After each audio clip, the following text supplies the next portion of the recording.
Please hold. Please hold. There we go. All right. Who's all here? Let's see. We got Nimble. He's apparently stiff. We can confirm that he's stiff. And we got Papa.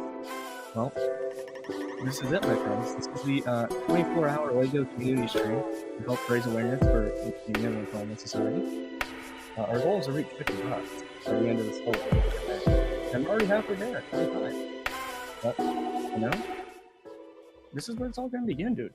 So, joining me today, we got CoolHan. You know, he's from across the pond. Yeah, you know, we got some English folk over here. Oh, you know, we got some Whittaky too. We got another English gem. No, you've only got one Englishman. Oh well. I'm a Welshman. Just saying. It's like calling you Canadian. Oh, that's too hot. American, You won't say sorry every 2 seconds. You know, that's a difference. No, happy to be here. Yeah, thanks for coming on. Because you're aware that 24 hours is indeed a long time. Thankfully, it's only you who's got to endure the full 24 hours at this rate. So, is it though? Is it? Yeah. Well, unless Martin's up for 24 hours. Unfortunately, I've got rehearsals later. Yeah, so it might just be you, mate. But I've just put the background volume down because when you're hosting, you can't always hear that the music's actually louder than you talking. Mm. So I've put it down. But do you want to go a little bit higher? The music? Yeah, I've gone to 18. How's that? I think it's good. I can always Austiff, I can always come on when I get back, which would be 10 o'clock for me. So what's that? Dude, 5 o'clock for you. You're welcome to join anytime, dude. But you know, but the good thing about this stream is it's gonna be like a revolving door of people. You know, for a little bit. You know, we got some people coming. We got some people. You know, we got Legomen360. You know, one of the best builders in the game, I would say. The dude, and he's in the chat. Yeah, he's already here. He's already cooking, dude. He's already. I can't see the chat, unfortunately. Dude, what he cooks, that's like the best shrimp fried rice. But then we also got PadawanHQ.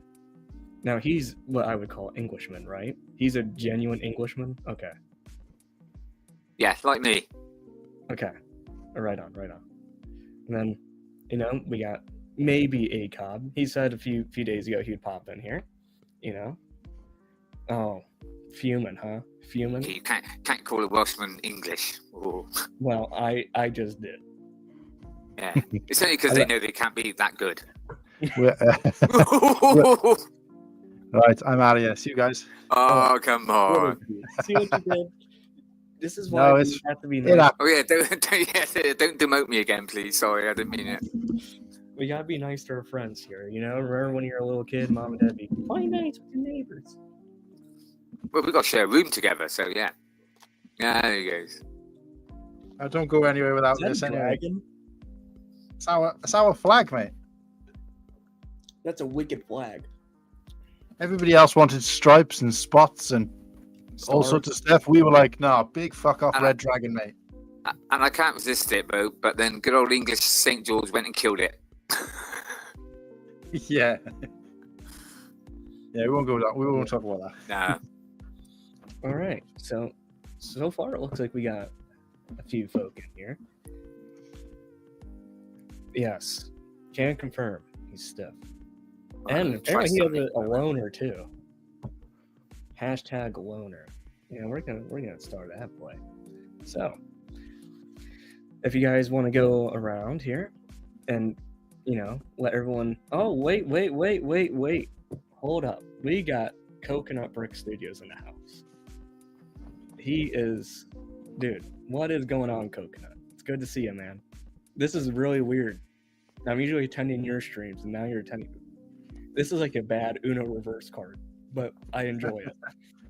So what's going on, dude? And Coconut, dude, we would love to have you on because I have a few raging questions for you, dude. So I sent you the link on Instagram in case you want to join in, even if it's for 5 minutes, whatever. But dude, what he builds, him and Legomen, I think they are like and then we'll put, okay, there's Coconut, Legomen, and True Squadron. They are like the trinity of mock building. Just saying. But as I was saying, but regardless, it's good to see a Coconut. I was curious if you guys want to go around and tell us, everyone, what you guys are a part of. That would be kind of cool. A part of? Yeah, what do you guys do here on the YouTubes? You know, I'm sure okay, so we get to do some shameless plugs. Yeah, do your shameless plugs, dude. Okay, so both myself and Whittaky, I don't want to talk too much for him, but a part of a talk show that we do, self-dubbed second best Star Wars Lego podcast on YouTube, self-dubbed, but next to ACOB, of course. But so we got a UK-based podcast, although UK-originated podcast, which comprises of myself, CoolHanLuke Bricks, Whittaky, aka Martin, or Whittaky68, aka Martin, and Slurpee, aka Matthew. And we've been doing it for about, when did we start? June, July? We're on episode 13, about to be episode 14, going fortnightly, soon to be weekly. And we just talk primarily Star Wars Lego, but we do branch out to other Star Wars, we do branch out to other Lego, and we do branch out to other random stuff. Usually including, up to and including, but not limited to, Croc Talk. So if you're a fan of Crocs, come along and see us. So we go Sundays at 7 p.m. UK time, which usually works out about 2 p.m. Eastern time. And at the moment fortnightly, so we'll be going again this Sunday, but generally, some point in the new year, we're hoping to go weekly. And a lot of the guys in the chat at the moment are regulars, so appreciate you guys showing Austiff some love. We've recently, and this is kind of like a world exclusive, we've recently bolstered our ranks of kind of sub or substitute hosts, if you like, which includes the guy to this side, because obviously it's backwards, Austiff. We've got PadawanHQ and also Oaktown Bricks, who sort of sub for us, particularly when we start going weekly, because there are going to be times when one or all of us can't make it, and therefore we've got some stand-ins ready to go. And there may even be times where all 6 of us are in play, so we'll see how that goes. But thanks for the opportunity to do a self-plug. Sorry, Martin, if I kind of said anything you might have said, but thank you. Check it out on YouTube. CoolHanLuke. So it's Cool Hang. kind of it's kind of like a play on words. So it's CoolHanLuke Bricks is me. CoolHanLuke is the name of the podcast, but it's on my YouTube channel, although it's shared 3 ways, split 3 ways among the main panel. But so thanks, guys. Yeah. So did you have a list of discussion topics? Oh, do I? Yeah. I'm not saying you've got to dive into them, but do you want me to, while you're doing something else, do you want me to start typing them up in the banners? You know what? Go for it. Absolutely. Actually, no. But the other good thing about this stream, it's very off the cuff. You know, there's not a whole lot of structure. You know, just loose little things, because things you got no timelines to stick to like we have. Exactly. And the way I look at it is this thing's 24 hours and there's all sorts of different guests. Like we got Shy, he's gonna make an appearance later. So we got all these people, So it's like it'd be kind of difficult, if we're on a list and we're like number 18 out of 24 to have to go back and have that person they're only here for 15 minutes go back and hit. So why not just look at Coconut. Look at that. How the tables have turned. Yeah. 24 hours. 24 hours. So until we'll go 10:15 a.m. Eastern Standard Time tomorrow. I just thought of something. I just thought of something. which I don't know whether you might have considered. There's a limitation of 8 hours on YouTube. What? So you'll have to do three separate streams. Well, good thing I have a long time to get to that point. Yeah, I totally forgot about that, because when I looked at Mayo Hosco, he's doing a 24-hour stream and it was set up as 3 separate ones. And he mentioned, I've never tried it obviously, but he mentioned that YouTube cuts you off after kind of 8 hours of streaming. So you'd have to, rather than lose it, you'd basically hop over to the next one. So you just create another one. Yeah, that's a whole... Dude, you know and everything you've set up on here carries across anyway. So you haven't got to do anything here. You just got to set up a separate link for everybody to jump across to. So... Yeah, as Nimble Saucepan says, we're going to cross that bridge when I get to it. Mm-hmm. Tell them that bridge is just down the road. I can't even see it yet. You know, I can see chat now because right in front of me, I've got ACS on TV, so it's weird. Okay. So we're on the jump. Yeah, I was just about to say, as for me, exactly the same as what CoolHan said. I just do sometimes silly videos, and I do my Box of Boys every month. So. Oh, could you? I know this might be infringing on what you guys are doing, but could you give us a little, a little nug of what the new year box? Oh, a juicy nug! A juicy nug! Oh, he doesn't know. No, I do know, but because obviously I was going to do it for Sunday. Like I try and do an exclusive because it's getting near the month. Yeah, we just want a hint. But I haven't set it up. No, just give us a hint of what it's going to be, and we don't tell us if we're right. I'll give you a hint. All right. Okay, hold on. Oh, he's getting up. Is he going to go grab it? I hope not, because that's there's no reason for anyone to tune into our stream otherwise. Right, it may not be what you think it is. Mm-hmm. Well, let the chat guess. Yeah, what the chat get her at? Ooh. Is it gonna be like Return of the Jedi thing? No, it's gonna be Christmas sweater. Christmas. Has he got? Will he have 12 though? How long has he been collecting? Yeah, he will have because he's got the Christmas diorama. Just a little hint there. Little hint. Like I said, it's not what you're going to think it is, and obviously it's gone Christmas January, so it's not what you're thinking it is. Oh, okay. I'm gonna go. There you go.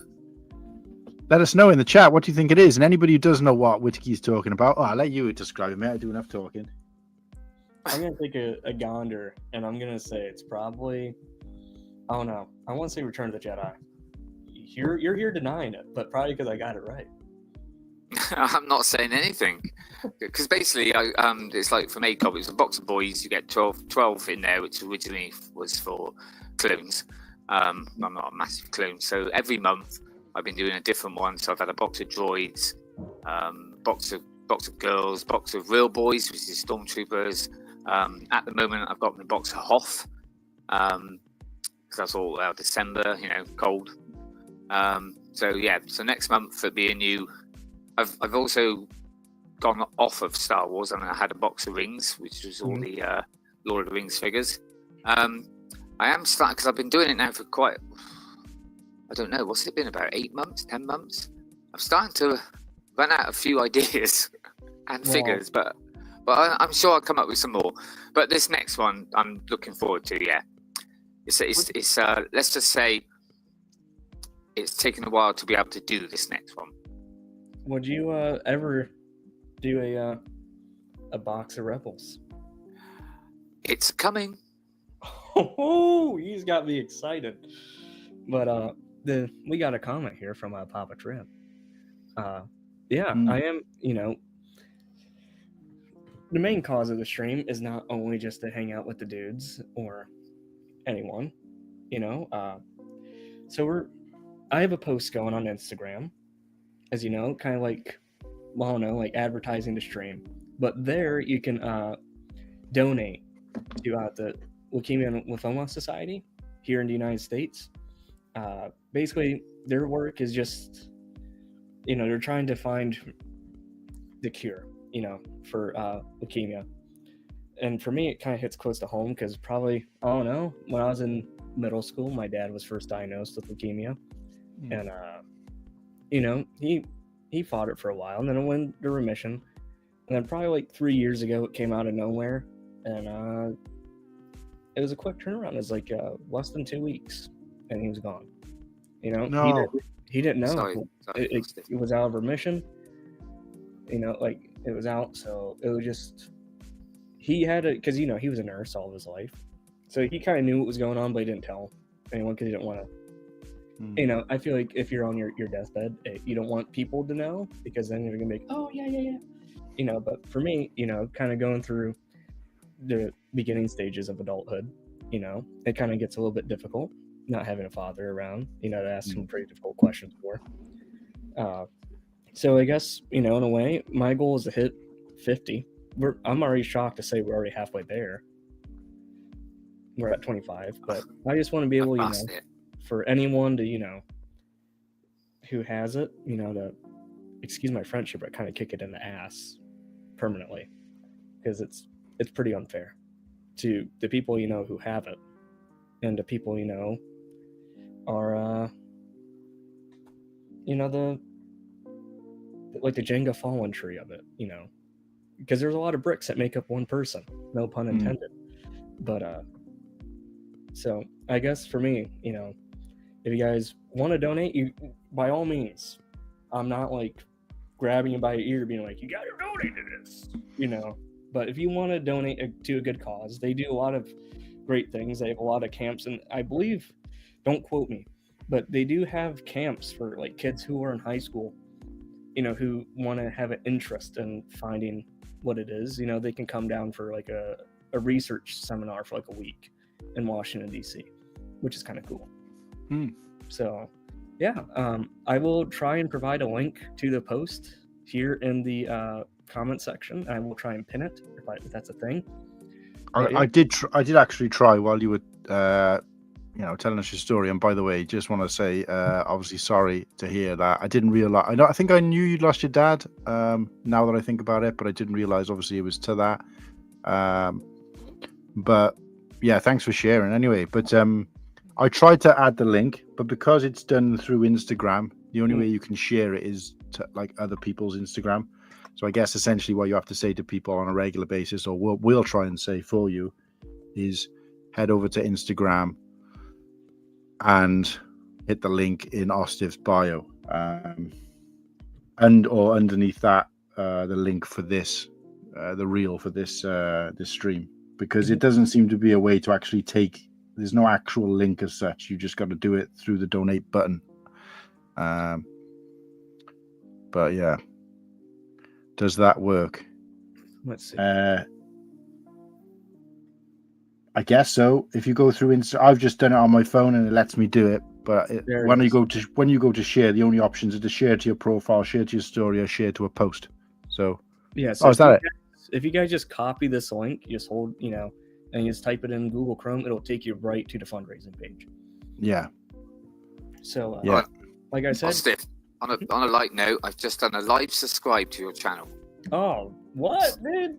No. But I needed to see it on the because I want to see the chat, and I can only do it through my TV. So, I got. And I thought, but I did think, what? I haven't subscribed to you already? It's like weird. But yeah, you're up to 54 subscribers now, mate. There you go. I think, yeah. Whoa. Okay. That's better than my 12. Guys, I am blown away. We've already met our goal. Never. Dude, Papa Trip. He got us over, so now let's see if we can't see we're already there. I was getting confused because mine says only £40 raised, but the target is £40. But of course, it's in pounds automatically for me. So your target for me is £40 and 3 pence. But so at least we know the exchange rate. So yeah. But wow, that's amazing, mate! Yeah. Fantastic news! Wow. Congratulations. That's beautiful. But let's not stop it there. Let's keep it going. I want to see it hit 500. Well, I was going to say, maybe let's start with trying to double it. No, I'm just trying to shoot for the stars here, dude. He's going big. Well, I'm just thinking, I thought it would take me a week to get 50 just to get it. But here we are, we're 20 minutes in. That's just, I am kind of speechless. That's insane. Just thank you. Like, thank you. That's all I can really, just wow. But even if you guys do continue to donate or you don't, that's fine too. Just you being here is spreading enough. So, but if you guys want to go the extra little mile, if you're on that run or whatever and you want to go one more mile, go for it. It works. So yeah. So kind of going into it for our main first topic here, feel free to elaborate. What do you guys think about the current state of Lego Star Wars and where it stands currently, based off of what we've had previously and with like the fans' response, like Lego responding to what the fans want? How do you think they're hitting that nail? I'll let you go first on that one, man. Well, I think most of the time I think they are hitting it, but I don't know. It's just maybe me. It's like, okay, we're going to give you what we're going to give you what you want, but we're going to add a few more dollars to it. It just seems all next year's, which is weird saying that because it's only next week, but all next year's, apart from say one, I reckon they're all very overpriced. I know Lego's always been expensive and always will be, but I do feel like that they do seem to clamp down a bit more on the Star Wars. I mean, for example, I know it's only $1, but like the mechs, isn't it? Every mech is what, 15, but it's 16 in it for Star Wars or something like that. But I mean, that's a small bit, but yeah, it just does seem. I'm suddenly seeing, and like I said before, I know price per piece don't count or whatever, but it seems to be going way over. I just feel like, I think the sets are good, yeah, fine, and they are kind of giving sort of what the fans, well, almost, because they're not giving me my Ewok village, but one of these years, man, one of these years. But yeah, it's just about the price, really. Because I found it more lately because obviously I'm saving up for Chicago. But I thought, I'll maybe get one or two. No, I can't really at the moment. Not those prices. Wait for sales and stuff. Which unfortunately in England we don't get clearance sales and things. But yeah, that's my take on it. I think they are listening most of the time. I think the sets are good, but overpriced. Yeah, I agree. I think at a point, us Lego Star Wars fans are starting to kind of be priced out. But the problem is that they will carry on because we still buy them. Yeah, we're always going to keep buying. Yeah. So we're feeding into this thing that the only way we're going to is to stop it is by not buying them. But that ain't going to happen. Then we wouldn't be into Lego Star Wars, would we? I mean, yeah. Or just be a bit more patient and wait for sales. Yeah. Yep. Like the 20% off. That seems to hit pretty frequently. Like what? Even sometimes, like it was affecting sets like not even 2 months after its initial release is already getting marked down. But even on some of the sets, so when you got 20% off, it's still like, ooh, no, it should be. That's what it should have been in the first place. Yeah. So you want it a bit less than that. Yeah. But if you could, other than the Ewok village, what would be the one set you would want them to make or remake? Remake. The bunker. The Ewok bunker. That's very similar. Now, do you know what I would like, actually? I know there's rumours, and I don't know if it's true. And if it is, it's that I want a nice proper, because I've not got one, is a turbo tank. But I would like the Bad Batch version. Okay. So with all the new Bad Batch yeah. And figures. Speaking of turbo tank, I would like to, there's a special someone right here in the chat. His name's Legomen360. My rail set, for as long as I can remember, was the Clone Wars variant of the turbo tank. And when was this? Probably, I don't know, probably around this time last year. Him and I were talking in the DMs, where all the kids be chatting these days. But he was like, yeah, I got one, reckon, it doesn't have the figs, but would you still want it? And I'm like, dude, I will pay you like what it's worth. Reckon it wasn't in a box or whatever, and I don't mind. I'm not one of those people who's like, I need the box. I need the box or no deal. I don't care. Because at the end of the day, it's going up here. Somewhere. But he's like, yeah, dude, what we'll do is I'll bring it here for Brickworld. And, because I feel like it was helping both parties, you don't have to pay shipping. Because I feel like that'd be, and then also like condition, you don't know like how the post office would handle it. So I'm like, yeah, that's fine. And then he was like, dude, so fast forward 6 months, we're all getting together at Brickworld. Dude, me and Legomen, we were talking to her pretty much several times a week, consistently. And we kind of became pretty good friends. And it was like, he's like, oh, dude, I got something for you. As soon as I saw him at the hotel, I'm like, dude, what is it? He goes, come on. And he just popped it out, dude. And the set? Yeah, just birthed the set. Just right there. Right in the lobby of the Rennie. But that was literally I think he could vouch. I definitely had a few tears shed because that's like my all-time dream set. So that's now, what I've said it time and time again. The Lego community, I've never known anything like it. It's so just generous. Nice. And yeah, 100%. And it's like, I feel like it goes for all of us. We all give more than we take from this community. I think I don't think I'm wrong in that statement. Because it's like, even with this, I've never had my own stream till now. But I've been able to, and honestly, I kind of like it that way. I like, some people are like, oh, you have to be doing it somewhat for the views. Me, I really don't care.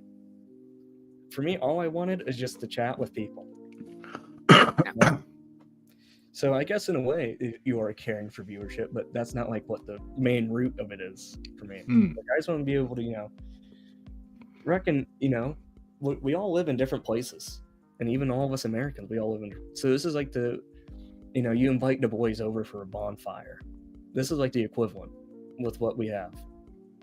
Like I said, if I didn't know all of these guys now and looking forward to meeting everyone at Chicago, I probably wouldn't think about going to Chicago. Yeah. Like I said, it's now like sort of, it's like obviously it is for 20% for the Lego, but the rest is to meet everyone and just have a laugh and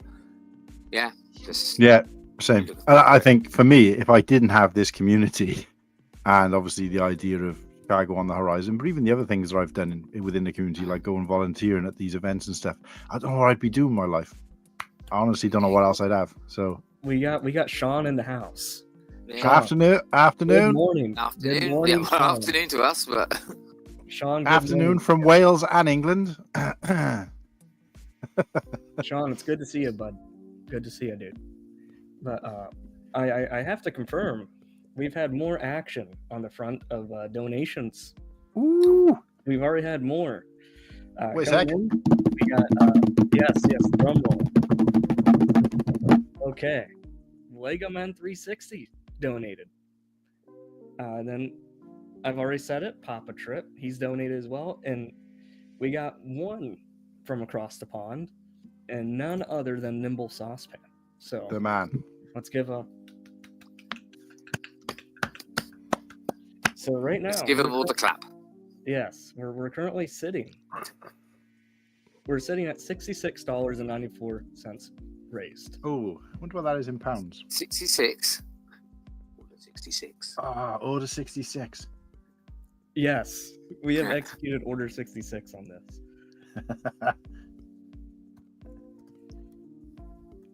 Yeah, going back to what you were saying earlier, Austiff, about boxes, and I must admit I'm not overly keen, but mine's going to probably go on not again. But there is one set that I would always want the box with, and that is the X-Wing, the Christmas X-Wing. Oh yeah, that's one that you. So I can put it away every year. Oh yeah, there you go. I suppose I didn't come up with that. Yes, that's my number one remake. Not a what's them to call it. Lego exclusive, just for the employees. I would like them to remake some kind of Christmas X-Wing or a TIE Fighter or something like that. every year. something like that, but something different. Yeah. Yeah, the dono link is in there, Sean. It's a little bit further up. Yeah, he just told me to pin it. I don't know how to do that. I You, think you already have. It's further up in the chat. Okay, but You just need to pin it every now and then, I guess. on a bit of a more hurt note, Papa Trip, he lost his mom to pancreatic cancer. It's important to support and every effort to eradicate all cancer. Well, I agree, and dude, I'm sorry you lost your mom. That's rough. I'm pretty close with mine. I can't imagine losing mine. But just know, even though I don't know, for me, like it's been almost 3 years now. I lost my dad. Doesn't feel like it. It feels like 20, because it's just like I don't know. I feel like it's just like a time is like warped in a weird way. That way, if that makes sense, where days feel like months and years feel like decades. So, Papa, dude, I'm sorry, but if you guys ever need anything, I'm sure we're all here to, if you ever just need to chat, even if it's just about 100%. a box of boys. So I'll be back in a minute. And so, just we'll wait till Whittaky gets back. I wanted to say one thing on a lighter note, maybe, lighten up the mood. But actually, we'll go ahead. Whittaky, okay, I'm back. Sorry, it's just while we're at it, then I lost both my parents to cancer, and sorry, it was just a little bit. Yeah. I'm just gonna go off for a couple of minutes, but yeah, when you said something on a lighter mode, go for it. So I'm opening. It's a very small giveaway, but if you guys were at Brick World, you all know I had a box of Rexes. I had about 16 to 20 of them, and I was just handing them out to people. So in the spirit of Brick World, and we have Brick World 25 right around the corner, what better to open up a worldwide giveaway to a Captain Rex Y-Wing? How many days to Brick World while you're on the subject? Oh, dude, I think, here's the thing where I kind of get confused now. So me and Padawan are showing up on June 7th. Jesus. And everyone's not, like, most of the gang isn't showing up till June 9th, that Monday. So I believe for June 9th, we are, let's see. Loading up my app. We're 164 days till Monday landing. Okay, and we're 168 days till the big event, the big opening ceremony. So nice. I think we could, but that's still a little bit, it's a wave down the road. And so the rules to enter, the giveaway, all you have to do is you just gotta share this stream, and that's it. Share the stream, that's it. And maybe comment and like, that's it. I don't even care. You don't even have to hit subscribe. I could care less. I mean, I will be ecstatic if you subscribe. That'd be cool. But I ain't here for the subscribe game. I'm just here to bring a good time. So, yes. It's unopened, by the way. And this was the exact Y-Wing live buy from Targ's the other night. Nice. Oh, yeah. When you were doing your other job, your moonlighting job as, what was it again? CNN correspondent. Oh, you got to do it. And what did Captain Rex say? What did he do? Pew pew. Pew pew. Pew pew. So, if you want to take some of the ACOB show, that was awesome. If you want the ACOB show in your collection, this is it, and it's open worldwide. So, are you signing the box?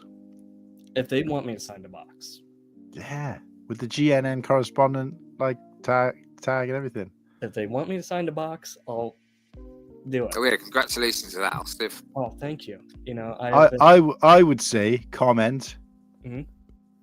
subscribe, like the stream, follow on Instagram, and do a donation. Okay, that's a lengthy list. I ask a lot, but hey, it's your giveaway, list, dude.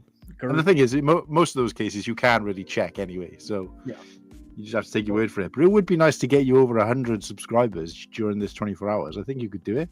That'd be kind of whack. That's all I gotta say. But yeah, that's how you get it. You know, if you want the piece of ACOB at home in your collection, you know, if anyone wants to get mine up to 20, that'd be nice. Yeah, absolutely plug away, boys. If you guys want to quickly chat amongst yourself, I have to do one thing real quick. I won't be long, probably like 2 minutes.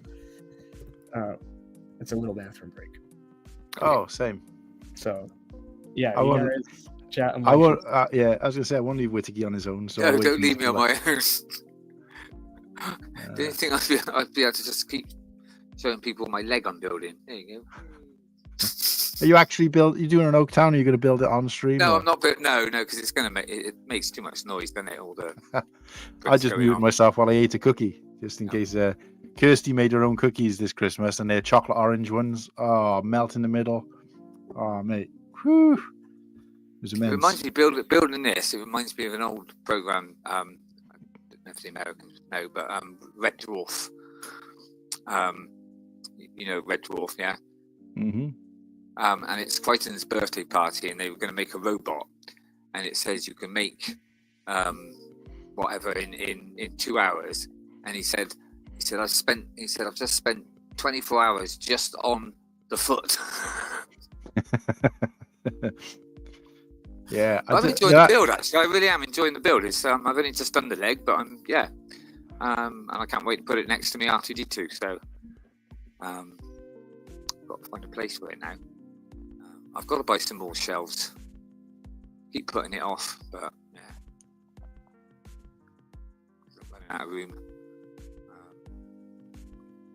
And nowhere will I be getting it on day one, but if I do eventually get the Death Star, where the hell I'm going to put that, I don't know. Oh, mate, I've just hopefully it looks so nice that I'll put it in front of him. The thing is, there's a lot of people out there who buy every UCS, or even one UCS or UCS when they want, who aren't going to be able to get that.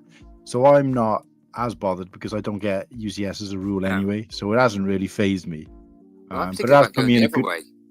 Yeah, but it's put me in a good position to be able to, give it some review or discuss it from a kind of, what do you call it, impartial point of view. Because when I started, like a lot of people, I just ended up buying it, and I went and bought quite a bit, like retired sets as well, which was a bit, So I sort of buy anything but I think now a few years down the line, I'm actually considering of just stop buying maybe the smaller sets and just go the opposite to you, buy the UCS sets. That's what Bob 501st did, didn't he? Yeah. Because I get a bit fed up when I buy something and then within an hour I've done it. It's like, oh no, I want a bit more time, a bit more. But the thing is, I say that, but then something to catch my eye. I always said I'd buy for the build, not the figures. That was a couple of years ago. Now it's like, you can only get that figure in that one, right? I'm gonna have to. So you do fall into that kind of trap. But I wouldn't mind. I'm not going to buy any retired UCS sets, but I'm thinking about just maybe, especially the ones, and not all of them, but just the ones that I really like and stuff, and then maybe a few of the smaller sets and things. But yeah, I think to actually say I'm just going to buy UCS, no, I don't think that's going to work. But it's a nice. You're gonna run out of things to go in your box of boys if you do that anyway, because you don't get. Well, I suppose in some cases you get a lot. Not a lot. Oh no! What does that? Well, I've already done the canteen. Well, what didn't I? I did the box of Tatooine. Oh yeah, that was one I forgot. Yeah, so I did that. But yeah, no, I've still got a few. Don't worry, there's a few still. I've still got at least about another 10 months worth, I think. Good. I haven't got the UCS yet, but I will be breaking that seal at Brickworld. I've got one. Got something in mind then? I do have something heavy on my mind. I lay down on this bed right next to me here every night since it was we found out. Oh, I think I know it. Maybe Can I guess? Go for it. Is it the Django? Not the Boba Fett. Boba Fett. No. Boba, whatever. No, Django. Okay. because I'm not sure how many. Oh yeah, I knew. Yeah. Sorry, I thought you meant you were gonna. Sorry, I thought you meant a retired one. Sorry. Oh no, I won't do retired now. Oh The right, so a only new one one then, Django. Then yeah. Because not sure. This is. I get roasted all the time for my opinion on it, but Attack of the Clones is my favorite Star Wars film. That's fine. Everyone to And reach. I don't know. Oh, Just I'll accept something about everything apart from Clone Wars the movie. that- dude, And Crocs. yeah, Crocs or no? Yeah. I'm kidding. Even though I wear Crocs. Oh, I thought you were gone up in my estimate. Now you've gone back down. Guess what I had for Christmas, Martin?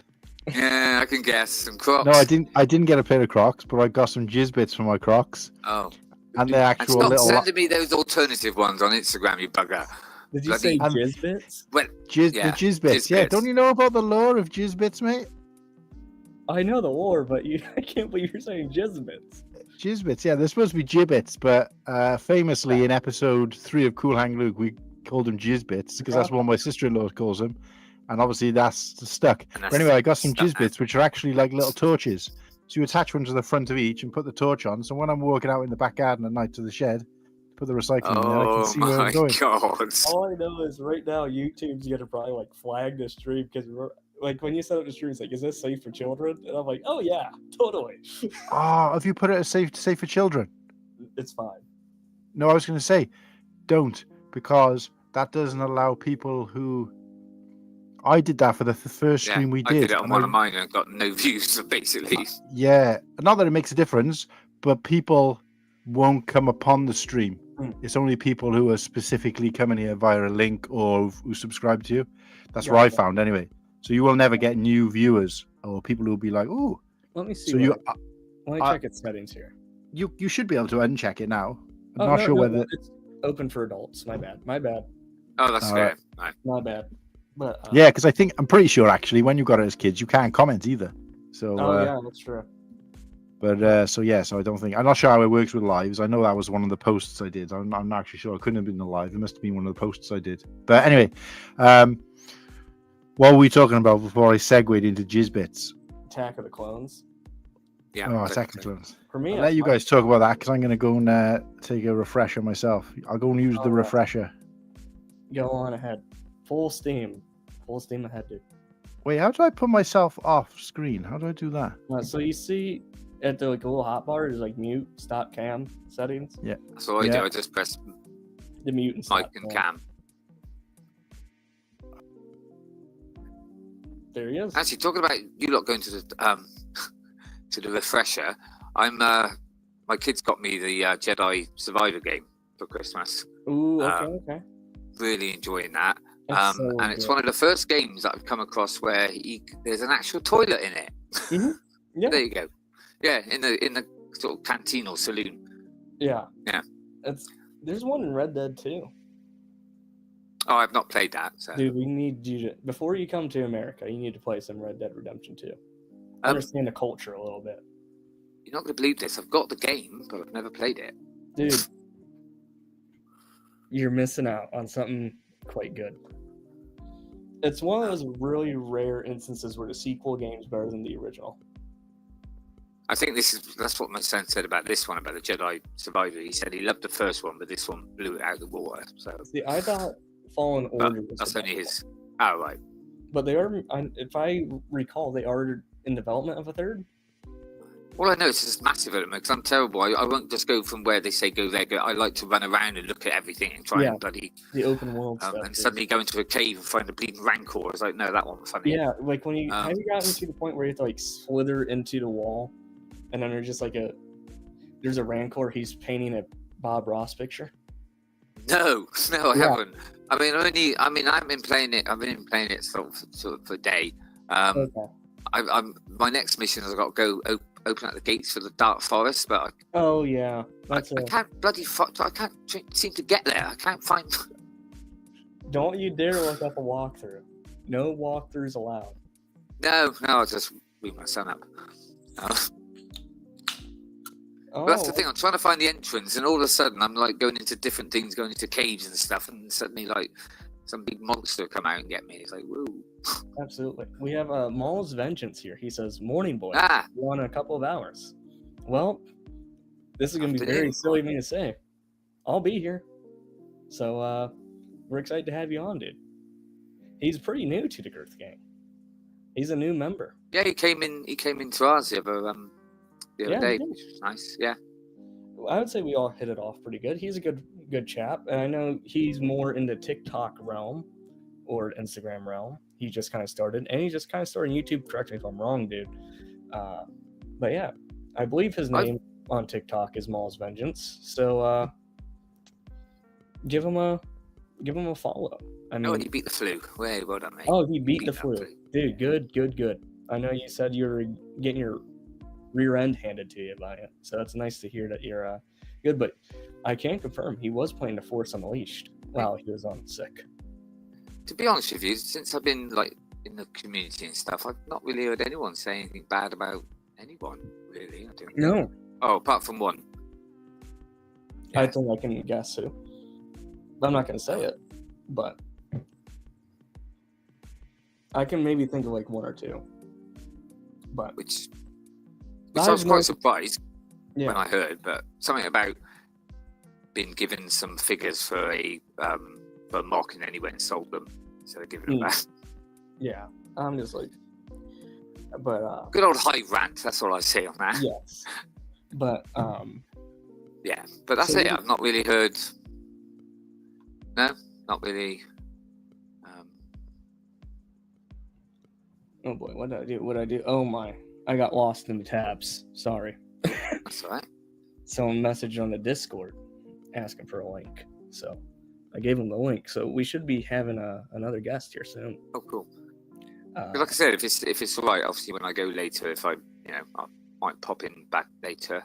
Dude, your link. Because as you know, I do. I'm rehearsing for my pantomime at the moment, so we've got rehearsals tonight. Do you want to? If you want, you can elaborate. If you want.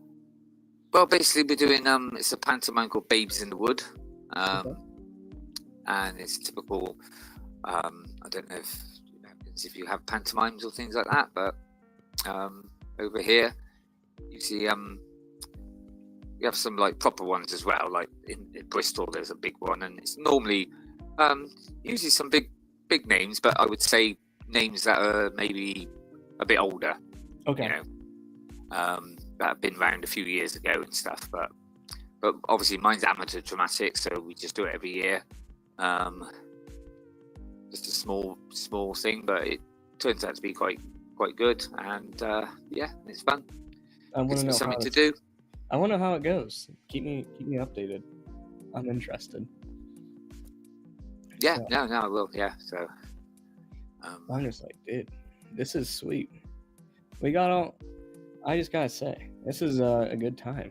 CoolHan, he just completely disconnected himself. That's what happened to me earlier. I went to do something and it just kicked me out. So, here he is. Here he is. Why have I got that stupid Lego? It's whatever your email affiliated logo is. Like for mine, it's but that's Slurpee's. So I don't know why. Are you using Slurpee's email? No, I think he's added it to this account, not realizing he's logged into mine. So anyway, right now we have no image of CoolHan. It's just an invisible. He's using some invisibility powers on us. Look at this. We're not even an hour into your stream. And no, it just says CoolHan stiff for 24 hours, and that's it. That's it. Oh wait. Oh. No, he's still. How about now? Nope. Oh, I can see myself on the screen. What's going on? He's playing some Minecraft right now. He's slurping away some of that invisibility potion. Just here to. Every so often a Santa thing comes up, but how's that? Yay! There he is. I still don't see you. You're just invisible. We got more morning, boys. I'll be on. We got Maul's Vengeance. Yeah. We mentioned. Oh, you've already seen him, yeah? Okay. Yeah. Yeah, cool. Is he jumping? Me, bud. Is Justin jumping on, or was that? It's in a couple of hours, I think he said. Oh, right. Sorry. Yeah. Okay. I'm showing you this, dude. You're like completely invisible. Oh, you can't see him? No. Oh, I can. Oh, Wait. I can see you. I'm sending you via IG, my dude. This is interesting. It's just still an invisible Coolhan. Wait, I'll see if I can see it on YouTube.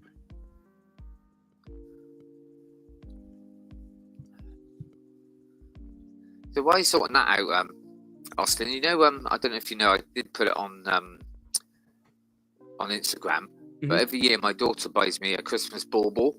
Okay. And I think the first one was Chewbacca, then it was Han Solo, and then Grogu. Okay. And this is this year's that she got me. Oh, full screen. Is that Santa C-3PO? It is, yeah. Nice. With the Death plans. Star plans? Oh, that's cool. I was very impressed, actually. I didn't think... I knew I was getting one. I get one sort of every year now. This is the 4th year. And she said, because I said, oh, yeah, it's going to be a bauble. She went, oh, it might not be. I said, well, no. I said I hope it is. I said, don't worry. I said, the more the guess is what is going to be in it. And I never expected... Yeah, it's funny enough. It's funny enough, at a convention, last convention I went to buy it because I haven't got this one. I like to get the Christmas ones. And I did like we normally do, like a lot of people, oh yeah, I'll come back and get that. It's gone. So I'm happy. Dude, that's so cool. Just thinking, like, a few more years, you'll have 10. What are you going to do with all 10? Are they all going to go on a tree? Or are you going to have, like, your own little display in your collection for them? Oh, they go on my tree. Yeah, go back on my tree now in a minute. And then, what do you do? Yeah, the other 3 are on there. The other 3 are on there at the moment as well. Oh, right on. So, if you don't mind me asking, at the end of the Christmas season, do you pack them up, or, like, for me, I was thinking you get some command hooks, stick them upside down, and you can just hang them up year round. Do you know what? Now I'm going to. but normally I've got this special box I put them in and keep, all wrapped up. All my other decorations get thrown in a bag, but these go in a box. Okay. With some bubble wrapping and stuff. Right on. So now I gave you a new idea to show them off year round. Because that's too cool to keep in a box when it's not Christmas. It is.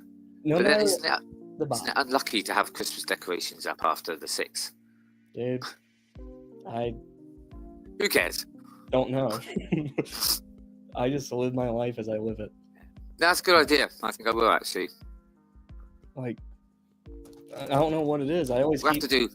I think next year, if it's still doing this, I'm gonna have to do one of the streams before. Is like see if people can guess what she's gonna get me next. Dude, next year. We're gonna be doing this next year. I guarantee it. Unless like the Lego community just gets like nuked. Which I don't think it will. I think it's like right now. I think it's at like its all-time high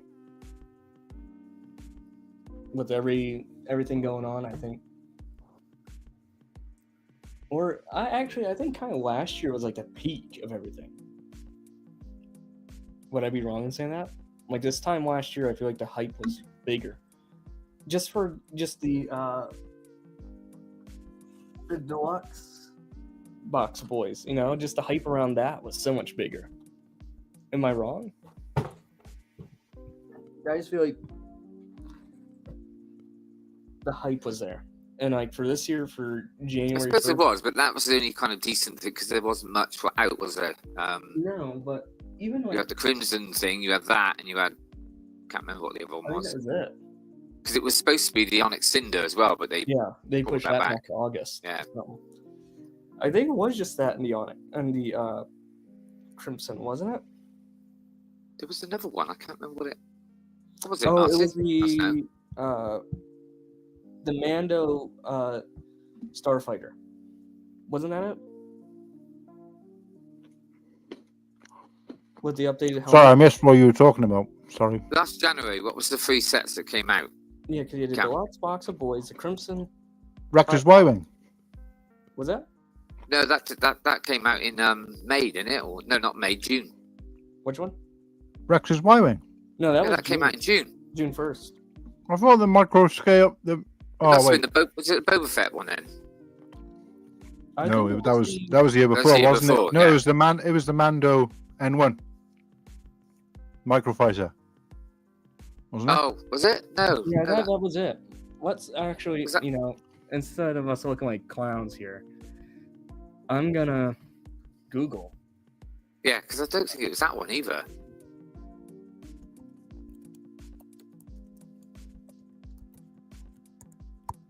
Can you see me now, Austiff? No.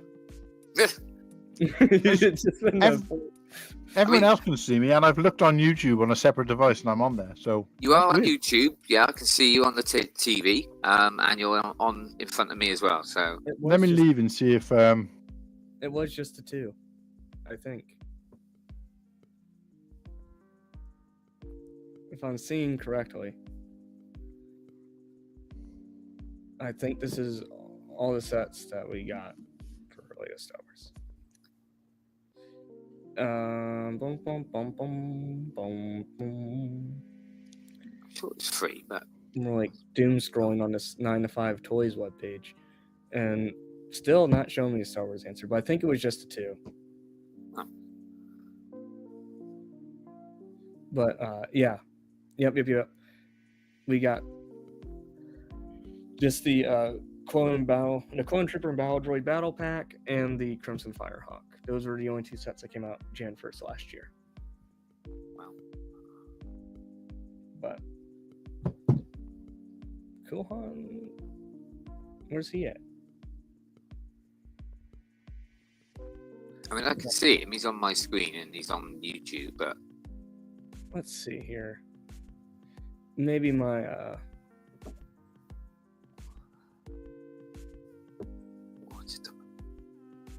oh, stretch. yeah, if you take me off the thingy and put me back on, see if that works. just hit remove. Yeah, Oof. and then Nope. what the hell? This is so if I leave. Premium stream ad worth every penny. Yeah, no, not at all. This is just. Like I said, This is he not is worth on. the He's on $4.99. YouTube and he's on, and I can see him on my screen. So But here's what I'll do. If So he's we on- had yeah, the he's on YouTube, so reckon The there's a little AA bit of delay, but I can see him there his way. we had the ATT no the what's it bloody called?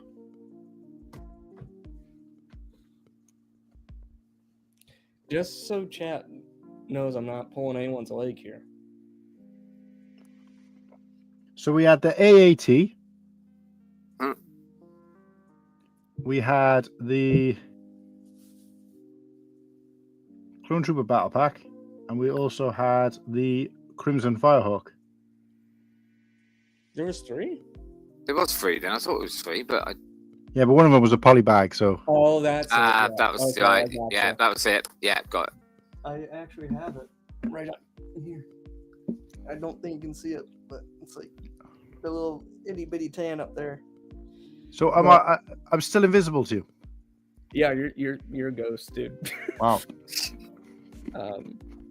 Like I said, you are on YouTube, and so yeah, We did get a another. Justin can see you. I'm gonna leave and come back in. Wait a sec. I think everyone else can see you, to be honest.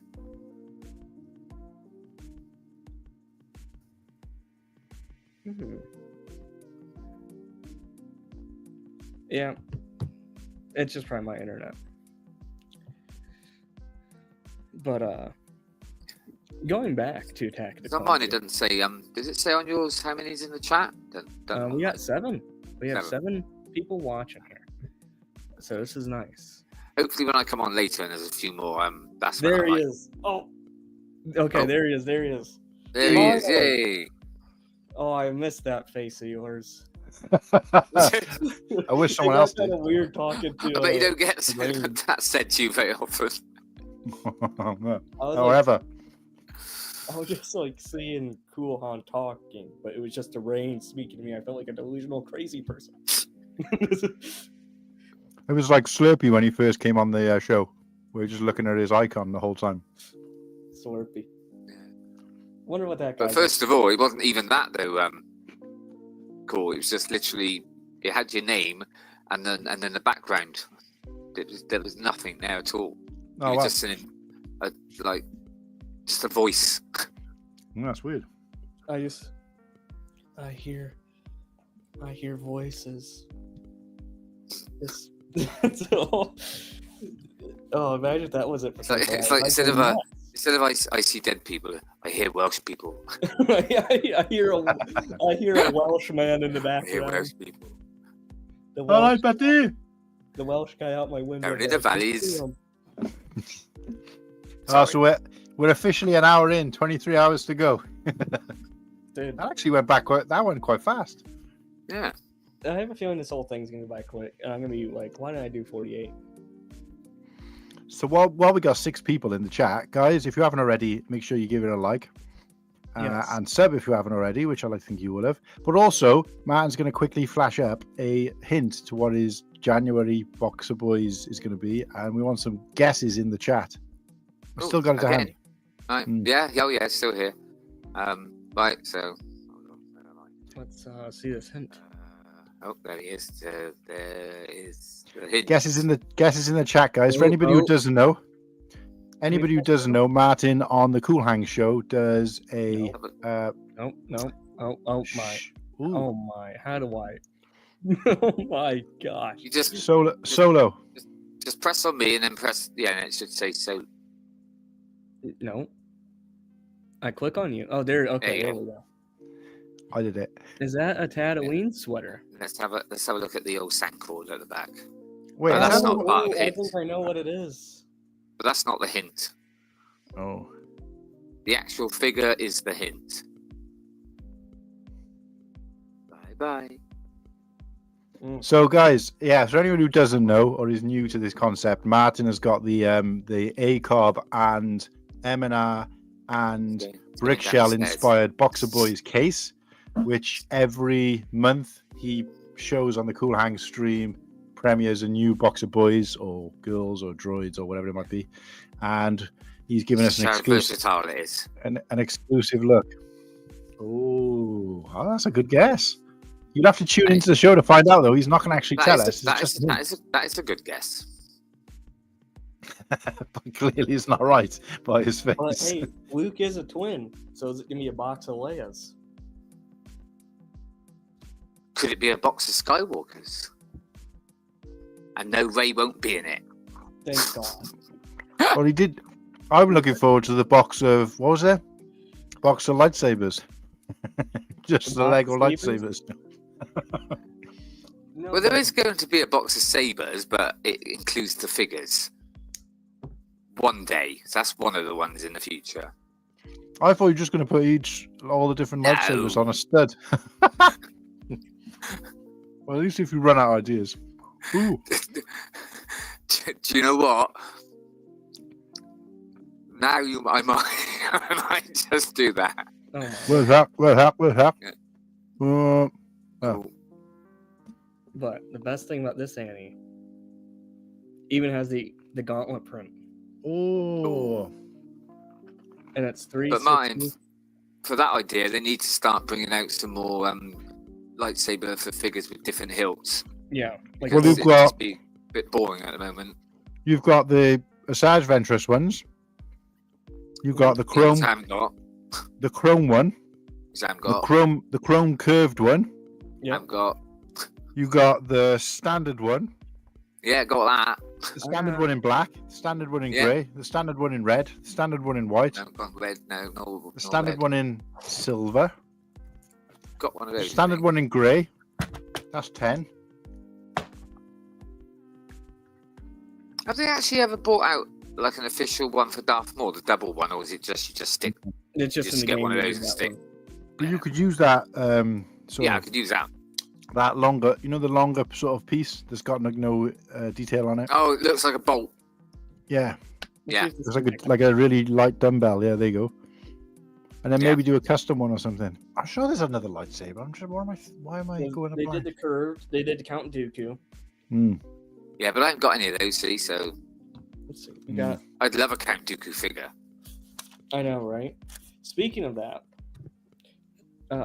I was kind of bored last night. Not bored, but like while I was watching ACOB last night, I'm like, you know what? I want to do some assessing here. like my collection and where I want it to go.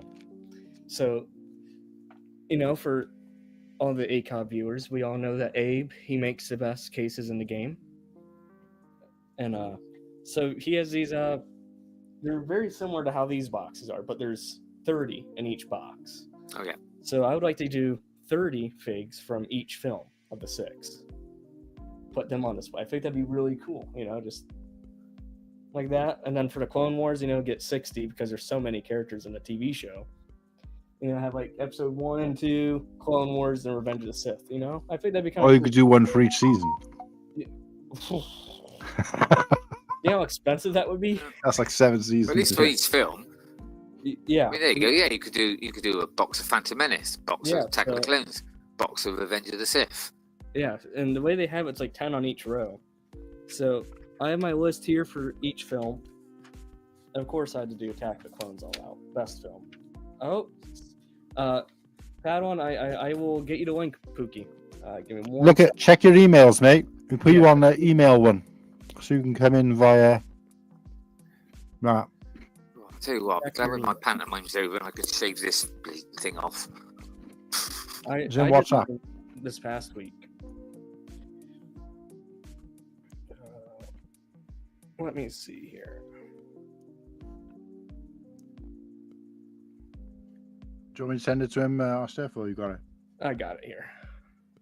But just Padawan, make sure you go via your email first because you got an invite to help run the stream. Yeah, and Padawan, if you go in our little the host and planning group chat on IG, it's right in there. Ultra Bricks, afternoon, is it? It's still morning here where I'm at, but afternoon, good morning, good evening, wherever you are. Afternoon for us. We're glad you're here. I am. I'm sure everyone else is. So stay for a good time. But I'm guessing he's in the UK. He is? I feel like I already know that. Well, he must be because if you're East Coast, there's nothing on the Atlantic between here and there. So unless he's in like Greenland or Iceland or something. Padawan, I just sent you a link in your DM in case you need another one. But so I guess the second part to the very first topic was where would you say Lego has done the best with 2024 Star Wars? What have they done well? I feel like we spend a lot of time criticizing what Lego's doing, and we don't spend enough time reflecting on what good they've done. Oh yeah, there's been some great sets this year, and I'm trying not to include the 2025 ones. So, but yeah, I think they've been good. Generally, nice variety in terms of from the different franchises. That's the word I was trying to think of because obviously, obviously it helped with the Build the Galaxy sets. Mm-hmm. Obviously, the one Skeleton Crew set as well. Which I'm hoping more sets are going to come from that. But yeah, the variety not been too bad. Wait, fellas, wait. We got a co-star here. PadawanHQ, is he live from the road? Ah. Good afternoon, Cam. What's he doing? Oh, he's driving. Oh, we're getting some driving action here. Oh, that's why he hasn't seen the link because he's driving. We don't condone texting and driving, but we do park. condone streaming and driving.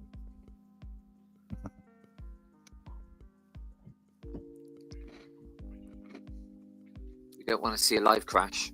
No, we don't want to see a live crash.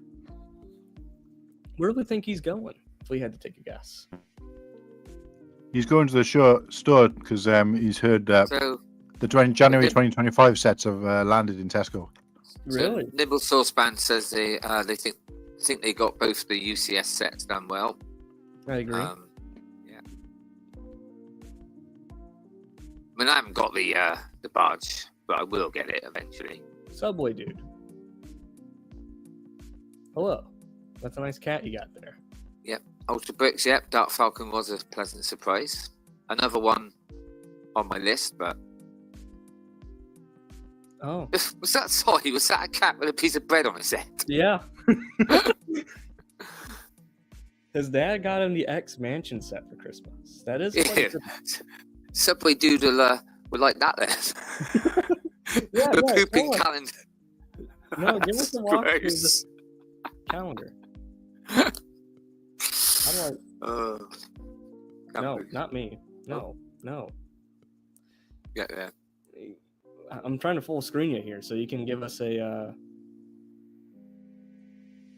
I think if you tap on me, and then it should come up solo. I think something like that. Oh yeah.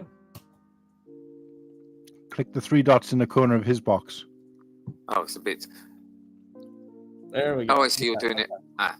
Give us a walk Right, through so the calendar. It's not. This is what my kids got me. They always get me something strange. Not Lego, but yeah. So you've got the pooping cat calendar, and I'm sorry about this if you're eating. Yeah, I was just eating. Nice. No, I'm not. There you go. That's my kids for me. Do any of them look like your cats, though? Give us a flip through. A flip through. Oh, blimey. Okay. We want to see Oh, some okay. steamy It's cat. primetime TV, though. Right, there you go. God, it's Oh, disgusting. yeah. It's just a come Oh. on. Oh. You're just doing It's like this. whoa. Oh. There you go. But do you know what? To redeem themselves, they bought me this as well. Really? Okay, that's where we're going. Yeah. Thank you so much for sharing that beautiful. People, you thought you came on here for Lego? Nope, you've come here to see pictures of cats pooping. Subway Dude 101. Let us know what you thought of the X Mansion out of 10. Oh, here we go. It's working now. a live drive. Yeah. It's Hello, working Cat. now. The fucking iPhone app shit. The StreamYard app's crap. I'm now doing it through Safari. I can just see your eye. Oh, we can Man. see you. Look at that red light, man. It looks like he's gone through the red light district. Yeah. Roxanne. It wouldn't be my first time in the red light district. Wait. Padawan, are you hinting for a future journey in Chicago when you land? Oh well, you know. If you're passing, like, why not? Yeah, why not? Be rude not to. But for those of you who don't know, Watch out, Sam's not watching. I was going to say, Sam's lurking and she's currently smashing up your your Y-wing into little pieces. and, No, she knows. Oh yeah, she knows- congratulations on that. Nice set. Oh, thank you. I can be the ultimate wingman, and that's as far as I'll go. I will do everything but contact. You know, get them up to the point where they're excited. And I'm like, oh, it's not for me, by the way. It's for him. right on. Yeah, I'm pretty sure the idea is for you to be excited, not them, but okay. And for those of you who do not know, Padawan is the roommate for Brickworld this year, and Hell yeah. it's gonna get. You guys thought The Hangover was good. Yeah, Well, there you go. You got anything got yet? you two roommates, and then it's me and the two Martins. Welsh and English Martin. Yeah. Yeah, not English and English, man, like Austiff called us earlier. That went down like a lead balloon. Well, the other night, Sean was calling you. Not Sean. Tyler was calling you the English Sean. Did you Well, know I it was know- Sean? No, in fairness, he said the European Sean, and I thought, well, I'll take that. European. But did he mean that you were that your name was Sean, or just? Cool. Oh, I don't know what the hell he was trying to say, to be honest. I don't think he even knows what he was saying. I have to say, because I watched it, I have to say I was one of the best things was actually watching you and Padawan's face, your reactions. It was hilarious. Just yeah, because he was like, I was Yes. watching Padawan's face when, what was it that was happening? When Tyler was laughing his bollocks off at something. I don't know what he was laughing at. He Oh, was laughing his when it was bollocks off all- at something. And I he was kept looking at turning it off. Padawan to see if perhaps they had something going on, but he was clearly doing the same thing because he's kind of going, Yeah. Like, what? And you were like going, look at this, look at this. what's he laughing at? But he was obviously messaging somebody or something. I don't know. But Did you see Anyway. him last night when he looked like he bloody passed out on the stream? I was like, oh my god. yeah. I saw the I the haven't seen- screenshot of you that you sent, but I didn't see it live. No. Oh, I've only, is that the one you were on, Cam, last Yeah. night? Yeah, I've only started watching it because I just finished watching the 6 hours of the other one. So yeah, I've just started watching. Oh, we were on last night as well. By the time I tuned in, you weren't on there, so I missed you.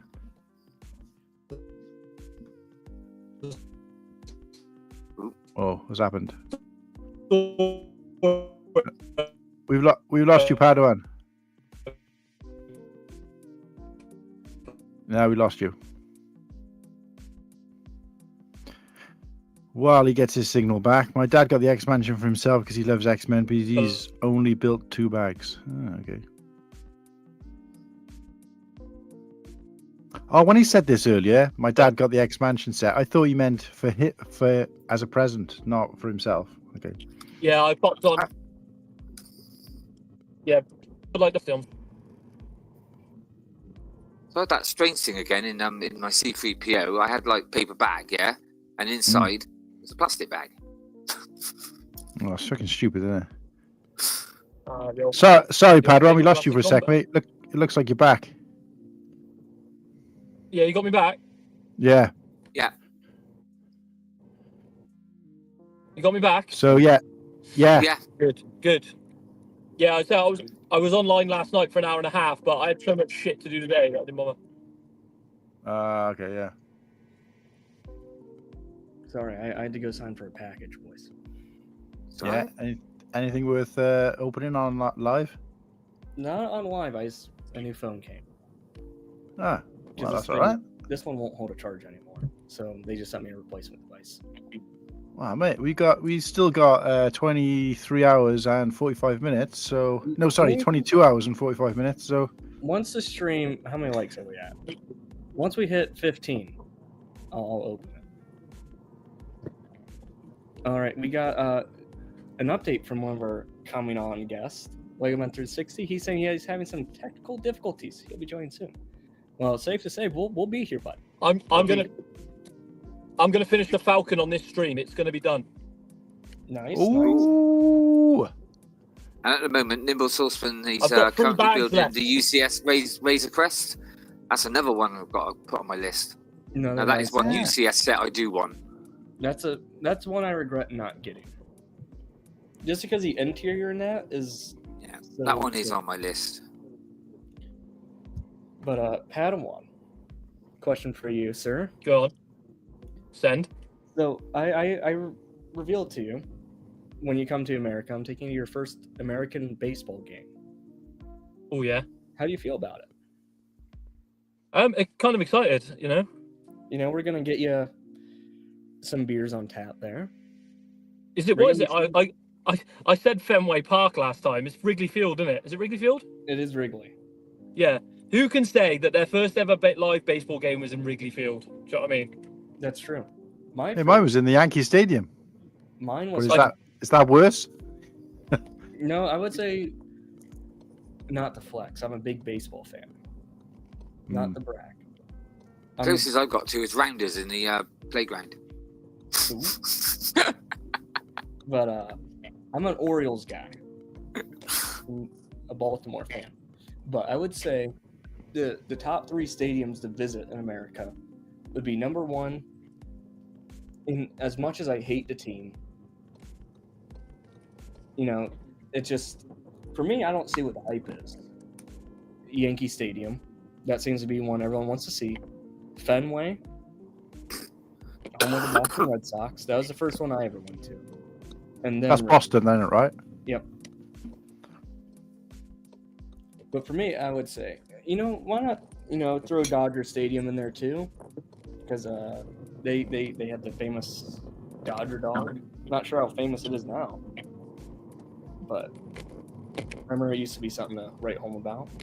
Now I heard the quality's gone down, so that's why I took Dodger Stadium out of my list. But So Chicago is the Cubbies, right? Cubs. yeah, the Cubs and the White Sox. Right. Because I went to the Angels Stadium as well, but I didn't actually watch a game because it was out of season at the time. So Angels and Anaheim Angels or LA Angels or whatever you want to call it. But yeah, Yankee Stadium. And the only disappointing part is that they were against Yankees versus Florida. Can't remember the name of the team. Marlins? Marlins, yeah. And Yeah, so after whatever it was, it felt like about 4 hours. Nobody scored anything. It was 0-0, and it's just like, ah. There's like MVP coming on, MVP. Boop, boop, boop, boop, boop, boop, boop, boop. The guy didn't score shit. So it's like I went on vacation, when I went down to Virginia and Maryland and stuff. When was that? Probably September. I posted about it, and it was the playoff, right for the hype to get to the playoffs. It was so exciting, and I remember the game was it was a great game all the way through. They were playing Detroit, the Tigers, and give a shout out to PNG. Him and I were bantering back and forth. He wasn't there; he was watching at home or whatever. And he's a Tigers fan, and I was like, "Dude, don't talk to me right now. I'm pretty angry because they were winning." But my uncle and my cousin and I were getting ready to leave because we wanted to be. Can't imagine you being angry, Austiff. Me? No, I can't. Yeah, I was gonna say. But we kind of wrote it off that the Orioles were gonna lose. Like there's no way. Oh, is that Echo? Yeah, we've been to the vets. There it is. Say hello to the world. Echo. Echo. Okay. CT1409. What's that? CT1409. The best clone trooper. He is my all-time favorite. No one can help the Echo. Anyway, continue your story, mate. I was listening. So Baltimore's traffic is pretty dense because the city's fairly small and it's very congested. So we were, thinking we would be smart and we'd leave because we knew we thought they were going to lose. Oh. And we were about halfway, almost out of the stadium, and we just heard the biggest roar ever. And we were like, "Wait, what's going on?" So PNG was texting me, goes, "Dude, are you watching?" I'm like, "Yeah, I was, but what happened?" So we were rushing right back into the stadium and mentioned once you scan your ticket once, you can't come back in. Oh, no. And I'm a diehard fan, so I was like, I didn't want to leave, but my cousin Jim's like, "Oh, yeah, we got to go. We got to go to the car. It's starting to rain and lightning here. We got to go." So I didn't care. I went right past all the security. There was 2 Baltimore police officers like, "Let me watch this game." And I was right there on the balcony where you're overlooking at the outfield. And then some guy was like, "You're not supposed to be here." I just told the guy, I'm like, "You can shut it and do your job for $6 an hour. I am watching this." You had Gunnar Henderson. It was bases loaded. And he just knocked one right into the outfield and it was tied up. And then probably 2 minutes later, I kid you not, Jackson Holiday comes up. All he had to do was hit a fly ball and we would have won. What's he do? He just strikes out. I was so angry, but it was so electric. The crowd, it was every seat was sold out in the stadium. First off, I never saw Camden Yards like that. Because, I live in Ohio and it's about a 9 to 11 hour drive to get there. But I flew this time and I was like, "Whoa, this is an hour and a half trip." So I'm going to do that again. But I just remember, I was seeing everyone, you could just feel every vibration going on. It was so nice, but it was worth it. But we did make the playoff run though, and we got swept for the second year in a row. So maybe next year. But that's story time. But I was not arrested or anything. The cop was pretty chill about it. He goes, "Dude, I understand." he was like, he had to give me a stern talking to because he had to. But he's like, "I would have done the same thing." But I'm just gonna go refresh a break. Okay, we'll be back in a minute. We'll miss you, buddy. Oh. But Padawan, you're gonna like this haul. I speaking of Echo and everything, I bought 2 figgies today. Ooh. From Tom the Builder's recent drop.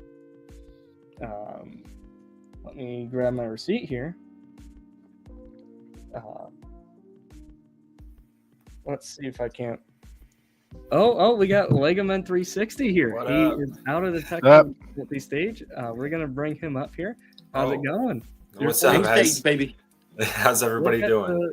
The legendary block builder himself. He gets some bricks together, and those bricks just build together, and it just becomes something wildly awesome. Yeah, when I decide to upload a video, Hey. I think it's been 8 months or something like that. It's been a while. Hey, but I'm still alive. I'm still here. he has a pulse. We can confirm here on this 24-hour stream he does have a pulse, and he is also a donation giver himself. And CoolHan, let's give him a clappy poo. Thank you. And if I remember correctly, he is just kind of getting into the Grandpa Clone Customs game himself. I ordered my first fig. Obviously, I had to get Neo, Of course. being the channel logo and everything like that. One of my favorites, but it still hasn't shipped out yet, so I'm a little concerned. But we'll see. Because you got yours from Tom the Builder, or no? I got it from. The name sounds familiar, but I've never ordered from this person before. Let's see here. I have it right here. Kyber Clones. Oh, okay, Kyber. Yeah, he's very reputable.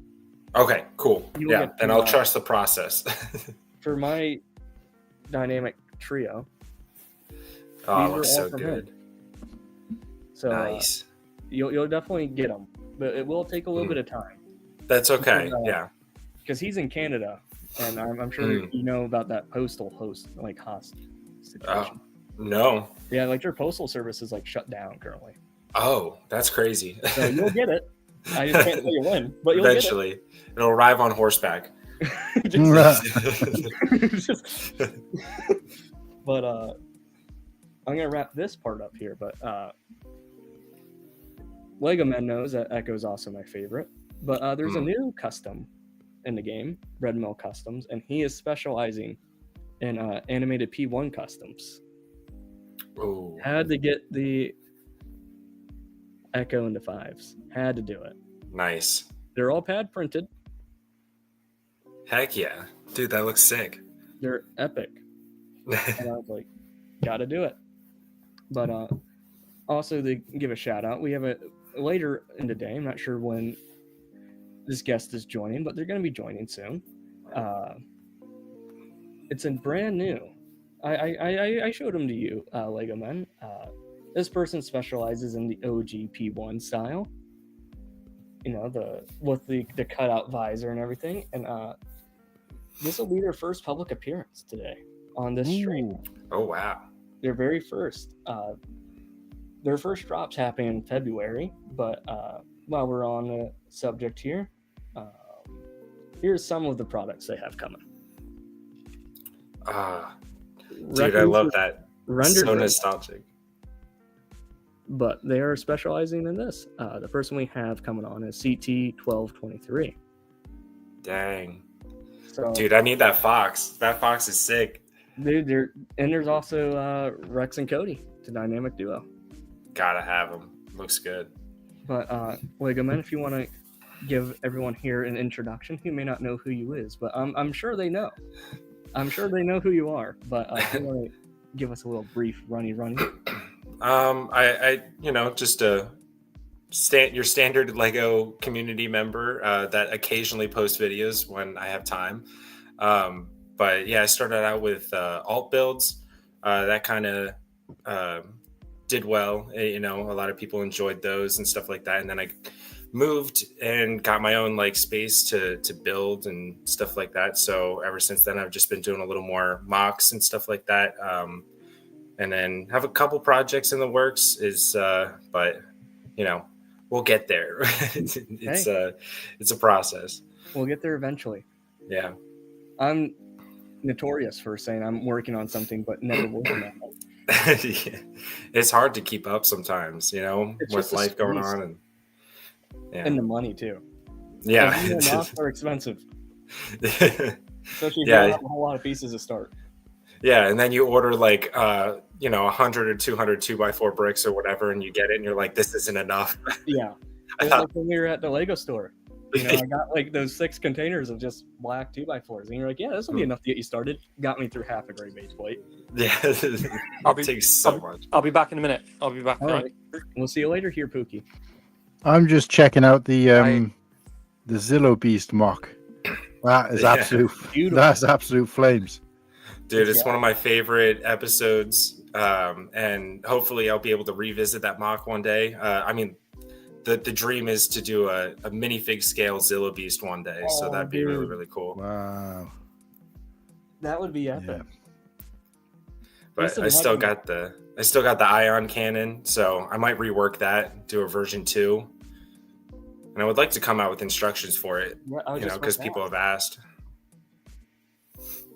Yeah, the swamp speeder as well, the largest swamp speeder. I can see that you've done it using 4 swamp speeder sets. I was saying that. Cole, that looks amazing. What was that? We're matching, you and I. Oh yeah. Uncoordinated. This is a like a light blue. Oh, never mind. We're not matching. Sorry, I can change shirts. I can change real quick. Real quick and come back. I'm joking. But so, are you able to share what you're working on now? Are you? Yeah, yeah. I can do that. I can give some exclusive behind the scenes. You guys. Whoa. Thank you, Nimble. I appreciate that. We're getting the first look at the BTS. Are we going to be able to see the butt on this thing? Oh, jeez. Sorry, I'm scrolling through too many cat pictures. Oh, okay. You just missed it. We were looking at a calendar full of some good old cat pics. All right, let's see here. All right, so this is the interior. Ooh, look at that. Damn. Look at so that. far. Are those stud shooters? Yeah, spring-loaded shooters. I think I have the record for most stud shooters or like spring-loaded shooters owned. I think I'm at 8,000 right now. And I need more. I need more. Let's see if I have another picture, but oh yeah, and then this is the front. There's going to be like a bridge. Oh, is that a Coruscant Guard gunship? Yeah, just for scale. Okay. Are you going to color swap it? Actually, I might. Okay, so the theme of it is going to be based on the fan film Tuck Tales. Oh, yes. Reached out to High Ground and was like, "Hey, got any info?" And he's like, "Yes, but no, because it's going to be all redone." And I'm like, "Okay, cool." So he's like, "Here's a little info, but like that's all I can give you." But I'm like, "I don't care. That's awesome. Thanks for getting back to me." Is it going to be a partnership video, maybe? A what? A partnership video. Yeah, so I'm going to be collabing with 2 people. One of them is, excuse me. I just want to make sure. Yeah, one of them is True Squadron. So Kennedy will be doing the landscaping work because he is the master. Let's be honest. And then behind the bricks, he's going to be adding on to the base area. So I'm going to be doing the front section of the base, and he'll do the back section. Okay. And so far, his section is going to be about just over 2 feet high. And then I think I'm going to go a little taller than that. I would probably donate this design to it if you want. Oh, dude, that looks sick. I remember you sent, that's your own custom build, right? Yeah, it is. I still have the instruction video all locked and loaded to be uploaded, but I've never uploaded it. Well, once you drop it, I will make a tuck version of that speeder. Heck yeah. 100%. And Subway Dude has a question for you. Why do you need so many? That's a good question. I don't need it, but they are dirt cheap on BrickLink. And it's good filler brick. And then it stimulates my brain when I pick up the mock and shake it around, so exactly. Yeah. So yeah, because you've used like a snot technique with them, haven't you? Kind of thing where it's kind of side on to use the pattern. I think just looking at that video it looks fantastic. And it's just nice to see like creative ways to use things. But that, you don't even think about that pattern that's on the side, where it kind of goes across down a bit. And then, and then using that side on is just, it's just Almost like, why didn't I think of that? I've seen a few people use it, and it just looks so good. It's a very subtle thing, but once you see it, you're like, oh, that's so awesome! Like, because the transition is so clean and stuff like that. So just adds a little extra dynamic detail into it and stuff. So, and it's very easy to do. So as you were speaking there, I was looking at my notes here, and I actually had a subject dedicated to your arrival here. I'm going to put up the banner. Give me 1 second to type it. I'm really slow at typing. I'm a big fan of the chopsticks technique in the keyboard world. That's it. So this is for the entire panel. If, money was not a thing, say you had the best skills in the world. What would be your dream project? If you could do anything, any project, what would it be? It's a good question. I think I would go with Wookiee, like a Kashyyyk, mock. Just, I know lots of mockers have done it, but I think it's such a cool thing. Yeah, I mean, you can kind of, you kind of got a lot of free will because they didn't show enough of it for us to have to stick to a particular pattern. And when it comes to something natural like that, it's not as clean as like a building would be, and also you can kind of have free license and say, well, this is stuff that was never seen, kind of thing. But also because it's never really been done with Lego, so taps into that a little bit. But that would be mine if I had the choice. Nice. Would you be using the actual Legion on the battle, or would you go whatever your heart felt? Yeah, well, I've always said that Lego should do a Wookiee battle pack, and I don't know why they haven't. But no, I think I would just focus more on, the Wookiees and their setup there rather than the battle. That makes sense.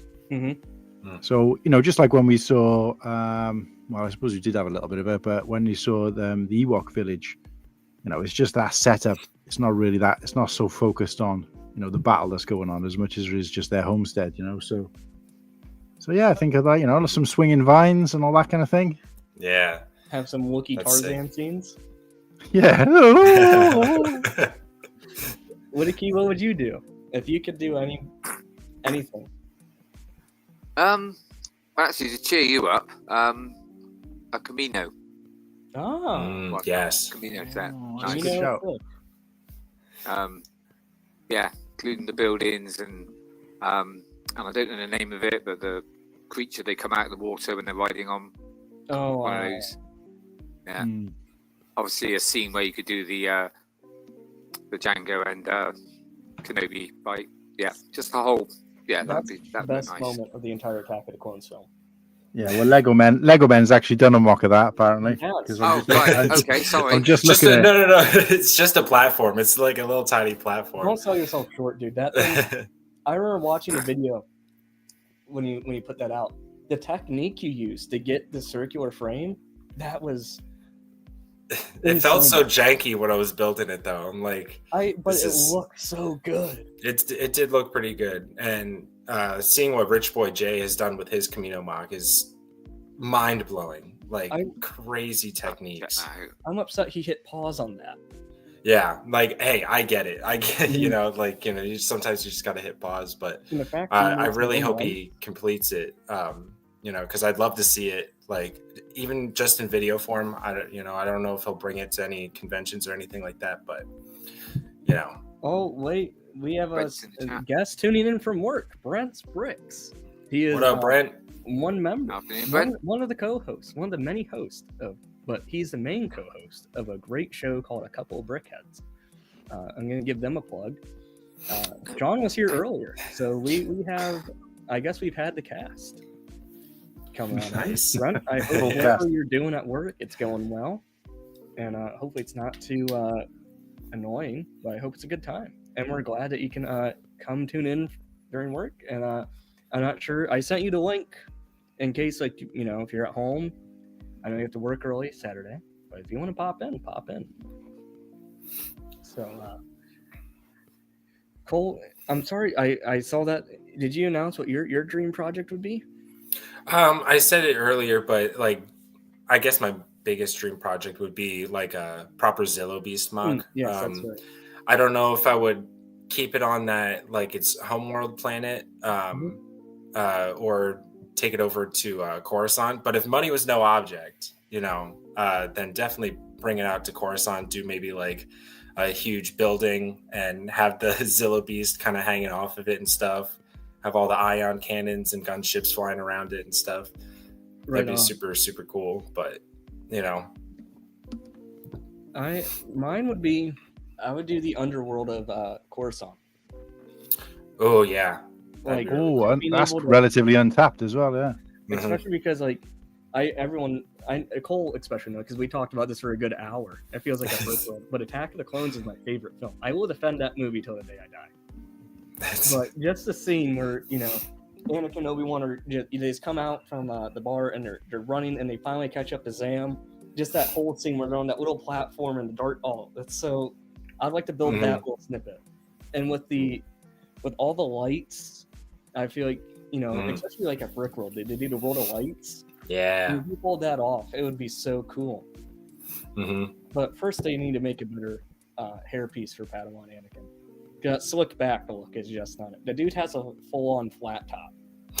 He doesn't have a slick back hair. But yeah, it's not it. It's not the move. I would like to say my dream project though would be somebody else building mine. I couldn't do it. Just oversee it. Yeah. I need instructions. I can't know. Fair play to you, because as everyone here knows, I'm a big custom lover, but the chance to be able to use this pristine fig. Oof, so nice. She is perfect in every aspect. I need to somehow get full screen because I can't see very well. I need to get the alternate helmet that they did. Wait a sec, I'll do it.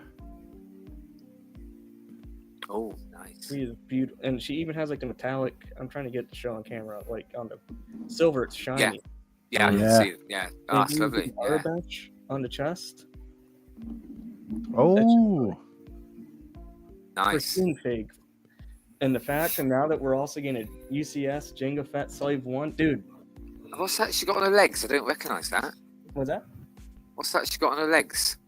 well, she has her knife and her little, because remember her boots have knives in them. No, around the sides. I don't recognise it. Lego don't seem to do. What's that? No. Oh, this cape. is Right. It's a lace cape. Yeah. No, I was taking the piss. Very rare, Yeah, cloth. I don't think they've. Nice. Even if they did go back, I don't think they could do it at this quality. Like, even has a print. No, but only the best is good enough, so they say. Exactly. Only the best is good enough. I bet they regret saying that. Oh, for sure. But we do have another guest to join us here. He's fairly new to the ACOB world and everything, but if I remember correctly, he's big on the TikTok game, or as I call it, the Tic Tac game. But Maul's Vengeance is here joining us today. What's going on, boys? What is going on? I am alive. I've been fighting for my life for the past 3 days with this horrendous flu in my bed. But we're back now. I'm actually able to get up, not hallucinate, and we're good to go. He did win. Gosh. Happy to be here. I was so hyped to hear the stream was going on, especially the 24 hours for a good cause too. Absolutely. And to touch on that, if you guys feel inclined, you guys want to support the cause further, we have pinned here in the comments somewhere. And let me try and pull it up here. Oh boy, the good thing about going along on these streams is, boy, those comments, they build up quick. Here we go. Just copy and paste this link. It'll take you to the page if you want to, I'm not saying anyone has to. Please, I'm not saying like, oh, you have to, man. No, if you feel like you want to, and I know it's just right after Christmas, and I know finances are pretty tight for everyone, right after spending for like the most expensive day of the year, it feels like, other than Brick World. If you want to, go and support right there. And I am already proud to say we've exceeded our goal. I'm mind blown by that. Jeez. So thanks to everyone for making that possible. Like, from the bottom of my heart, thank you. Like, I could. When I first saw it, I was like, man, I want to cry. But I'm like, I'm on camera. I can't. I will say I am a little hurt financially. You know, remember that Insiders weekend with the AT-AT, how it sold out so quick. I was able to back order it, and then I finally looked on my bank account 2 days ago and saw that $730 charge. Man. Unfortunately, Justin, I've had to let that go. You did? Oh, you didn't get it? Oh, no. Oh, it's the worst because obviously I'm saving up for Chicago. It was the worst year, but that had to retire this year because I couldn't do both. And in the end, I was like, no, I've got to do a Frozen. Just let it go. It's actually my second one. I plan on selling this one for sure. I'm hopefully going to get like 1,200 or so. I'm gutted because out of all the Star Wars, that is my favorite scene. Half scene is my favorite. Really? Yeah. And I'm absolutely gutted.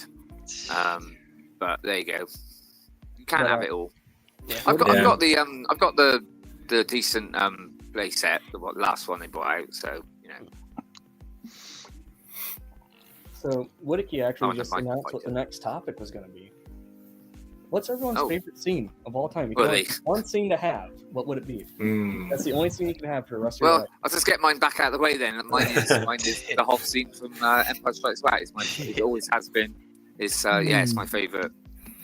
Favorite scene. A good moment. Just seeing him hang upside down like that and do like a little sit up and move. It's so cool. And seeing the legs. Yeah, all of it from start to the end. Yeah, not just the battle scene. The whole. Just about it. But yeah. But remember, you can only have this one scene. I can arrange that. And I will also go as far as to include video game cutscenes and TV show. Okay.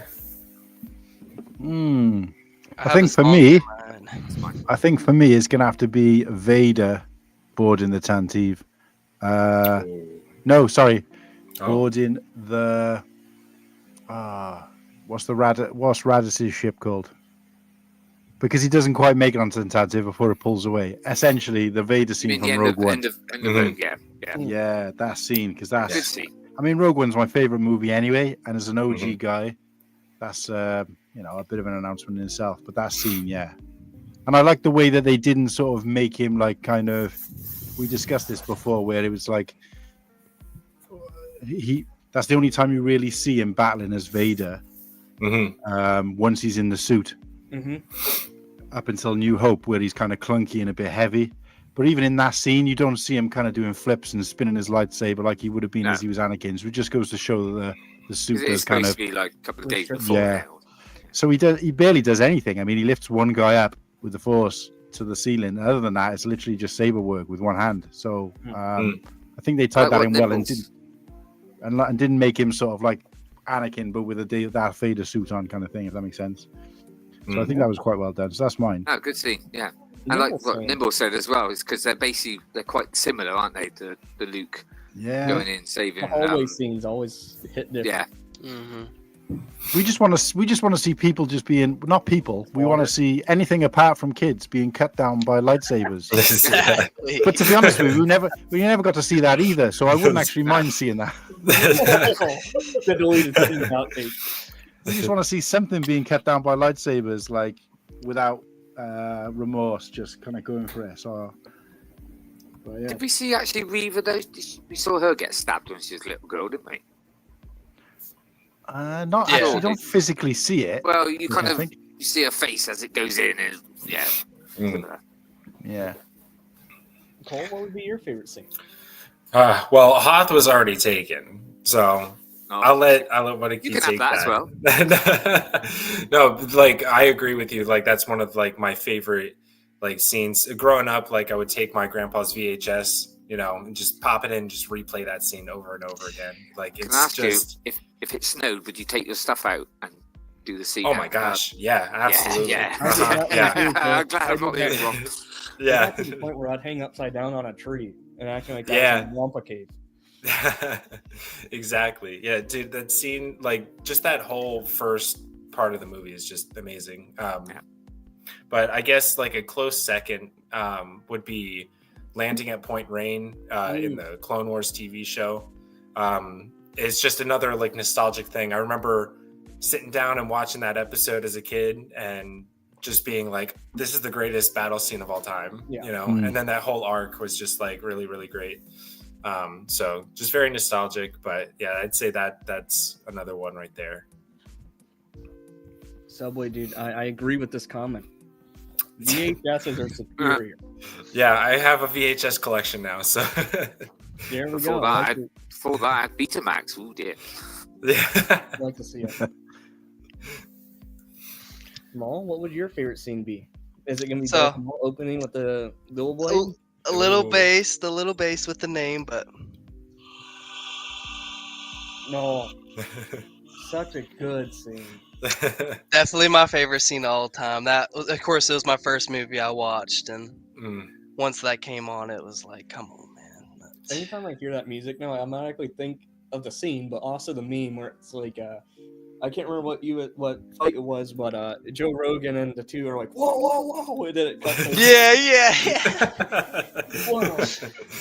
But no, that scene was so legendary. The fighting, the sabers, all just, man. And then a second honorable mention with video games, especially after playing that Force Unleashed again last night or whatever. That pulling down the Star Destroyer, man. Yeah. Come on, pulling down that Star Destroyer, dude. I'm stuck on that bit at the moment because I think one of my buttons aren't working and I can't seem to pull it down properly. Oh no! No, I think my shoulder button's not working and it just don't seem to. I get it so far and then it just goes back and I'm like really pissed off. I'll bring you one. And I can't Just afford not strong enough with the Force, mate. That's what it is. No, it's the controller. I know that shoulder button. Oh, yeah. You gotta take out those TIE fighters quick, man. Yeah, And especially that last TIE fighter too, they try and play with you and make it so you can't grab it, so you gotta throw something at it. Definitely took 3 or 4 times, but we got through it. Jeans guy. I don't remember that. That's that. Yeah, that's that mistake, isn't it? Where he's got in the jeans in the background. Yeah. oh, okay. Now I remember. It's quite funny because obviously I'm an OT, and when the prequels, the prequels came out, a lot of us weren't too overly keen on them when they first came out, to be honest. But I always said it was probably one of my my least sort of favorite film, but it had the best fight, the best lightsaber fight, you know, Maul and just awesome. Him and Ben when he turns and does all the just awesome. So one of the best, definitely one of the best fights. I swear with those sequels, it's like those lightsabers weigh 20 pounds or something like that. The way they swing, it's like. I was doom scrolling last night when I knew I should be sleeping for this. I came across a video where it had Hayden Christensen and Ewan McGregor, they were training behind the scenes. I remember watching it on the DVD, like the extended cut, where you could just see how the film was made and seeing them like how fast they were going.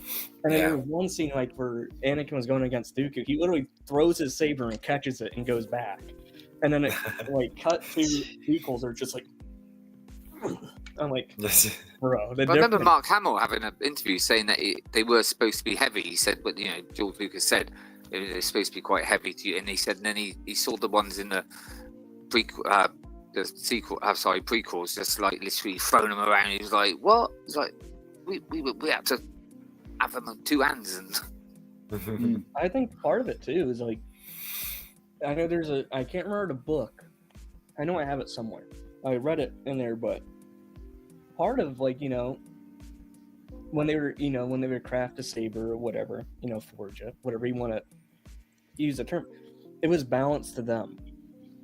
So maybe I think, because at the time, like during the Clone Wars, let's all face it, everyone's kind of jacked. Hayden was jacked, Ewan was jacked. They're not like Arnold big, but maybe with the amount of fighting they were doing, hacking and slashing, maybe that had something to do with it when they were forging it.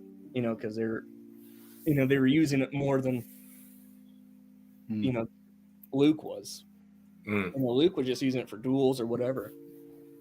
It wasn't like the Clone Wars where they were deflecting with stormtroopers, but how often you have to deflect anything with stormtrooper? Don't they always miss? You just step out of the way. But I think it's balanced with the user and the time that they're in. Well, that was one thing I remember we all like, wow, with the Phantom Menace, because obviously, like you said, we just seen him using his jewels, dueling and stuff like that, and then all of a sudden Qui-Gon Jinn like shoves it in a doorway, and we're like, whoa.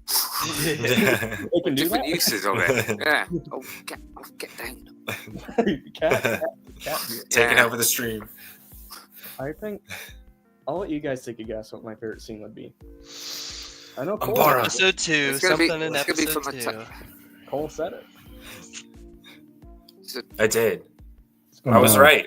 Umbara. That scene single-handedly made me join the military.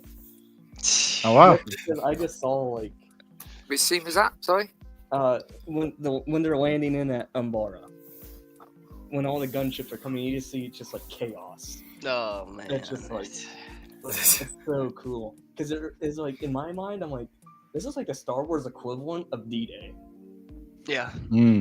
Yeah. So I'm like, I just remember, I'm like, from that point on, when I saw that episode on the TV, I remember it was October 27th of 2012 or 2013. It was at one of those two.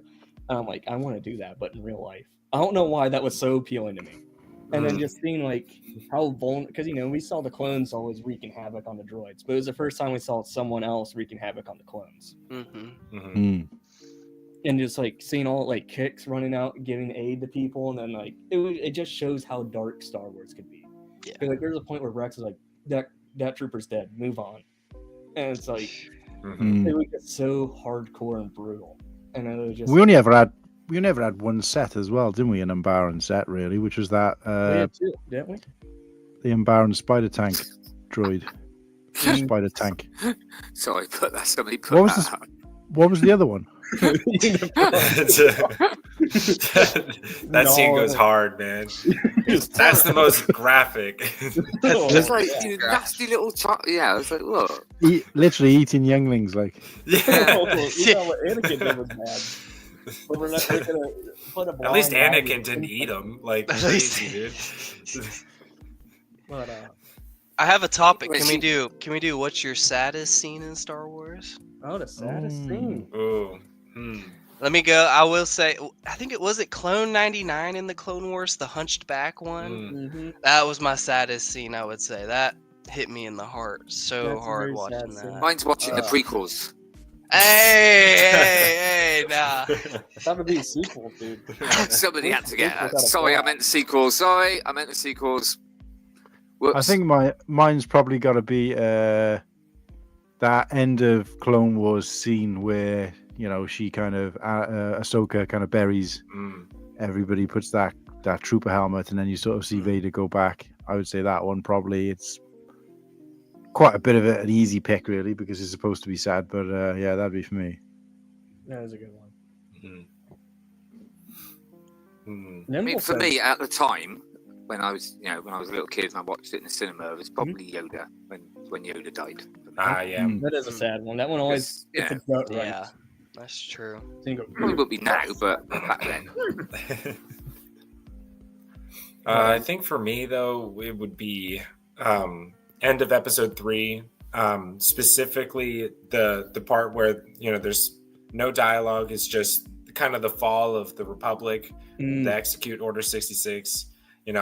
It's just sad seeing something that had so much potential, just come crashing down, and all the innocents that were lost and stuff like that. So it's a pretty generic answer, I think, but it definitely has a huge impact on like the Star Wars timeline.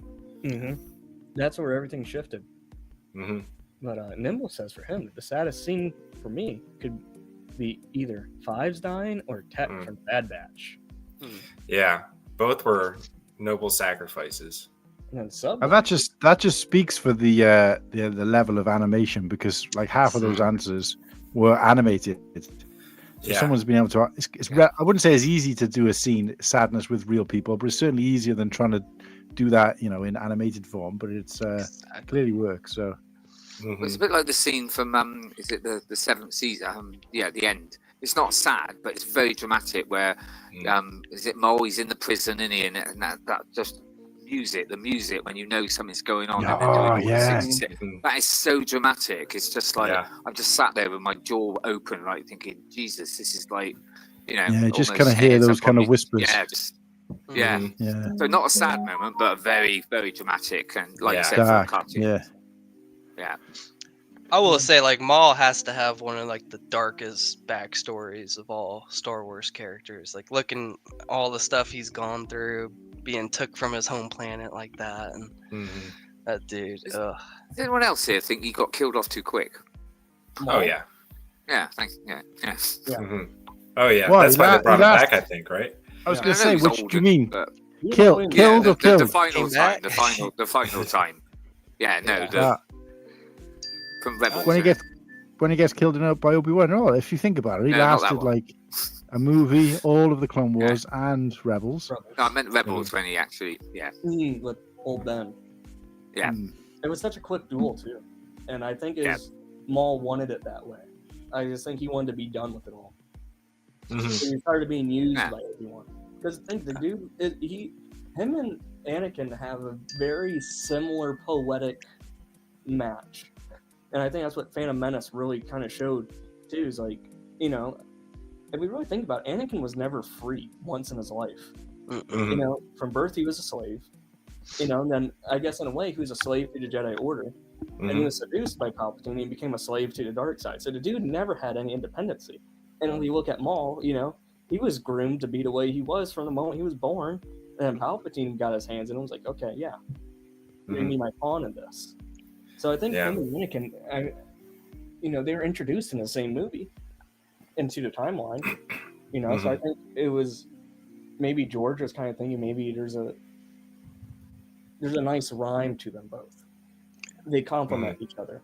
Because if we look at Maul, he was a very aggressive fighter. And how did Anakin become? He was an aggressive fighter too. So I think seeing how Maul was a reflection of what Anakin would become. And I think that's what Qui-Gon knew. And once seeing it, that's why he was like, yeah, dude, train this kid so he doesn't become that. Well, wasn't it in that Rebels when he died? Didn't Obi-Wan use like Qui-Gon's move or something like that on him? And yeah, that was huge. Yeah. And I think the biggest thing for Maul for me is like that gives him a lot more sympathy is like he's kind of like Loki, where his whole purpose is to fail. Like that's his character. It's like, you know, he can never win. He's always losing. And that stinks to never have any like, you know, accomplishments or anything. Yeah. Like for me, I can't decide what the saddest scene is. It's a tie between both. For me, I'm always gonna, you know, I remember distinctively watching the Citadel arc, and as I've said several times on stream, Echo's my favorite, and just seeing that sacrifice, like Echo, he was like, "I'm gonna get that shuttle for us," and you know, everyone was kind of like cowering behind some cover, you know, what you probably should do logically, but Echo's like, "No, I'm gonna do what I can." He just grabbed that shield and just like, dude, he took quite a few down with them as he went. And just seeing the fives yelling for Echo, and then just the camera cuts to the helmet just like charred. I'm like, that was sick. I literally cried because I remember just watching. I like I said the other day when I was on stream, I was like, you know, I watched the Clone Wars like from the moment it like started in the theaters, and then I waited every week, like all of us probably did. But and then also this is gonna be like I think, and then it's in episode 3. It's before, you know, Order 66 happens. It's like right as Mace Windu and all of them went to Palpatine's office. But you just see Anakin just looking out into Coruscant. You know, he has that tear going. And I think it's quite an emotional scene. I mean, Anakin's kind of taking a step back and he's seeing what everything's leading up to and what he has to do to, you know, not just save Padme, but what he thinks is right for him. And I think it's that music again, isn't it? That background music that they use to kind of drive like that emotion. Seeing the emotion on Hayden's face too was, you know, for all the crap he did a great job acting. I think because he's able to convey what you know, he couldn't see what was happening. You know, it was all CGI'd, like, you know, the background, whatever. But he was able to capture what it would look like, and I think. You know, he was saying goodbye to a chapter in his life, but also, you know, he was scared for what was happening. So Yeah. Let's not forget Gregor though. Gregor is another one that had a noble sacrifice. Yeah, it was another good one. So That Plo Koon scene too, where he's like, "You're not expendable." That was yes. Plo Koon's like one of my favorites. Oh yeah, he's awesome. But no, it is a crazy point. I mean, the animation, those shows that, I mean, you wouldn't think they'd cause so much emotion, but they did. Yeah. They did. Yeah. I remember as a kid writing us. Like looking at that movie, and I'm just like, this is so dumb. Like, why would they make this? And, like, I was totally against it. And I saw the movie, I'm like, oh, okay, that was pretty good, you know? And then the show came out, I'm like, okay, this is kind of awesome. So definitely the writing, you know, of that show, like, turned me, and, you know, it was so good, you know? Just brought a lot more depth and realism to the Star Wars universe that it desperately needed, you know? Spitting that Star Wars wisdom. Call me the Lex Friedman of the Lego Star Wars space. But I don't know. Like, do you guys have like any runner-ups? Like honorable mentions? There's a good one by Nimble. Forgot about that one. Yes. Burning Vader's body. Very good. Yeah. That's a good one. I also think Ahsoka leaving the Jedi Order was really sad. Yeah. Because I think for the first time it really showed what the Jedi were doing, like how corrupt they've become. Oh, I just thought of one. Just thought of the most saddest one. Okay. When the two Ewoks were running and they both fall and then he tries to everyone and he's dead. No.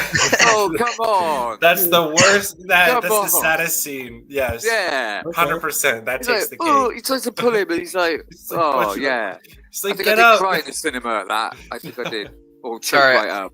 I can top you. Coleman Trevor, man, that broke my heart, dude. No. That guy, Coleman Trevor. One Piece real quick. Yeah. Now, didn't have a chance. What do you think the happiest? R.I.P. Ewok, someone's just put. Yes. Yeah. Rest in peace to Ewok death gets me every time. All died fighting for Endor. For some fight that they had no point of being in, just because they were only there because Leia asked them to be. They were just misled. What, the Ewoks? Yep. They were fighting someone else's war, and they had no idea. They were fighting. They were ready to eat them. So we were just happy to be there. We're like, free food? Okay. Another scene that I watch and I'm like just in awe of is the Ahsoka versus Maul on Mandalore. The way that was done, I know they mocapped Ray Park or Ryan Park, whatever his name is, for Maul, and it just looks so good, like just so clean. No quick cuts. It's just pure skill right there, you know. So, what like happiest? Like, what scene, you know, did you see in Star Wars when you're watching it just made you feel genuinely happy? Most of it for me. The Ewoks playing drums with the helmets. The original with the original music. Yeah. Not so much that the other one they did. I don't know why they cut that. Was it the Nub Nub song or whatever it was called? Yeah, the Nub Nub song. Yeah. Yeah, they shouldn't have changed that. No. I'm a huge Episode 1 Phantom Menace fan. So the pod racing scene is like really high. Just the sound design on that is impeccable. It's amazing. Yeah. For me, another scene that always makes me smile is when C-3PO is telling a story to the Ewoks. Yeah. He's like, and all that. Yeah. And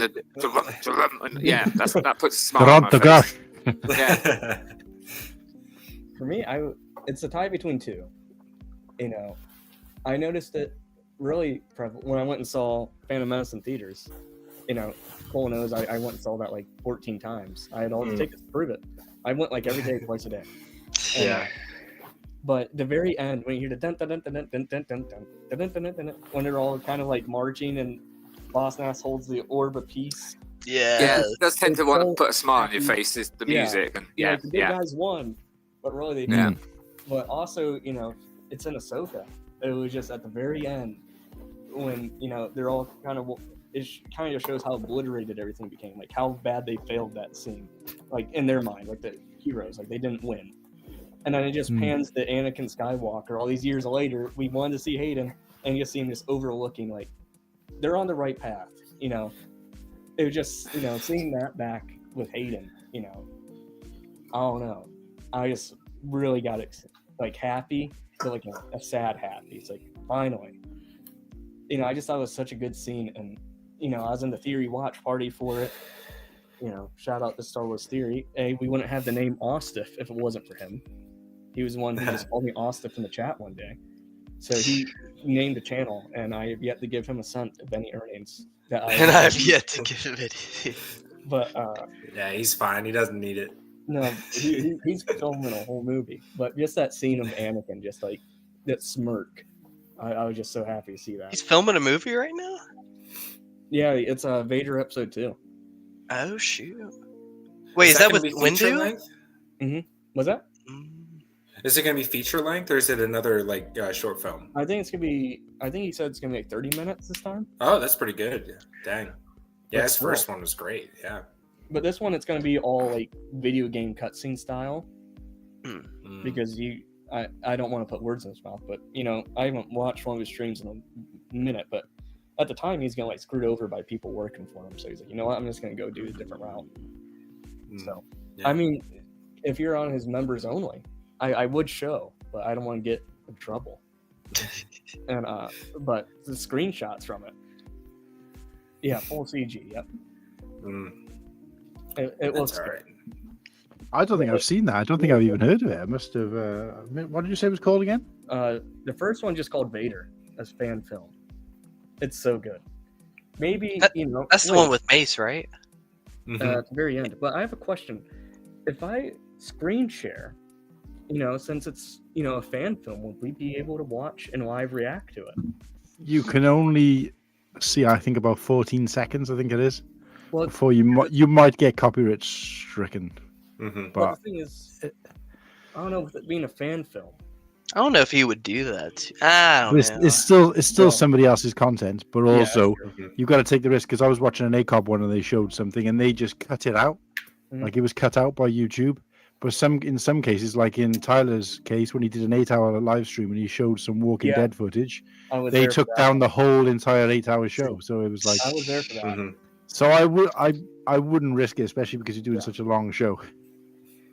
If you were doing like an hour or 2 hour maybe, or a short video, but I think it is quite rare. But it's obviously, as long as there's a chance, I wouldn't risk it. But it's up to you, mate. It's your stream, so. No, we'll do it another time. Talking about Tyler, were you there, Austiff, last night when he said he's about to do a stream before the end of the year? No, I haven't watched last night's yet. Yeah, he said he was about to do one. He said he might do a stream before the end of the year. I need to watch it now then. Wow. I hope he does, man. That got me hyped up. I hope he stays to his word. I think he will.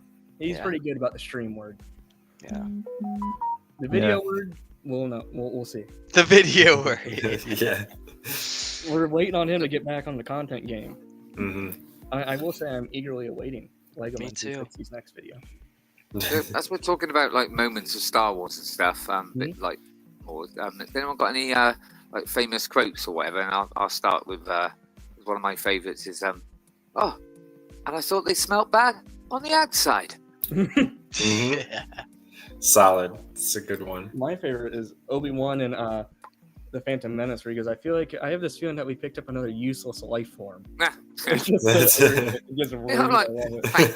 Yeah, rude. Just great, and then Anakin just right there listening to it. It's just mine has probably got to be almost any of K2SO's lines. Like I was gonna say, there's a problem on horizon. There's no horizon. He's just full of wit.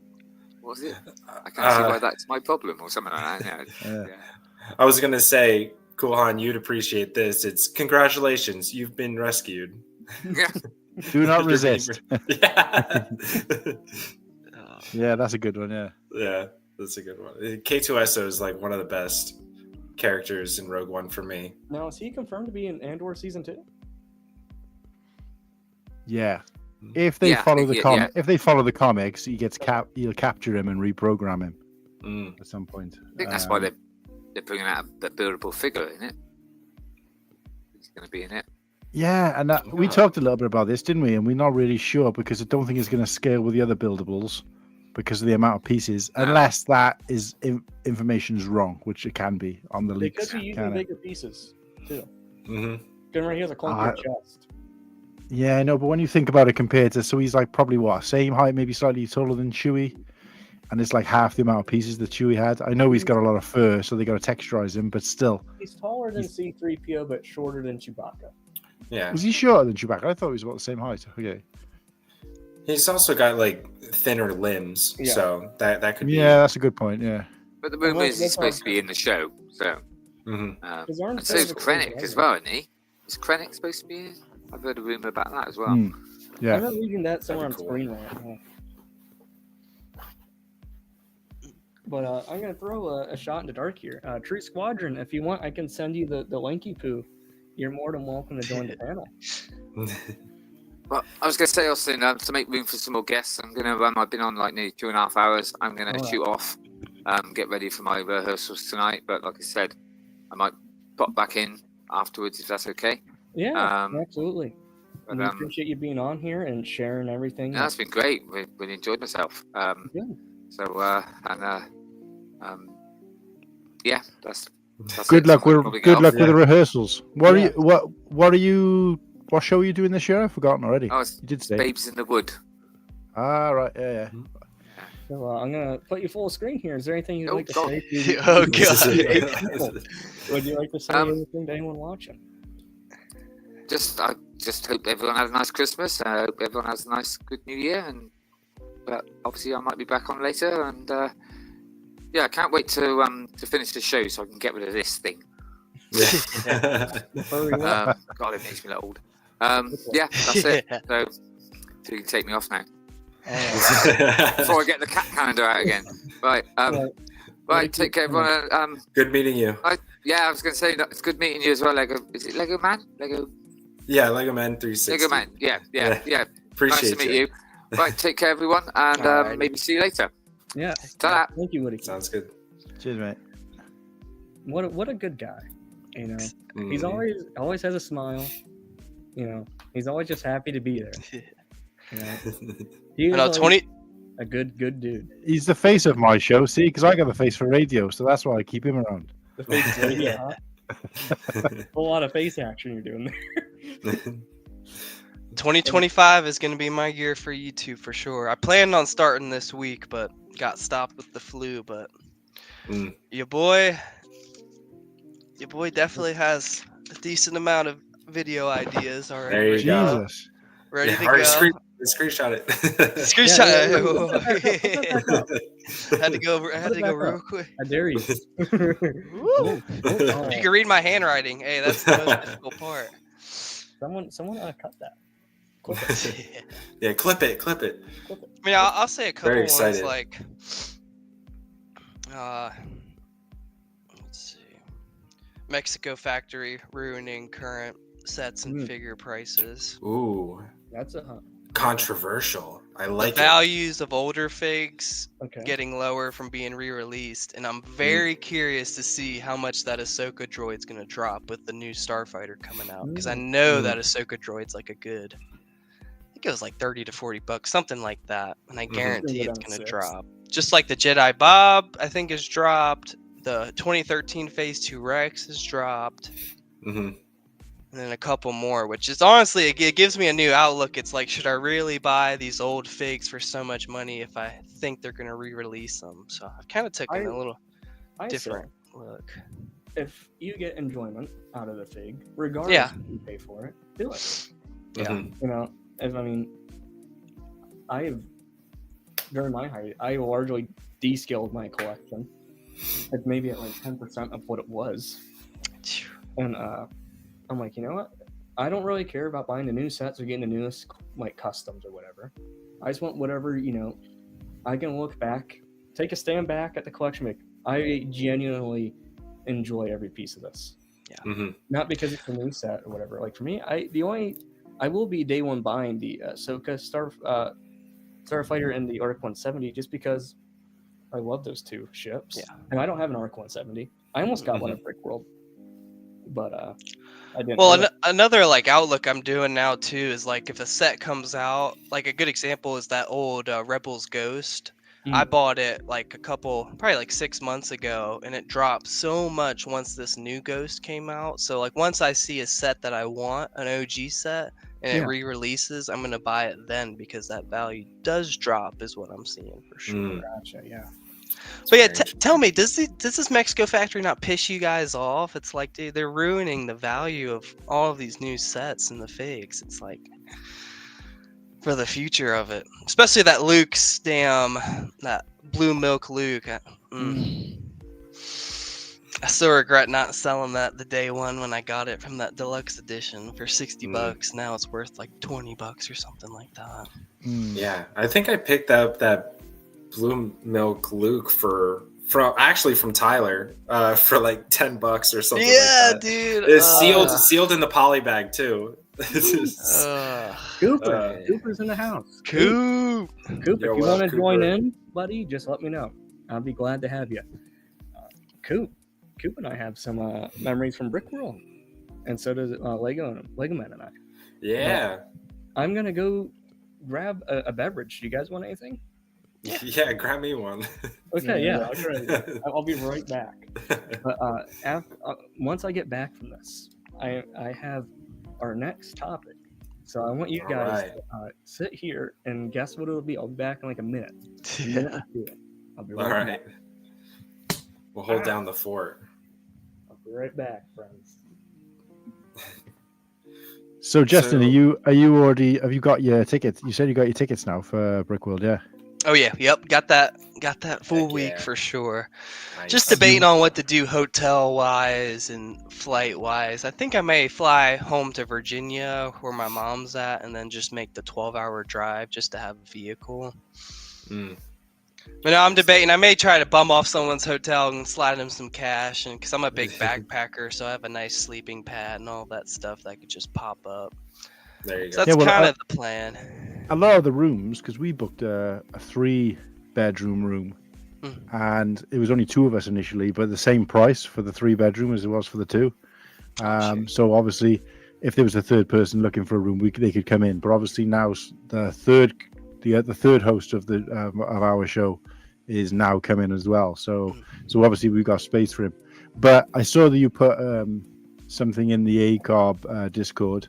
Did you hear anything back from that, or did you put something in there about room sharing? Anybody up for sharing a room? Oh yeah, no, didn't get an answer back on that. No, I think a lot of people, I suppose, if they haven't kind of met you, are a little bit exactly. Yeah, I understand that for sure. You never know who you're going to be sharing. I mean, like I've only met one of the 2 co-hosts that works on my show, if you like. But I've met Martin, who was just on here in person. Yeah. But even before then, well, even now, but before then, it was kind of a bit like, you're meeting these people for the first time. In his case, at the airport, and it's just like, what if we don't get on in person? Yeah. But I guess it's the chances you got to take. But now that we've met in person, obviously it does help a little bit. But no, I guess it is a dodgy situation. But from what I can gather, the hotels are relatively cheap in the area, and all local. So, but yeah, that Rennie, you won't get in that Rennie. No. That's the one I want to go into for sure, just to be there and not have to move or anything like that. Yeah. From what I hear, though, I mean, obviously, Legomen, you'll know better, but it's like even the next closest hotel is literally like a couple of minute walk around the block. Yeah, it's literally right next door, so some people will, go down like further down the road or something like that. It's like a 5-minute Uber if you really wanted to, or something like that. But it's not too far. They got a bunch of hotels around. I am curious, what do you guys do for like food? Do you just like go to the grocery store real quick to stock up, just so you're not going out to eat every day? I'm gonna save your save your breath. It's Portillo's breakfast, lunch, and dinner. Always. But yeah, no, a lot of people do either bring their own food or there's a Walmart down the road. Okay. Just grab food there and stuff like that. So that's probably what I'll be doing mostly is just hit up Walmart. They got a microwave in the hallway. Just do that. Exactly. Stealing my breakfast move. No, I am so hyped for that. I cannot express it enough. Papa Trips here. I'm going to give him another shout out because he is also a donation supporter. Heck yeah. And always great to just, also Cole as well. I'm just glad to see. Thank you both for your support. And also Nimble. Absolutely. If he's still here. Thank you, sir. I'm going to thank you anyway if you're not. Because I'm going to thank you. Just to say, too, boys, I might be I'm a little loopy today still. My brain's not getting all the thoughts that I want to get right now. Just as a little FYI, I'm a little loopsy still. That's all right. A little bit. And the honor balloon-headed. Is that from the medication or?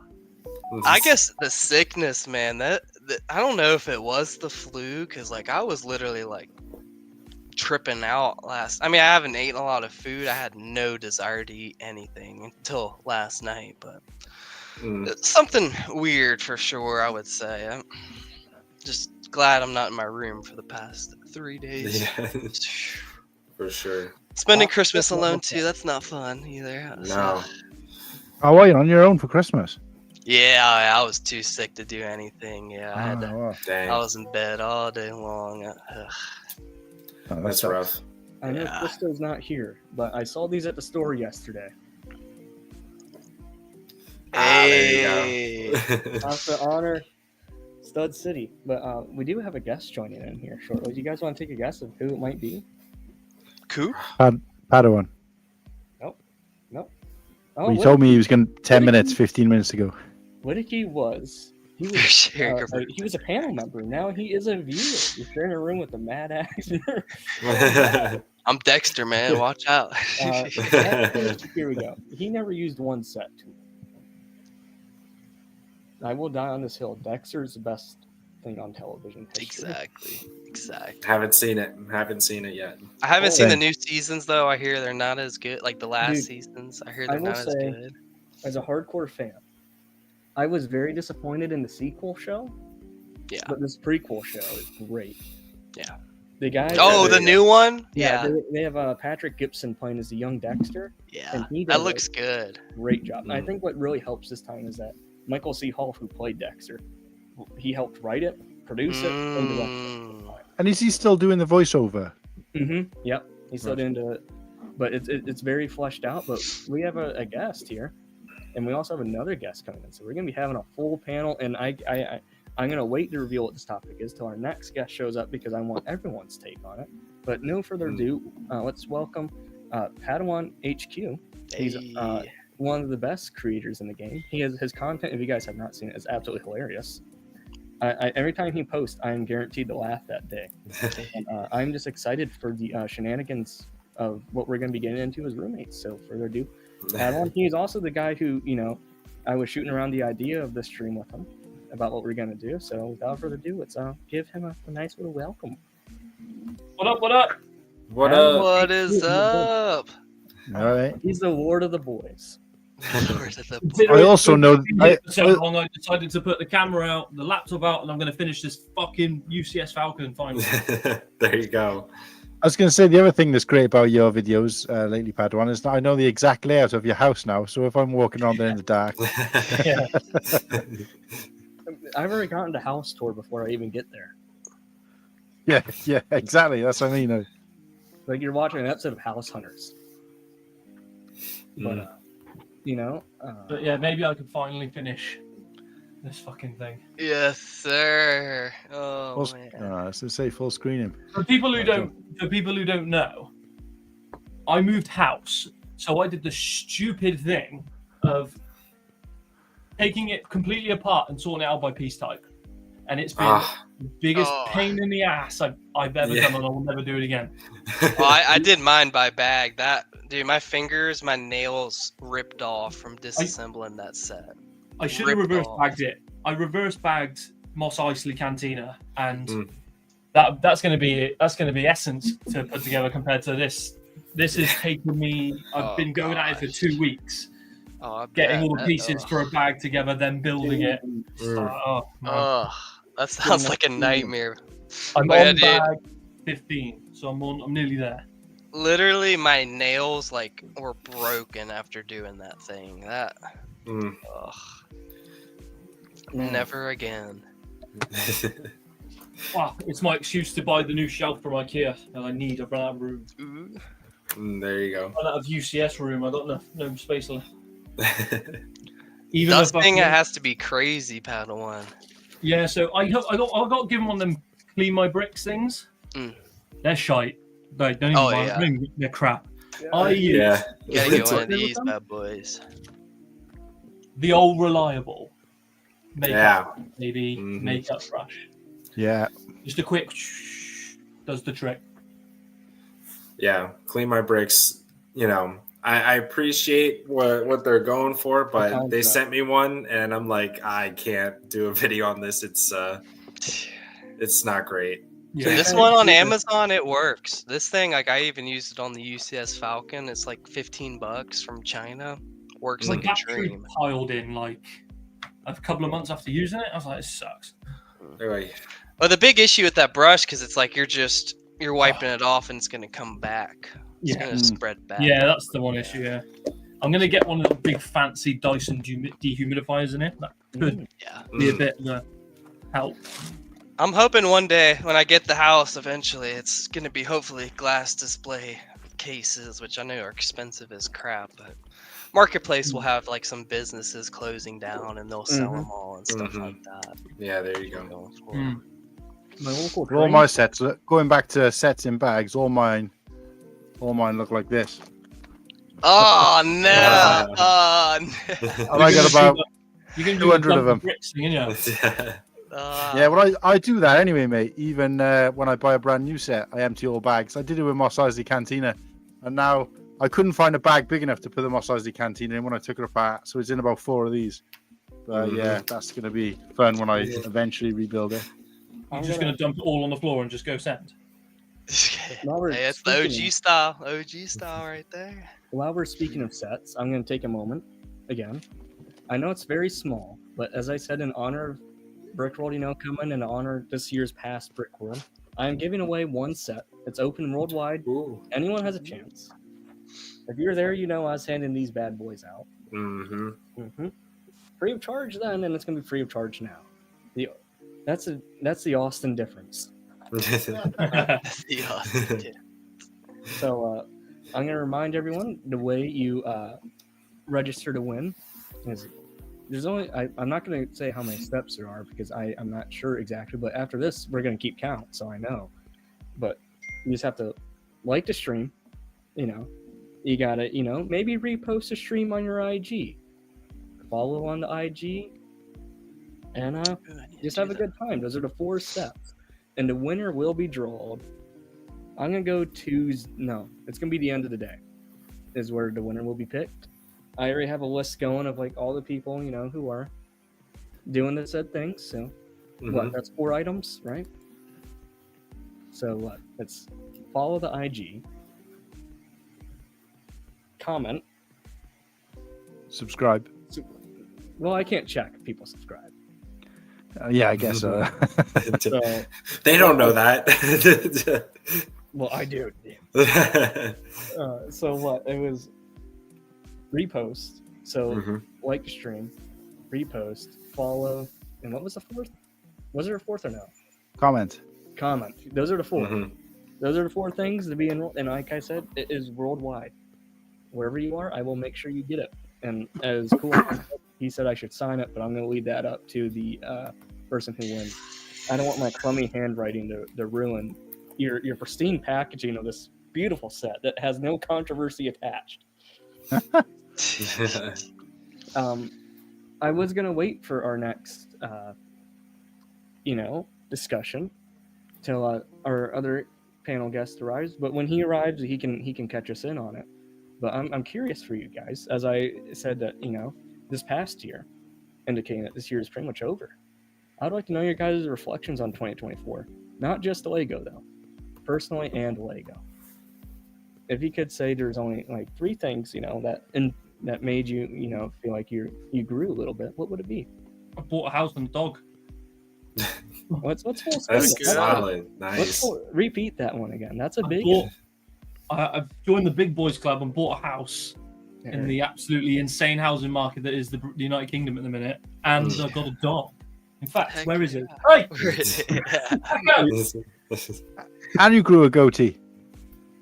And this just reminds me that I'm not at work. As soon as I'm at work, the veterans know. But yeah, it's been a big year for me in the adult space, but it's not stopped me buying all this shit as well. So I just want aspect of being an adult. You have adult money to get this stuff. Yeah, but when the bank sucks away half my wage each month, it's not fun. Yeah. So, Padawan, what would you say is the big 3? The big 3 of this year. The big 3 of this year.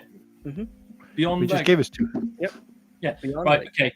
So I'll go 3 to 1, and one is the most important, and it is Lego. Okay. Right. Number 3, I bought the house. Number 2, I got the dog, and number 3, look at that there.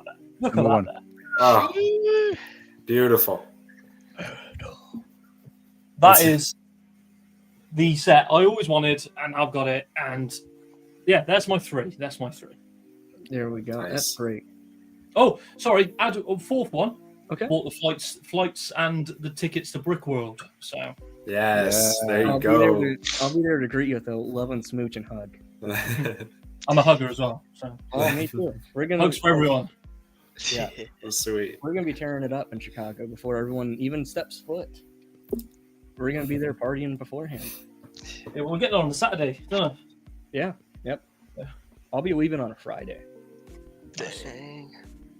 Make sure I'm there in time to make sure this cutie doesn't get picked up by someone else. Going off to the homeless. Yeah. or robbed. So who wants to go next? And you are getting big screened because I like making people. Oh gosh. I'll go. Oh, okay. Let me big screen you. I'm gonna start sweating now. Oh yeah.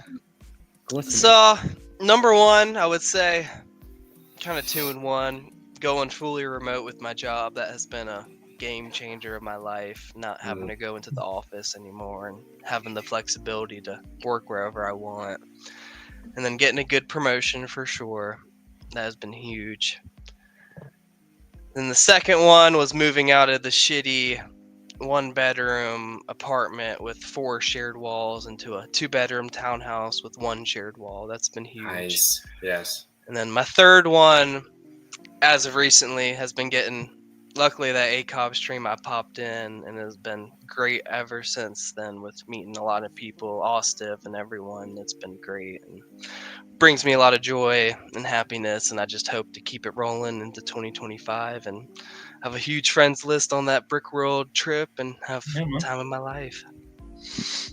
I can confirm it will be the time of your life. It will, 100%.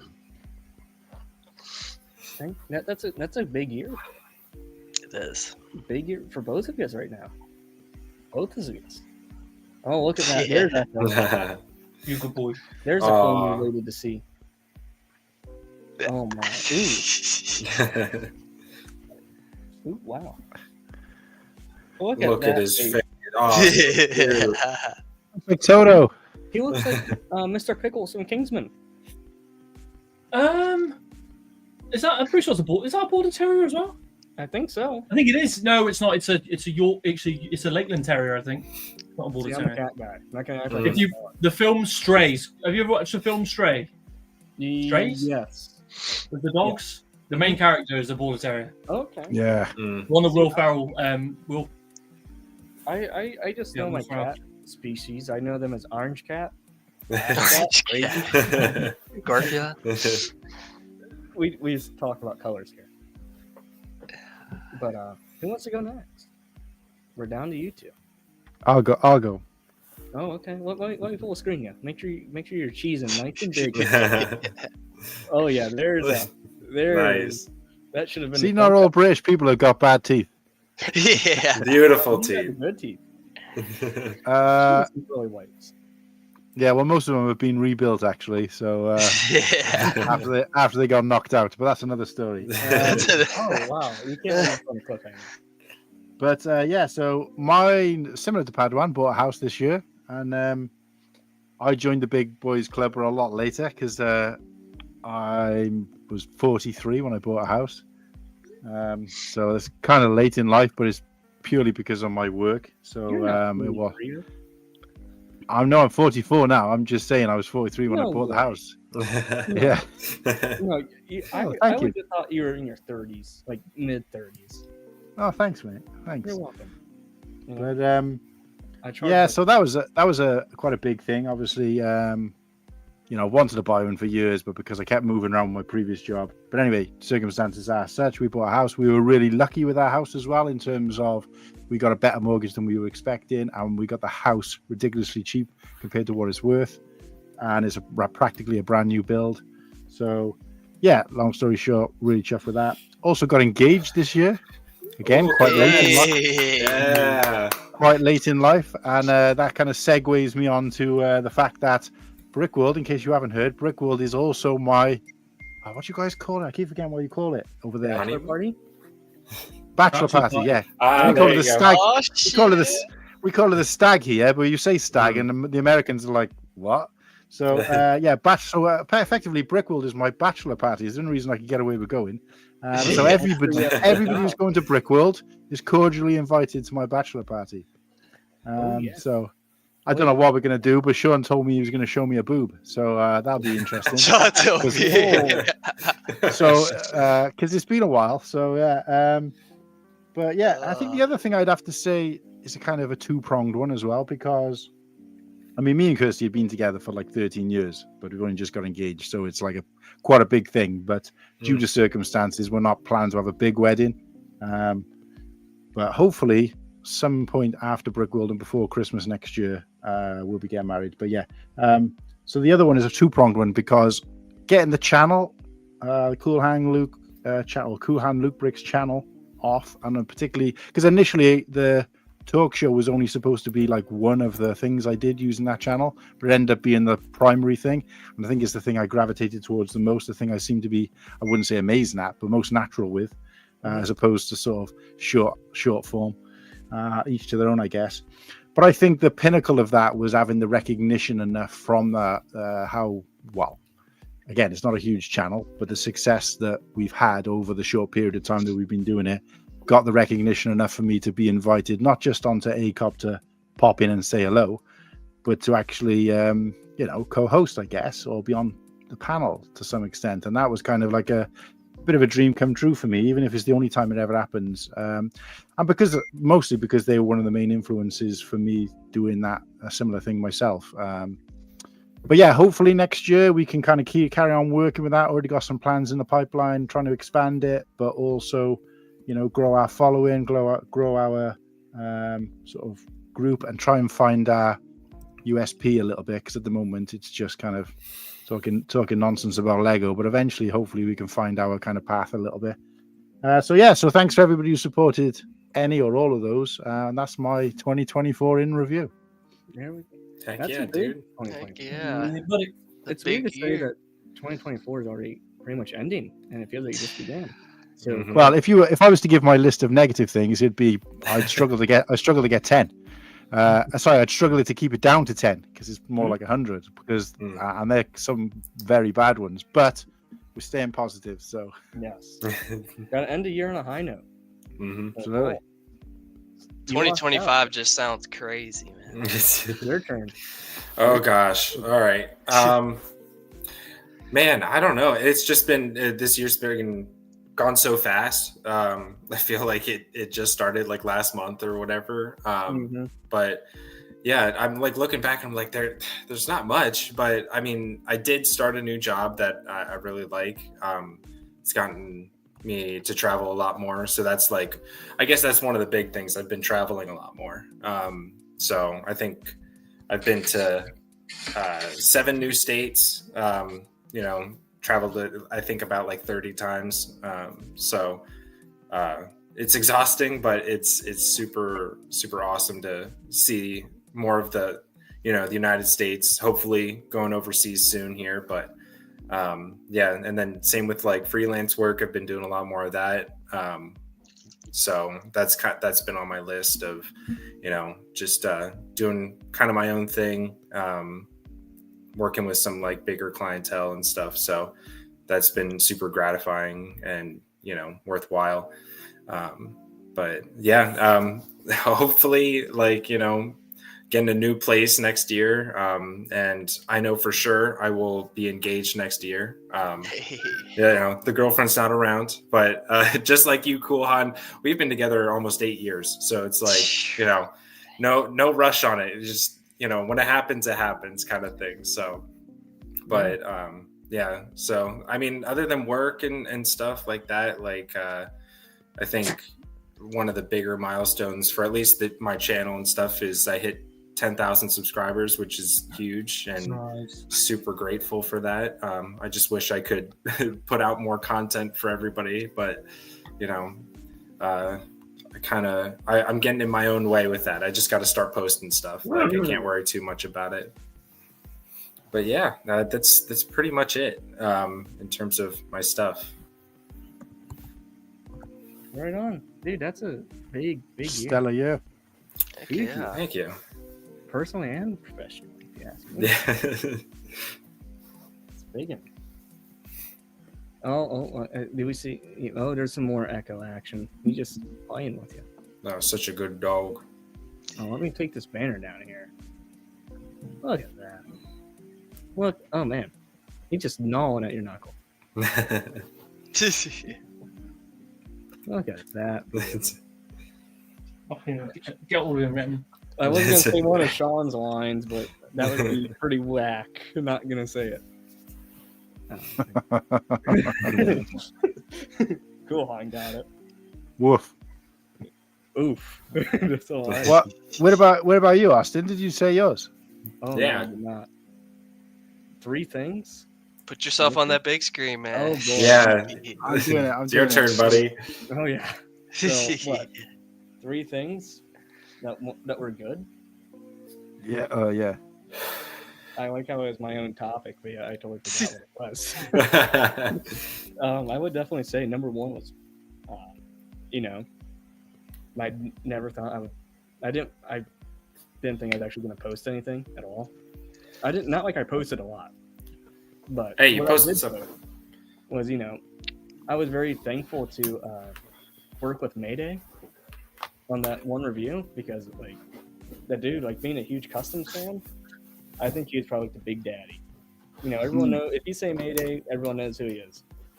And and just being able to kind of get to know him personally outside of Lego was kind of cool. And that also kind of goes for like people I've been in this community for 2 or 3 years now, actively, but it's like Cole, like him absolutely, like I'm grateful for everyone, but I just remember with Cole was like, what, we started DMing each other kind of like November of last year. Yeah, right before Brick World. It was right as we were getting tickets, I thought. Yeah.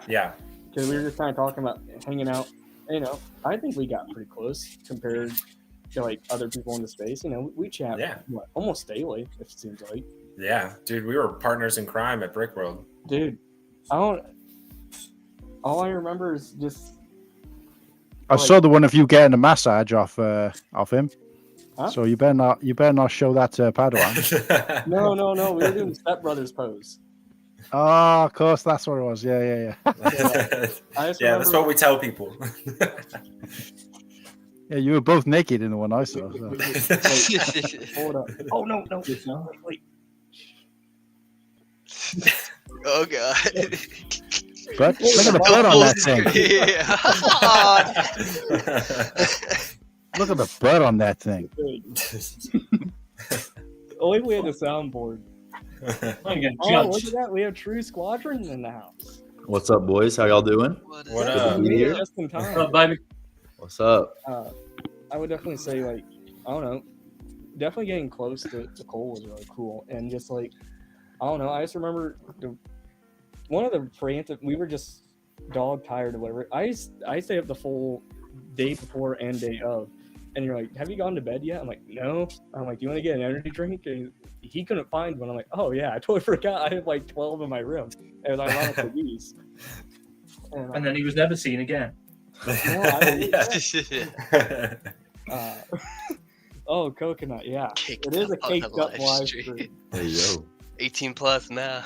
But I would just say, you know, I could go on and on about everything, like this community, ACOB, and then getting close to CoolHan this year. You know, we got I guess getting close to everyone too. That would be the big one. You know, I feel like that ties into BrickHive, but also the community itself. And then I would say, you know, kind of getting somewhat familiar with jiu-jitsu. You know, getting to a point where I was at a point where I was completely like sucking at it, and now it's like I still suck, but I at least know what to do. Awesome. You know, I can at least win a few matches here and there. And then, I don't know, I feel like this year, like, I'm not going to go into you guys know what happened, personally. You know, I feel like I learned how to bounce back quicker. You know, had a lot of sucky moments, but I enjoyed it, even though they were sucky. But, you know, just being able to look back and like, oh yeah, it's not as bad as it seems when you're able to take a step back. I guess they don't have a stand back perspective on things and when things are going south. Yeah. But yeah, I would definitely say number one, I'm thankful for all of you guys, you know, going down CoolHan, Legomen, Mall, and then Padawan over there collecting his bricks, and Kennedy. Dude, I won't forget, like, at Brickworld, I was, you know, I really wanted to build a mock. And I'm like, I really want to do Umbara. And at the time, I had no Umbarans at all. And then it would just, out of nowhere, like, Kennedy, like, vanished from our group for, like, a good hour. And out of nowhere, he just rejoins the group. He's like, hey, I got you this, by the way, for your Umbara build. And I have the exact one. I have them distinct because I put a little dot in the back of his foot. But it's this one right here. You just, like, here you go. Have that one. So I know I have fallen short on that, but it's just a lot of money to sink into it, and it's funds I don't have at the moment, and space, because I'm confined to this one room. And here in this room I have a bed, a desk, this table, the shelves. It's like I don't have the space, but once I move again, I will definitely do it. But yeah, I think that would be the big three. I don't know. Yeah. Nice, dude. How about I unfull screen myself here? Oh no! Go back. There we go. Okay, Kennedy, it's your turn, buddy. What am I saying? My top 3 things from this year? Yeah, here we go. Let me put From the banner for you. 2024. I guess number 1 has to be I got married. Heck yeah. So yeah, I got married like a month after Brick World. So that was kind of some crazy events there, going to Brick World Chicago and then getting married and all I'm not gonna that. hold my invitation getting lost. Oh, my bad. I guess yeah, that has to be number 1. Obviously getting a new house, and you know, it's been crazy. I do wish I was a little more involved in like my YouTube channel and stuff this year, but things have been crazy. I own my own Lego themed store, so that's kind of where I've been mostly involved in, other than the online side. So I have a Lego store I run, and all the stuff that goes with that. But it's been a great year. It's been a blessed year, and I can't wait for 25. Dude, Yeah. Seeing you pull up the Brick World while we were all at Bricks and Minifigs, like, who's this big truck? Yeah. It's like, oh wow. Yeah, that was a lot of fun to see y'all's reaction. We were like, what? Yeah. Who's this guy? Yeah. It's like, do we have like someone just like completely? What's the term? Fishing someone else's employees.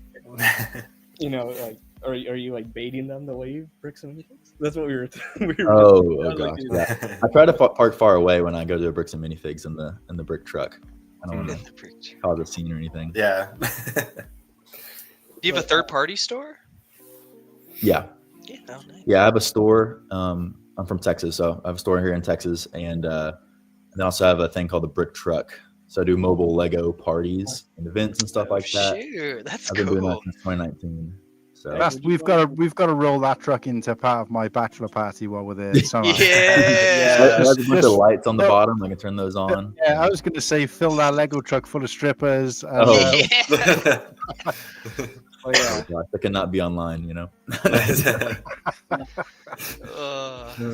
I will say, you guys are giving me hope, saying y'all are engaged and married with the girl with Legos. That's one of my concerns, but y'all are giving me some hope. The ladies love Lego. They do. That's giving me hope, man. I need that. My missus got a whole shelf to herself. A whole shelf. I need to find the one, man. Oh my gosh. One day. Hey, you never know. You might find it at Brickworld, mate. Exactly. Hey, I'm hoping so. I'm You're hoping a Brickworld daddy. There you go. Austiff, me and you, man. We got to go. Come on. Me and you, man. I don't know, dude. Depends how many drinks you can get in me first. So it shouldn't be that difficult. Depends how many drinks you can get in me first. I got 3 on me. I got you, man. But just to confirm that Lego is heat. I'm trying to find this picture here. But once I find it, I'll be able to show you. That's the thing with pictures, you have to find it. Great point. Yeah, definitely this year was definitely a little rough with inflation and all of that type of stuff. It's definitely inflation hasn't been the best. Yeah, out in Ohio, probably not. My grocery bill doubling. We totally heard of it. Ohio? Okay, I'm getting close. Here it is. If you want a guarantee, pick up a chick. There you go. You bring this big. Oh, there you Rex go. was getting all the ladies. Wait a sec. Okay. I can't see anything. Try again. Yeah, that is tough. Rex was picking up the ladies. That is pretty cool. That's a good print. God. I actually have him. You guys think that Rex is good? Got all the. Here's probably my number 1 purchase at Brickworld. There it is. Nice. Here. Which one is that from? He's the very first variant that GCC made. Oh, okay. Oh, dude, that ammo patch being oh my god. Well, that's the arms from. You say you took the arms from the Legomen was actually there when I got this fig. I ran to him. I'm like, dude, look at what I picked up, and he was like, dude, that's fire. You got that at Brickworld? Yeah, off of Mayday. He was that's cool. And nice. I was like, because at first he just had the plain blue arms. I'm actually feeling that cool. Yeah. And I had one of the microfighters, so I opened that girl and I swapped the arms out, and it just made this more pristine. Yeah. Oh yeah, looks so good. And then I bought the waist cape from GCC off, M&R actually. Gotcha. And then the pauldron is from Print Tech Workshop. If you guys want to get it, it's like $11, but $11. If you're, for me, I'm still going to do embargo. I'm not sure when it's going to happen, but I wanted to have the cream with the crop. Number 1, everything. Yeah. So I'm at a point right now where do I go and buy the GCC Rex helmet that they have the hole in, but it doesn't look like this helmet. The weld marks are like the light blue, like Lego. Or do I want to, because this guy, he can sell for like $300-400 now. Sheesh. Or do I want to risk it and drill the hole myself? No. Or do I just let him go without the rangefinder? Just go without. Rex just go without. Yeah, don't mess it up. And here's the Endor Rex. This one's by Eloger Rex. He's got it's like the effect. It looks like dual molding, but it's just printing. The beard print is so fire. It's so clean. Yeah. But I would say those are definitely the 2 buttes the collection. They need a Santa Rex in the next advent calendar. That'd be really cool. Yeah. Yes. Yeah. He fits, man. Doing that, with the white beard. Oh, look at this! We have one of the greats. If you guys have not followed him on the gram, I highly recommend it. Admiral Snapbar. That's a great I'm name. sorry, I have not released it yet. I said it was going to be happening in October, and just think life happened, and a lot of stuff happened. But he actually designed the thumbnail I'm gonna be using for Umbara. Oh. Ooh, nice. Like he Oh. Admiral, correct me if I'm wrong. You know, you put what you did accurately in the description in the comments, and I'll be sure to put it up. But he like made the actual landscape for Umbara. Oh, really? It was like some Lego, and it looked like foam of some kind. Like he painted everything. It looked. I'm gonna find it. It's absolutely insane. Oh wow! Yeah, we need a sneak peek of it. Yeah, I know. We need a little tease. Beautiful. Like I have. Like Umbara's still gonna happen. I could do it, but I want to. With it be my favorite moment in all of Star Wars. I want to do it justice. I don't want to half-arse it. You know. Absolutely. Hey, Shreddy, you're dang right. Hopefully I'm gonna find that future spouse at the Randy. I hope so. God. Oh, that's dope. Yes, sir. Absolutely beautiful. Yeah, that's a great little thumbnail there. Yeah. Like it is immaculate. Like just like look at the rocks and everything he just like crafted. Are those your figures or his? No, these are his. But we were actually talking. I'm like, because I hope that he has. You know, I have the Anakin right here, the LC, and I'm like, dude, if you can incorporate that with the like first variant Rex, and he goes, oh, I have all these figures, by the way. And Man. I'm like, but it will be happening because the whole goal with Umbara is I want it to involve the every aspect of the Lego community. So like, you know, the Lego photography side, there we go, got that united. And then, you know, Mayday was sending. This is ridiculous. One day I woke up to a package being delivered, and Mayday sent me. I have a total of like 40 Umbarans now because one day he just randomly sent me a package of all these Umbarans. Oh, yes, sir. Nothing behind it. There was no note. It was just these guys and a little bubble mailer. Wow. And all awesome. I have the note somewhere, but it just said "Have fun" with a winky face. And then Tyler also sent me one. Everyone's contributing to the Umbaran. Yeah, hooking you up. Has his sig fig head in there. With his nice. That's so great. like, yes, I will do it. So I will do the project. It's never. I'm not like giving up on it. I just want to be able to do it in the context I want. I want to make sure it's done perfectly. If that makes sense. Yeah, can't wait to see you build it one day. I know you showed me your plans a while ago, so I can't wait to see how it turns out. The plans are still there. Okay.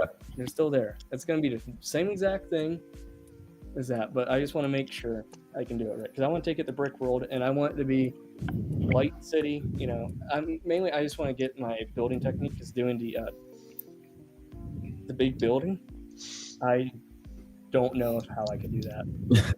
Those Umbaran buildings are weird, so that's gonna be tricky. And they have like necks and Hey, don't pull an M&R Hoth move now. Oh no! It's good. I think it will happen.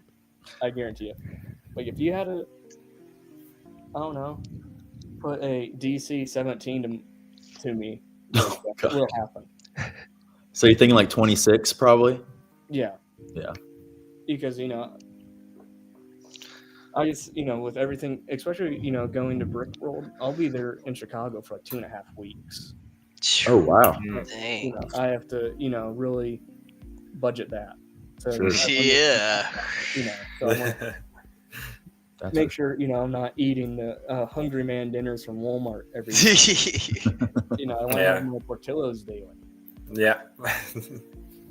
So I just want to make sure I'm able to have a good time there, but I will be bringing something relatively small. There you go. I teased it for like 10 minutes on the gram just to see if anyone would see it. If you saw it, you saw it. Ooh. Wow. I hate to be a Debbie Downer, but wasn't there like rumors or something of people's stuff getting stolen last year or something like that? Or was that like a different little event? pieces. Yeah. Oh, okay. It's like it wasn't big. Like they kicked them out once they heard about it. But you just going around taking pieces like figures from people's mocks. Yeah. I didn't lose anything. Well, that's good. That's good. That's That's real good. But yeah, because the way I want to do it is I want to get like plexiglass and fit it together. And so it's like locked in. I don't want anyone stealing. Security. Yeah. Until they pick up the whole thing and then run out with it. Yeah. See, that's the point of the spring-loaded shooters. You can hear them. Oh, yeah. The mock. Yeah, your mock. Your mock's cold. I'm just going to chain it to the table. We are in Chicago after all. Exactly, dude. Cole, are you gonna bring anything this year other than on your last year? Obviously, you made the custom ship for my mom. Yeah. So I'm gonna do the Tucktails mock. Oh right, Tucktails. I don't know why I forgot about that. No, it's all good, dude. Yeah. So very excited for that. Been working on it here and there and stuff. That's good. But it's gonna be big. I know. I gotta start working on mine a little bit. I gotta figure out what I'm gonna do. Yeah, dude. I'm excited to see what you come up with. I know. I've been trying to get busy on my Geonosis mock. Oh, yeah, dude. Yeah, no pressure, obviously, but like Geonosis is looking so good. Thanks, so good. I'm taking half of it to Atlanta BrickCon in February, which I've never been to before. So I'm excited about that. So I have to build a lot for that coming soon. Nice. I have one thing for you. I'll bring it there so you can use it. Or I can mail it. Does he have the Geonotion? Sunfact. Yes, sir. Yes, that'd be dope. I would love that. Yes. Yeah. I just asked her to return. Oh yeah, you're gonna get it back. Like, I know I will. But yeah. Oh, dude, you have the updated like neck piece. Yeah. You can feature it in my only video on this whole entire channel. Oh yes, yeah. The only video. Now I'm curious with Brickworld, if you're not a mock builder, what's the best stuff to bring on your table? If you have like little stickers, or like some people are bringing sig figs like I am this year. I'm only bringing 30 those, so if you get one, you get one. If you don't, sorry. I'll give you a handshake and a hug. I'll give you a handshake. I'm not sure. I'll just, if I run out, I'm just going to take a picture of myself and crop it over a template of a Lego figure. Just give those to people. I mean, just you being there is enough. Like taking pictures with people is great. Yeah, I didn't have a table last year. You don't have to bring anything if you don't want to. You know, okay. You can just find whoever and hang out with them. And so even if you bought that week pass, you don't technically need to have stuff for a table. No. No. Oh, okay. Because tables are separate. I think for this year, tables haven't been they'll come out in like released April. yet. Yeah. Oh, so it's not even included. Oh, no, okay, good. Okay, good. No, you have to like register your table. You have to give the measurements of what you're building, right? Mm-hmm. Yeah. I have big Lego anxiety, so I hate transporting anything. Yeah. Yeah, you're good. You just go there, vibe, just look at other people's builds and see how people being stressed out putting it together. That's all you got. Especially for your first one. Like last year was my first time, and I'm so glad I didn't bring anything big because it's like. You just want to meet everybody. You want to see everything, really experience it. So, don't stress out about a build. That's why I'm bringing something really small because, I'll be there a little bit of ways before the convention starts. And I don't want to lug around a big thing from hotel to hotel. No. Yeah, and I don't want to bring a mock on like a 9-hour flight. I can't imagine. Dude, that's crazy. Yeah. Rebuild your mock in 24 minutes or less. But Padawan, you're brave right now. My back would be hurting doing that. Oh, every 10 minutes or so, I'll have to get up and have a shake off. Yeah. By the end of this stream, I'm going to be doing like weird stretches. Oh yeah. Get my missus to give me a back rub or something. Yes, sir. Yes, oh, wow. sir. Okay. All right. All right. All right. All right. So, since we're all going, I thought this would be a very fun topic. What are your dreams for Brickworld 2025? What's that? What are your guys' dreams for this upcoming Brick World? Me and Austiff. Oh man. Oh. Oh. Whoa. I'm not that great. I usually have a quarters in hand. Beer in hand every 90% of the time. It's true. My dream would be finding a spouse at the Rennie for sure. Woo. Yeah. That'd be a We're story. gonna. I would. We have to be able to. I have an idea. We could run it by Mark. If for all the single people, Oh my we goodness. could create. A speed dating. Yes, dude. That would be the first I would do that, dude. I would do that. And then everybody who's not taking part can stand around the outside and just cheer people on. Yeah. Just, Justin. No, move on. She's a stinker. Oh, whatever. Bring a whole separate suitcase. yeah. I did that.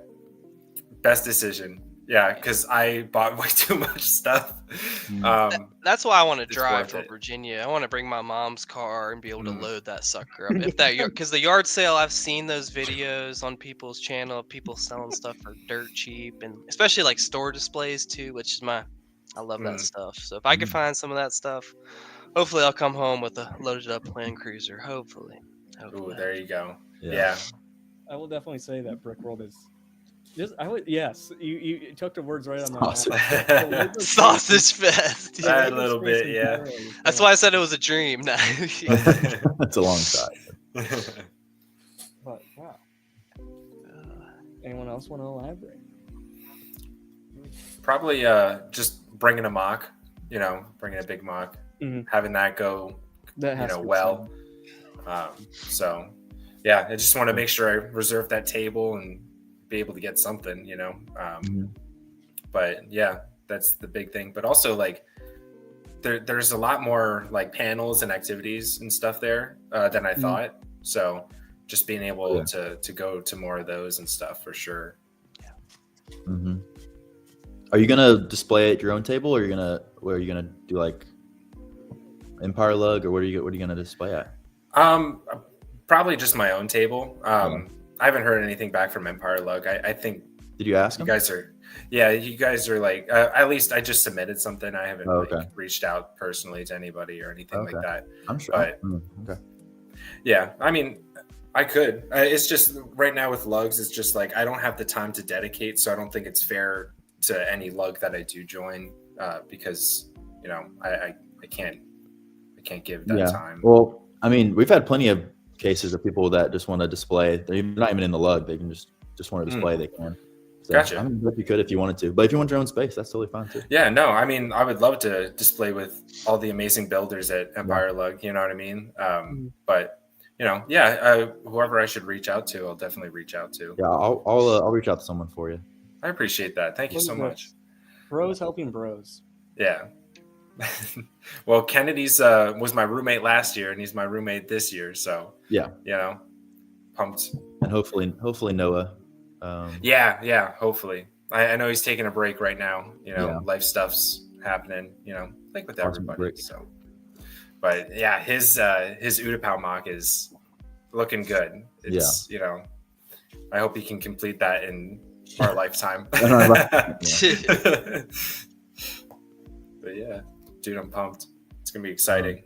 It's gonna be a good time. I guess my dream is obviously be able to completing my mock the take and just having a good time with all the guys, meeting new people, returning friends, and having that's what it's about for me. Just having a good time with a lot of great people.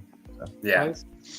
One of the best moments this year it was before Private Days even started. It was Coop was there, True Squadron, you were there, Sean. I'm trying to remember everyone else. There was so many. It was MKM was there,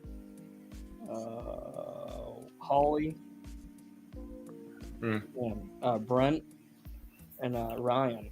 And I just remember I haven't been to a convention or anything at that point, and it was just really cool. Just all we were just all. I remember Kennedy and I just brought our own cases of corners, and we just down. Sorry, you got to do. No shame. It's vacation, And it was just being like, because I haven't really talked to a whole lot of y'all up to that point, other than like ACOB and Cole. We were all I was still getting to know everyone, but it was just like, I had that like shock factor, like, whoa, that's True Squadron. Like this dude just chilling. And I'm like, whoa. And I can't remember what we were talking. We just talked about something completely random, not affiliated to Lego. It was like the most out whack thing. It was those the little buildable cars, and like apparently they made like there's those like action figures that you and Firebird were talking about, and somehow we were talking about like little model cars too. And it was really? like, the most off-key thing. And then out of nowhere, you just see Ryan just like, so he's like, yo, like, holy cow, dude, this dude's a human. It was just like a shock factor. I guess that's like for me is like, I'm really excited for the upcoming years. Like, Padawan dude. Excited to see that dude in the flesh. It's gonna be fun. Moments are gonna happen. Things are gonna get tasty and freaky. Especially because we're there like 2 days before everyone. We're gonna be having a whole novel. Oh goodness! There's gonna be an audio book with it. But you guys are getting there early. Yeah. Yeah, I won't be there till the Wednesday before, unfortunately. Hey, like Wednesday evening. Going. I got work. What can I say? But being a functional adult. But Austin, I don't know if I told you, but I'm getting a Portillo's right by me. Oh yes, you told me this on your phone call. I don't want to hear any more about it because you're gonna make me sad. But I promise I'll reserve myself for Chicago. I won't go too crazy. All I know is like outside of Brick World Gun, I want to get my picture in front of Mr. Beef. Not sure if you guys watched A Bear, but the restaurant that's featured in the show is right there, not too far away from the Rennie. Oh, that's pretty cool. So, and I hear that you're filming season 4 while we're there. Really? Yo, you could be an extra. Yeah. I just want to be one of the people just eating one of the sandwiches and just chucking it. Yeah, just this is this Portillo's, Austiff? Is it a hot dog restaurant or no? Oh yeah. Yep. I have one 8 minutes away. Sorry to flex on you. Oh man. Yeah, I never been there. Dang. I might need to try it then for sure. Awesome. Okay, everyone say goodbye to Mall Vengeance. Thanks. Everyone say goodbye.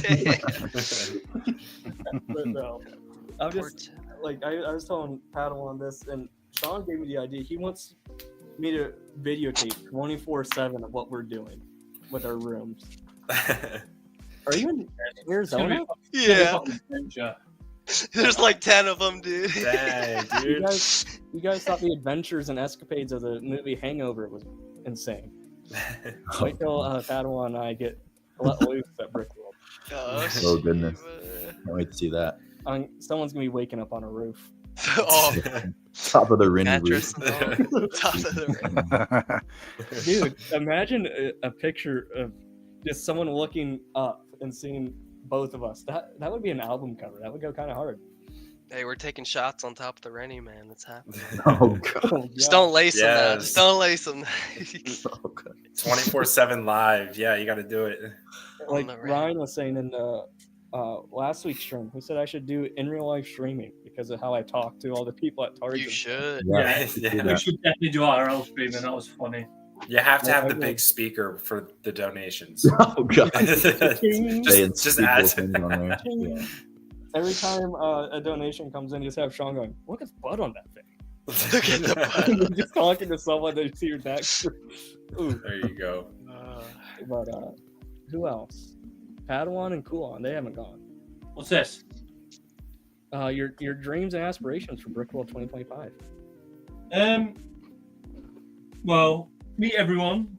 Get drunk with everyone. Mm-hmm. Party hard. See some cool Lego. See some sick mocks from our guys here. And I want to. I'm gonna bring back only Lord of the Rings stuff. That's all I'm bringing back. Lord of the Rings Lego. That's all I'm bringing back. I'm gonna try. There you go. And hunt that shit down. And sorry to barge in, but I'm also excited for the ACOB dinners again. That was a time of my life. Medieval times. Just the dinners. Just like, we'd be talking like, hey, we're all going to go to this place. Just showing up with the gang was good. Guys were gone alone, so it was an interesting case. Oh, sorry, I'm looking forward to having my stupid conversations with Tyler. That's going to be hilarious. I don't want to be in the audience for that one. Yeah. A fly on the wall. Yeah, medieval times will be like home from home, I suppose, for me, because living in Wales, got the highest concentration of castles per square meter. Oh. Yeah, there you go. So it's not really like fantasy for me. It's more like just history. But yeah, still excited. But I don't know whether I call them dreams as such, because I try not to put too much expectation on it. Because I feel like I'm going more as a a spectator than a sort of fellow content creator, at least at this point. But things may have changed by then. But I do feel like I'm one of the audience as opposed to one of the stars. But I suppose from what I can gather, everybody feels that way, at least about one other person. So yeah, I just think getting to meet everybody, seeing that community is as real in person as it is virtually. Having the best Lego-based bachelor party, if not the only Lego-based bachelor party at Brickworld ever.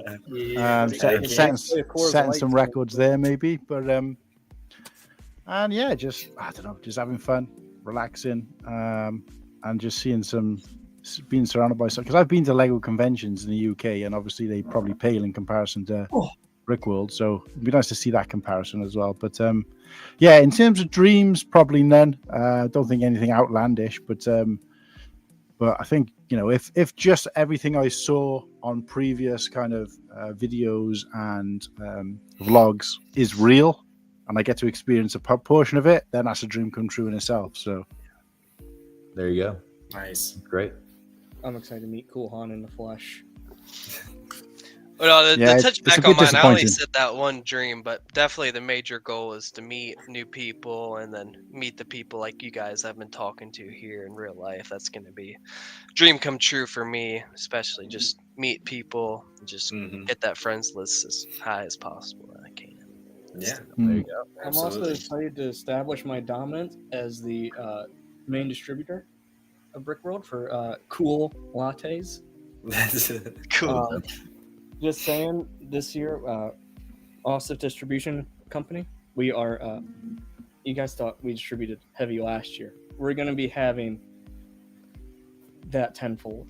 Oh, goodness. I've already started stockpiling. Oh, my goodness.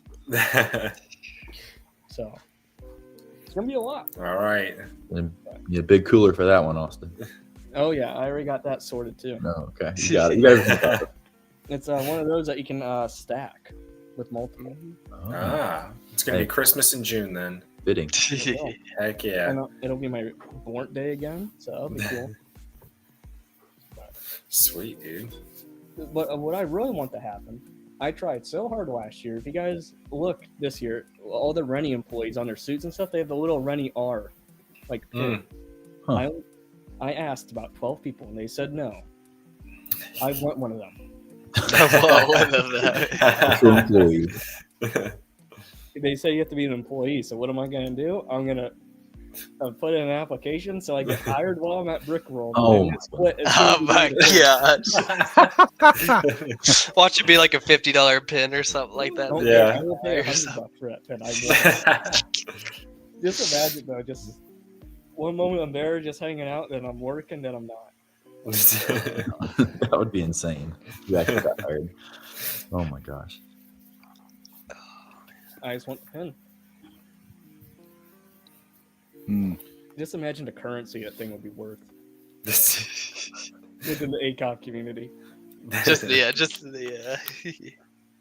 But I have been like, are you guys followed on? Do you guys follow the Renaissance of Schomburg's Instagram account? No.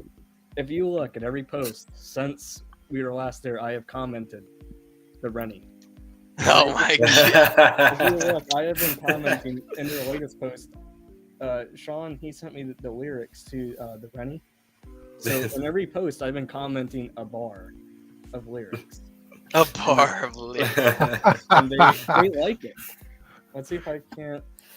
I gotta see this. Oh, that's hilarious. Yeah, let me find it right. Wait a sec. Did you say it was on Instagram? Yeah.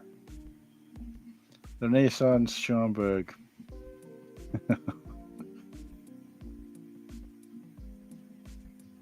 That's funny. Oh my god, I gotta see this. Renaissance.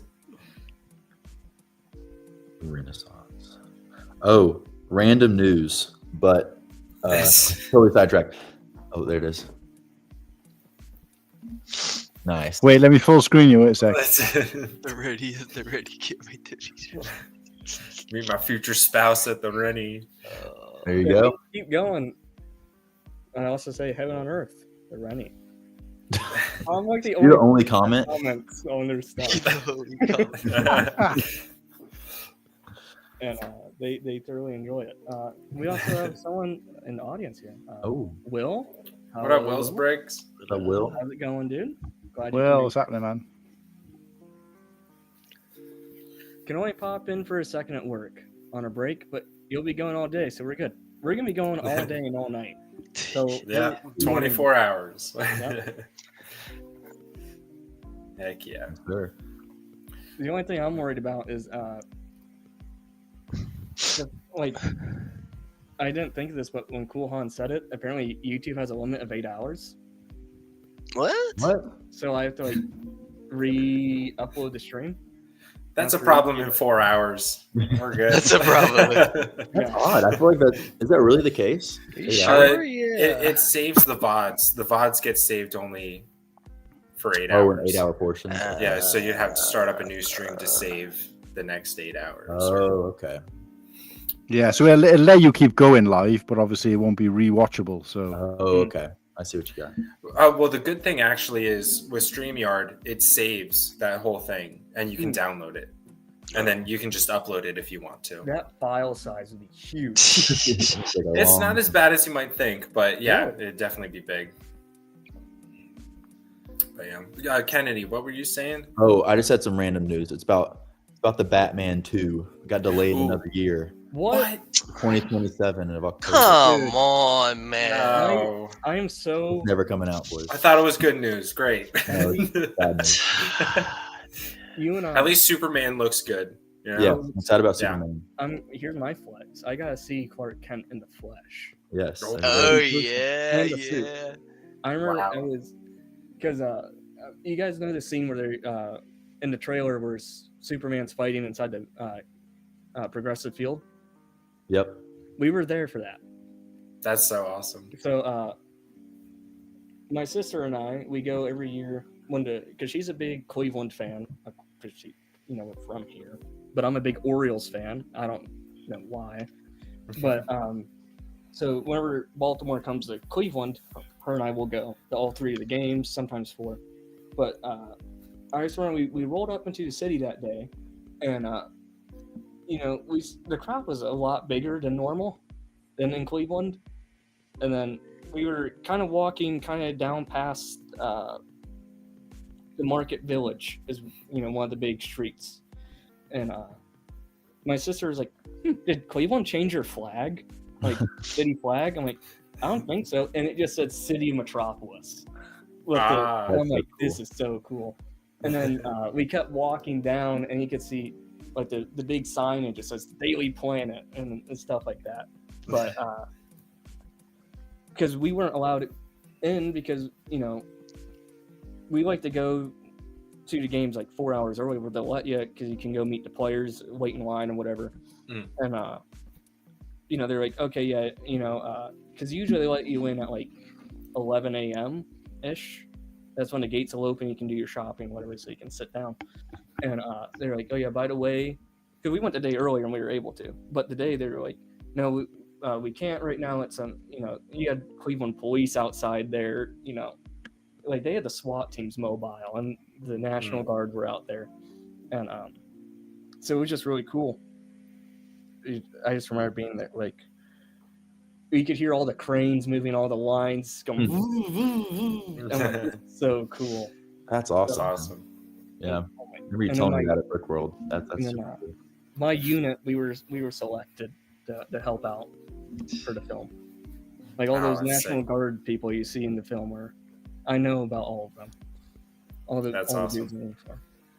I don't know them, but I've seen their faces, shook their hands, shared a few meals with them. Yeah. But it's just cool to be able to. Oh yeah. But that dude is so tall in person. Like just seeing him walk in the streets, that dude is a giant. What is it, 6'5" or something like that? Yeah. I just remember seeing him walk, and he's just towering over everyone. And me being like 5'3", I'm short, so everyone's already tall. But that dude was like giant. I didn't get to meet him. I wanted to, but I waved at him, and he waved. I like to think he was waving at me. Oh, he was. He was waving right at you. He was waving right. Yeah. I was making eye contact. That's cool. Come on, Did you say 2027? Yeah.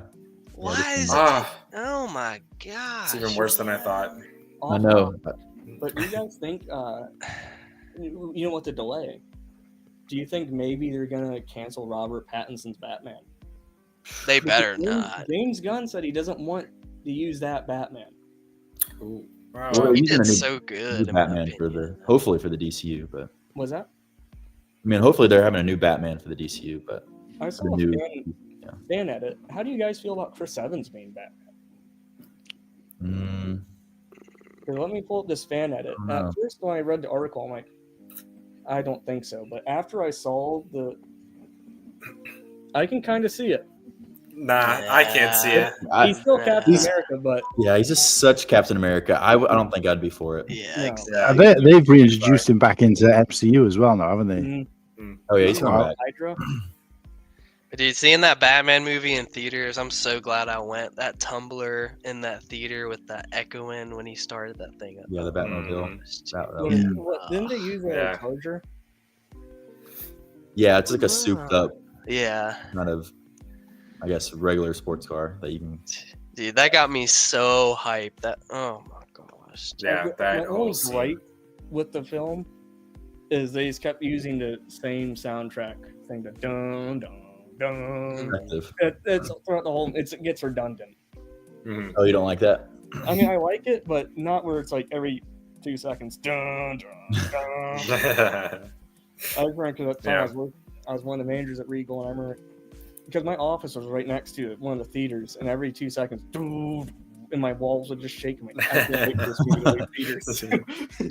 Probably why you're annoyed by it. Yeah, probably because I heard it day in, day out for like 3 or 4 months. Yeah. Are y'all big fans of the Batman video games? I loved them. Arkham games, yes. Oh my gosh, dude. I haven't played them. They're so. Oh, you never. What? Yeah. Oh my gosh. Yeah. Dude, those things are so fun. Oh. They're so good. I actually recently, like 2 years ago, I played them for the first time. I like binged all 3 of them. What's the one with like the white cover? It's like white. I think that's City. I think it might be City. Yeah, that one. Dude. Oh my gosh. Yeah. Yeah, it's City. But yeah, go to games. Bangers, Gotta play the dude. Arkham. You got to. I haven't played Origins though, but I played the other 3. Yeah, DC's my there's Star Wars, and then DC's my second tier fandom. Me too. So I liked like the Avengers and stuff like that when it first came out in 2012, but then it just I lost touch. I'm not a Marvel guy. I could care less. Yeah. I'm a Flash guy all the way. But who do you guys want to see be cast as James Gunn's DCU Batman? Jack Black. No. He's in everything now. Holy. They'll do it. They'll do it in one of these. In one of these multiverse episodes. Yeah. I'm good. My favorite fan cast is Alan Rickson, Reacher. Oh yes, dude. I just really like him as a person, and then he's just. I think he'd be a great Batman. So. Thad Castle, dude. Yeah, Thad Castle. Yeah. Blue Mountain State, baby. Oh. Yeah. I've only seen like one clip of that entire show, and my brother and his friends were watching it. You have to watch that. I don't want to say it too loud, but they were in position on the line, and just something comes blowing back and it lands all in this guy's mouth. And Yeah. Oh my gosh. I'm sure you guys know what this scene was, but I'm not going to say it because I don't want to get banned. I've never seen the show actually, so Oh, you have to, man. That's such a classic. Oh, it's so good. So it's that raunchy comedy. I love. Yeah. But you're saying Alan? I could see Alan being Batman. And didn't he also put like a huge thing out on the gram saying that he'd be down to do it if he was asked? yeah, I think so. Yeah. Just so many people were asking him about it. So I have like a top 3. okay. Alan's in it. You guys are gonna critique me hard with this one. I'm saying Jake Gyllenhaal. Really, yeah, he's up there for people's fan casting. I don't personally. I do not want that. I do not want that. And then I'm going Alan. I have one more reason. I was thinking even Glenn Powell. Glenn Powell. So if he dyed his hair black, he just looks like a good Bruce Wayne. Yeah, maybe a Bruce Wayne, but I don't see him as a good Batman. That's like my thing is like I like Robert Pattinson's Batman, but I don't like his Bruce Wayne. Yeah, I think that's the whole point of the first movie. He's not very good Bruce Wayne, but Yeah. It's like I love the Batman scenes. Like Kennedy, you know what I'm building. That's Well, it's like I kind of like that he was more of like a darker Bruce Wayne in my opinion, like how he kind of would be if you lost your. I mean, maybe if you lost your parents like that. I don't know. I kind of. Yeah. Definitely a take. I think I'm just maybe too biased. I love Christian Bale too much. Yeah. Oh yeah. Maybe that's where my thing is. Like, I'm not dogging on Robert. I think he did great. Yeah. You know, I think maybe it's the writing I might have an issue with, but I mean, they make it in this one where it's really kind of easy to identify who's Batman. It's like, especially like, remember when they were going through the Riddler's apartment, and there's just like this huge picture of Bruce Wayne, and he has a big picture of Batman. This is who it is, and all the cops are like, I wonder who this Batman guy is. Oh, yeah. It's like, really, the reason why your guys' crimes over because you guys are a bunch of idiots. Like, literally, he has it all figured for him, and no one just looked at that wall. Like, I'm sorry. Yeah, that is funny. It's like I was watching it the other night because I was like, what do I want to bring? And I'm like, I'm limiting myself to like one great base plate, and I feel like the scene I picked or whatever, it's it could fit. And I just wanted to watch that scene, but I ended up watching the whole movie. And then I'm like, man, there's like 50 cops looking at that board, and no one's like paying attention. No, they're just like, sure. They're like hot girl taking pictures of like their friends or whatever. But I don't know. Yeah. I really like Christian Bale. I mean, obviously, those movies are so good because of Christopher Nolan and stuff like that. Yeah. But I'm a Ben Affleck Batman guy. He's my number one. And I'd say that's a hot take for a lot of people, but that's he's my number one. No, I liked him too. Yeah, no. I just love the part of when it's Bruce and Clark, and they're moving back into the farmhouse or whatever, and Superman's like, how'd you get it? He goes, I bought the bank. I just thought that was great. Yeah. That was like the most Bruce Wayne line. I think it's like it's something they just like ripped right out of the comic. They just like personified who Bruce is. Yeah, that's a good little line right there. And it just showed the rivalry of Batman and Superman, like how intense it is. But I'm gonna be the one to say it. I think the Flash will beat both of them any day. Flash will beat Superman. I don't know. Yeah, I don't know. And Batman. I think he could do them both. I mean, I don't know. That's hot. I disagree. Batman can beat anybody with enough prep. Exactly. Yes, sir. Exactly. I'm just looking through a list now online and of potential Batmans, and there's not any that are jumping out to me apart from Luke Evans, and I've gravitated towards him because he's a Welshman. I don't know, he's kind of got that rugged look, and he could play sort of rich guy as well as he could kind of action hero. Yeah. But other than that, most of the list is pretty crap. They've got Kit Harington on here, and I'm just like, Jon Snow. I'm just thinking he's a bit too wafery, isn't he? So he's more of a Robin. Yeah. And then they've got people on here like Scott Eastwood. I don't know. That's Clint's son, right? Yeah, I think I feel like I he's a don't see bit it. too. Yeah, he's a bit too more. I don't know.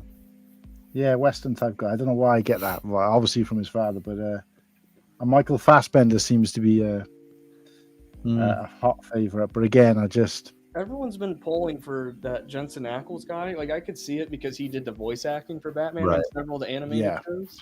I could see that, but he just doesn't have the face. No. Ben Affleck has the chin, 100%. He's got that big chin for it. I don't know. How do you guys feel about Henry Cavill being ousted as Superman? Are you guys okay with David Cornsweet, or do you guys wish it was still Henry?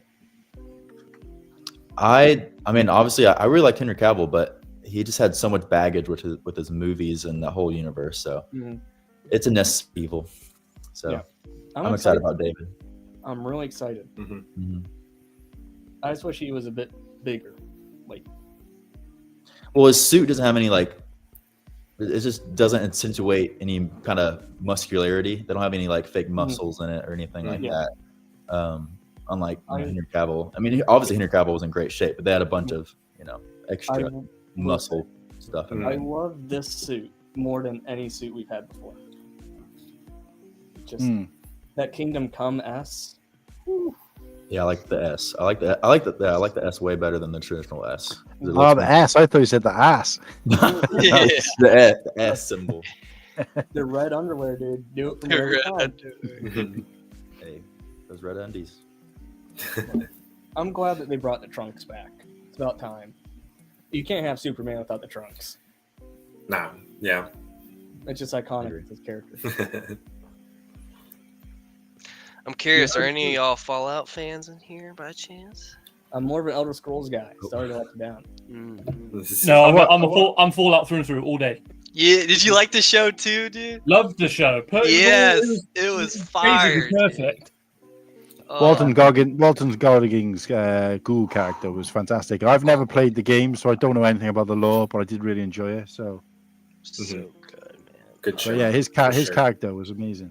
He played that so great. It took me 10 years to 100% New Vegas and all the DLCs to the point where I've no stone left unturned. I've done everything you can in the game. Holy crap. I've only ever played 4. That was my start into it. Dude. I definitely need to get into those other ones for sure. You 100%ed it too? Jeez. 100% it. It took me 10 years of on and off playing. Don't think I'm not a Fallout fan. I thoroughly enjoy it, but I'm saying out of the IPs for Bethesda, I'm a big Elder Scrolls guy.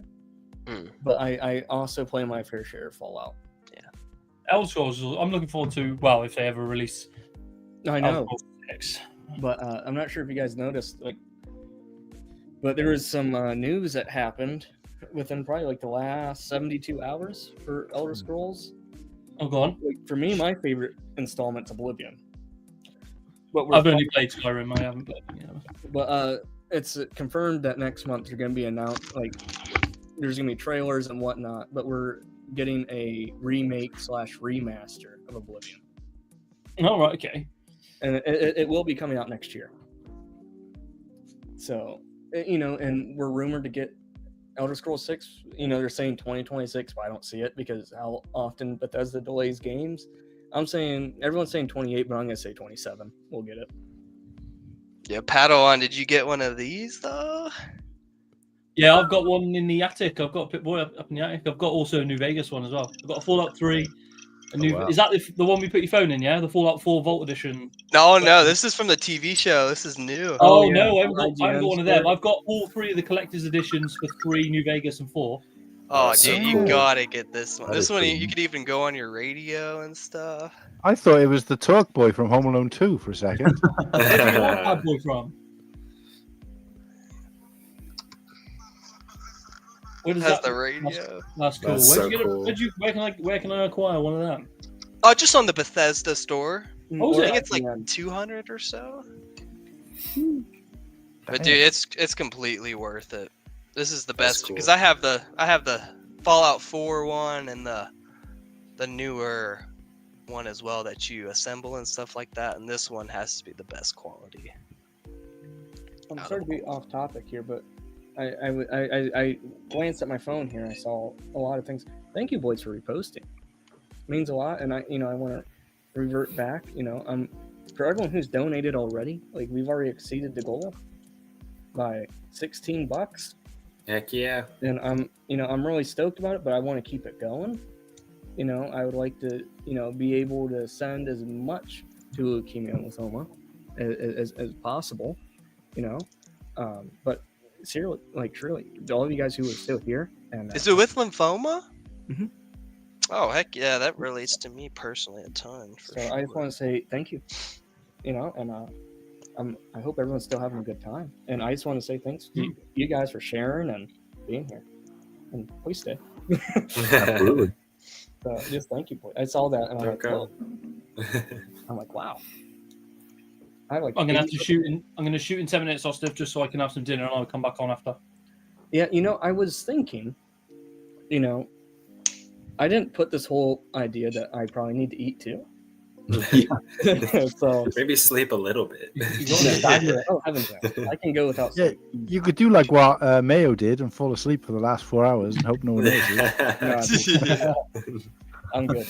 Like being in this Padawan, like here in the States, we have if you're in the service, we have, especially Army, you have something called CQ duty, where you're sat at this desk and all you have is a radio. Yeah, it's just guard duty. Guard duty. No, it's 20. It's like ours are 36-hour shifts. So. Oh no, we do 20. It's a 24-hour duty for us. Okay, like sometimes ours will be 24, sometimes 36, depending on what day. I haven't had one of them duties in like two and a half years. I would always have mine. I would always volunteer for it because it was like guaranteed chill time. He's kind of a lot of our guys. A lot of our guys volunteer for it because if you do the 24-hour duty, you get a day off after. Yep, that's exactly it. Oh, okay. So I'd always volunteer for it. That, and sometimes, you would get, I don't know, like the proper, brownie points in a way with the dudes because they're like, oh, you took one for the team. So usually it's some IOUs going around. Like, so if you can't make it, you can't make it to the dry cleaners to pick up your blues or whatever, so I'll grab it for you. And sometimes they pick up the check, and that's a nice break. Yeah. Christmas duties are the one. A friend of mine a couple of years ago offered to do one of the guys' Christmas duties, and he got £800 for doing it, which is probably like $1,100. That's crazy. Jeez. That's insane. Yeah, that wouldn't happen here. Yeah. You would just get one of those. Thanks. Nothing comes free, my guy. No. But So is it true with you UK boys? Do you guys call a chicken sandwich a chicken burger? What? Yeah, it comes in 2 buns, isn't it? So it's a burger. It's got a bun either side. It's a burger, no matter what's in it. Here's a topic for you guys. Here's the topic. Get ready. Are you guys ready for this one? All right. Trying to figure out how to word it. Give me a second. Brain fart. I did not do well in English, if this is evident. It'll come to you, don't worry. Here we go. Take your time, not like we're all waiting on it. Here we go. Look, we got 24 hours here. So, with all the rumors going around, what do you guys feel? Like, how are you guys feeling about certain things? What are you feeling? Give me? Or is this like I don't know if I believe this. How do I feel about this? It's $1,000 Death Star. How do you guys feel about everything? Oh my gosh, watching that ACOB stream last night of them going over this new set or this new wave, the prices were insane on so much stuff. Even like Friends they were showing. Yeah. Friends was like getting like a Star Wars tag. It was insane to me. They're really starting to push They're it pushing it, price wise, is what I'm Mhm. seeing. Because it was all spread throughout. The prices were nuts. I can't remember who said it. There's like they might just keep increasing these prices, but eventually there is a ceiling where people they will see a fall off in sales hard. Mhm. Like in 5 years, I'm not like there's no way I'm going to pay 100 for a fucking Starfighter. That's not happening. Exactly. So Yeah. they've surely got to like rein it in, or at least stop. They ain't going to drop prices, but they got to stop somewhere. Mhm. It's too much all around. Too much. I get inflation, but it's like above inflation. Yeah. Like, It's yeah. like we're dealing with it too. I mean, our groceries, housing, everything, and you expect us to be able to drop so much. And then the kids too. It blows my mind. It's like if you're gonna try to mow lawns now, you're gonna have to mow like 4 for one set. It's nuts to me, man. So with these leaked prices, does that include the price hike they were expecting later this year? Is that included in it, or are we just? I hope so. Not sure. Then I would hope. No, I doubt it. They're like, they're saying this is overpriced. Let's add another 20%. Exactly. Yeah, because I know with the other sets where they published the potential price of it before. In the past, they've done. I think they did it with I think it was the UCS 8080, where they published what the price was going to be, but then before it came out, the price went up. No, it was 800 still. Yeah, it was 800 to start, and they did the big price hike in whatever year that was, added $50. Oh, okay. Yeah. I thought I remember seeing something advertised at a set price, but then when it went up, they still increased that price. So with the leak, you could never tell anyway, I guess. But oh yeah, it'd be interesting to see if those potentially go up even further. The ones that are right, crazy. I guess my biggest hope for 2025 is the UT-AT set. The rumored UT-AT set is any good. I just hope those black screens are good. They're good. Yeah. I'm happy. That's really about it. Like, Yeah, if they nail the figs on the UT-AT, it kind of makes up for if the build shit. Right. You know what I mean, what do you guys think the size is going to be? that piece count to price just looks wrong. Like Yeah. 813 pieces to what was it, $150 is mental. That's insane. Yeah, better be some I'm big. hoping one of them's wrong. Either it's not 150 or the pieces are wrong. The piece count's wrong because that's ludicrous. Yeah. So, I mean, UT-AT obviously doesn't have any legs, so. what I'm thinking, hear me out. I think part of the reason why I know I'm probably very wrong, but I'm just speculating. This is the fun part of rumors and leaks and stuff, right? Dinner. I'll be back. Oh, have fun. Munch. See ya. Much See you here soon, buddy. Oh, nice. Come on, you. that freeze. So, here's what I'm thinking. I know I'm probably very wrong in this, okay? I think the size, like lengthwise, it's just going to be just the length of the ATTE, right? But I think what part of the price could be is, I don't know the proper term, but the little ski legs. Yeah. They like go, maybe that's what's hiking up the price, that they have to make a whole new mold, and those are going to be some big pieces. Maybe that could be it. Like it's treads. Maybe. I know I'm probably very wrong, but I'm spitballing. It's got to be bigger pieces. I mean, it's got to be. I mean, I think it's going to be a more OG style build. People don't agree with me on that, but if it's that amount of pieces, it's got to be, in my opinion, if that rumor is even true on the piece count. Yeah, a lot of the newer, at least Star Wars sets that I've been seeing, it's like they're using a lot smaller pieces, so like fit in more detail, which I appreciate and stuff like that. But yeah, sometimes like just using bigger pieces is a great option, just not only to have like a bigger set, in terms of price per piece and all that stuff, but it's also a great kind of like base template for if you want to upgrade it. Like the ARC 170, that looks really good as like a base template. Like you can add tiles and stuff to that, maybe change up the wings and stuff easily.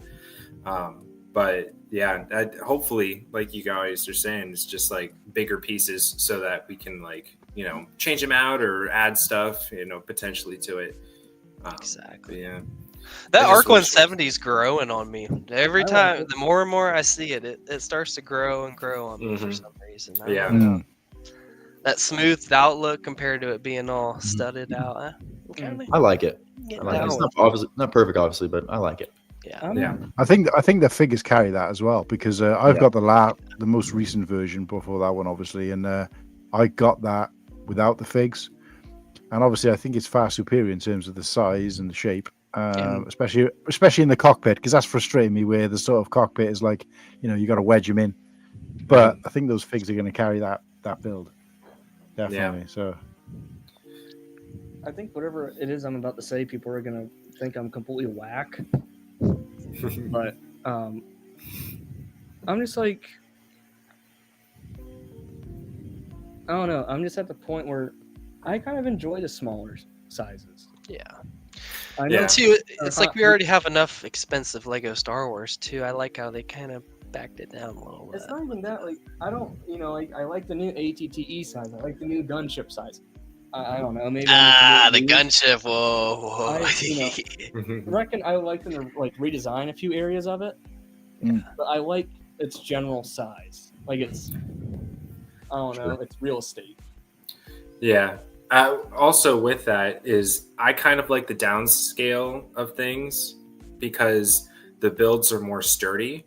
Like I have the Clone Wars 2009 gunship, and that's great gunship, but it is a little flimsy. It's not fragile, but I kind of am a little more careful with it. But with the Coruscant Guard gunship, you could swing that thing around and it'll hold up and stuff like that. So I do appreciate the build techniques are a little better in terms of the rigidity of the sets and stuff like that. So that's why I'm okay, it's a good trade-off for the downscale. Yeah.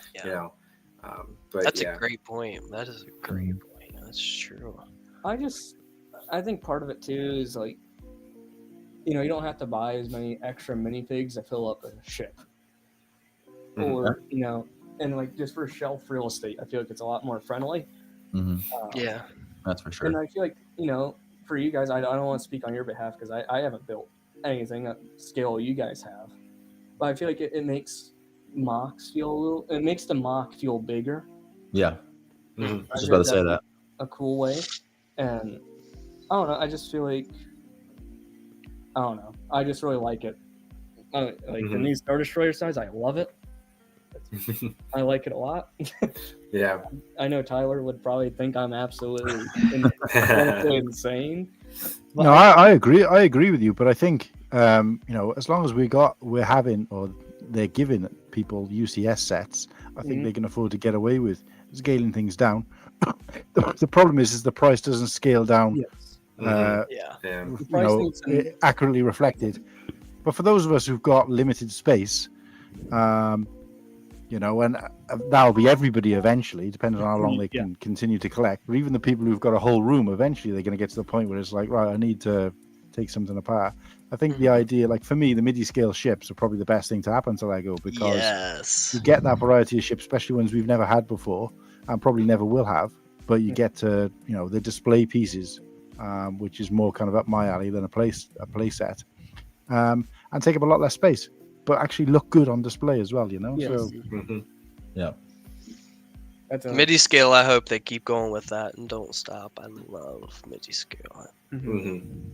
I haven't bought it yet. One figure to go with it. That Super Star Destroyer, that MIDI scale one.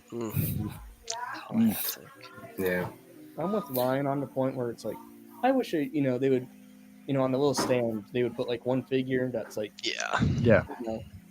that's tied to the ship. If they did, when they did the Falcon, they should put Han Solo, or I just feel like that. I haven't bought it yet, but I think that'd sway me a little bit more because it's I love the ships as much as the next guy, but it's I want a little bit of something to go with it. That and helmets. Helmets, I always think they should have had the fig with them for sure. Yeah. That would have been nice. Especially if you get the Rex helmet. You can kind of, just imagine right next to the little plaque, kind of like how it is. That's how I display it. When I did have my Lego up, I had the helmets next to the fig. It looked great. Yeah, just kind of like, you know, what I like with the new, you know, with R2, you know. Like that, exactly. Or with the helmet. That's kind of neat. But yes, this is a heater comment. Yep.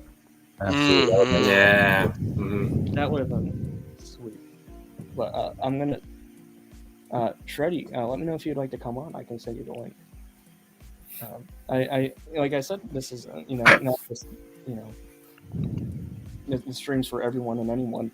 Well, I know Cooper's out there as well. I know he's on holiday at the moment in Hawaii, but you know, if we're talking Lego rumors, he's the man on with his finger on the pulse at the moment. So.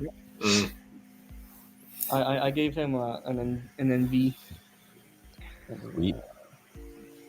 Austin, I think I gotta head out for a little bit. I gotta get something to eat, just like there you go. Yeah, thanks for having me on the stream. I might join back later since we're going on for a while. Dude, I just wanted to tell you thank you. Pleasure meeting you, Kenny, too. Yeah. Pleasure meeting you. Good seeing you, bud. Yeah. Good seeing you, Cole.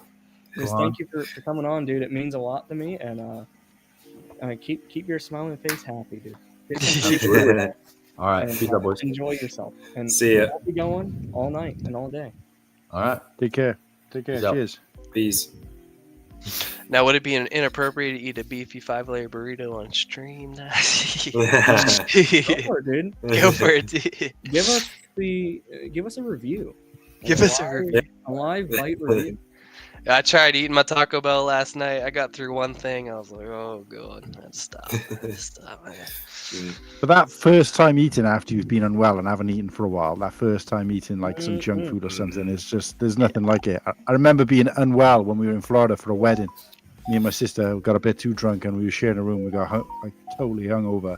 We didn't eat all day. And then in the evening time, we had sort of pizza delivered to the room, and I was like, the best pizza I've ever tasted. That sounds so good right now. Putting everything back in your body.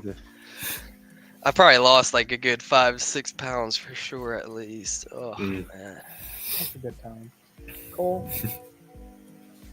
we're doing a little solo check-in here. Oh no, on the big screen, man. I won't make you uncomfortable. Oh, what are we drinking there? Is that a Pepsi or Voltage? Oh, there we go. Give us a live taste. Yeah, I can give you a live. Really sweet. Is that your favorite Mountain Dew flavor? Ooh, what's in the box? What's in the box? Unbox it. My package arrived. I have actually opened it, so it's not an unboxing as such. But and if any of you don't know about this, it's the prize that I won from Galactic Brickers stream. He was doing a Christmas giveaway. Looks like it's a and I found out live on our stream that I'd won it. And I broadcast it on the thing. So oh, nice! I won the droid, so there you which go. I didn't actually have, but as I kind of unpacked it, my fiance was watching the stream, and straight away came to tell me that her mother, or my mother-in-law, had already bought this for me for Christmas. So thankfully she was able to take it back and swap it for something else. So good. So yeah, but 2 wouldn't have hurt either. But yeah, great. So shout out to Galactic Bricker for that. I got to do a quick video, I suppose, at some point showing that I've received it, just when I get a chance. This could be you, chat. If you win the Rex Microfighter, this could be you. It could be. Yeah. A little glimpse into the future. Just imagine we just photoshopped the Rex Y-wing right on top of that Trade Federation pinball. Yeah. Ooh, I am curious. Do y'all know with these ACOB songs that are legendary, does he hire people for those? Or he says that they're AI. They're AI. Okay, I figured. It's not AI. I figured. That's what I thought. Look. Do you know how he makes them? In his basement, he has this band. It's just those Tesla bots? Yeah, he kidnapped 6 of those, and he just has them in his basement. He just has them in his basement. Yeah, because I created 3 for our stream as well. I mean, they're not as Like they're not like supposed to be parody type songs like those ones. They're supposed to be like the intro. So I actually wrote the lyrics for it. You pump it into the system, and then you choose like a vibe, music that you want it to sound like, what kind of genre of music, and you can do a couple for free. So what I did is I went to one and just kind of, I wrote the lyrics for it, which is just introduction to the show, introducing the co-host and just a little bit of funny stuff like that. And then it just kind of and then it gives you like 4 examples, and you just pick one. You can download them all. You pick one, and then they also did an instrumental one as well. So it's I use that as the background music for during the stream.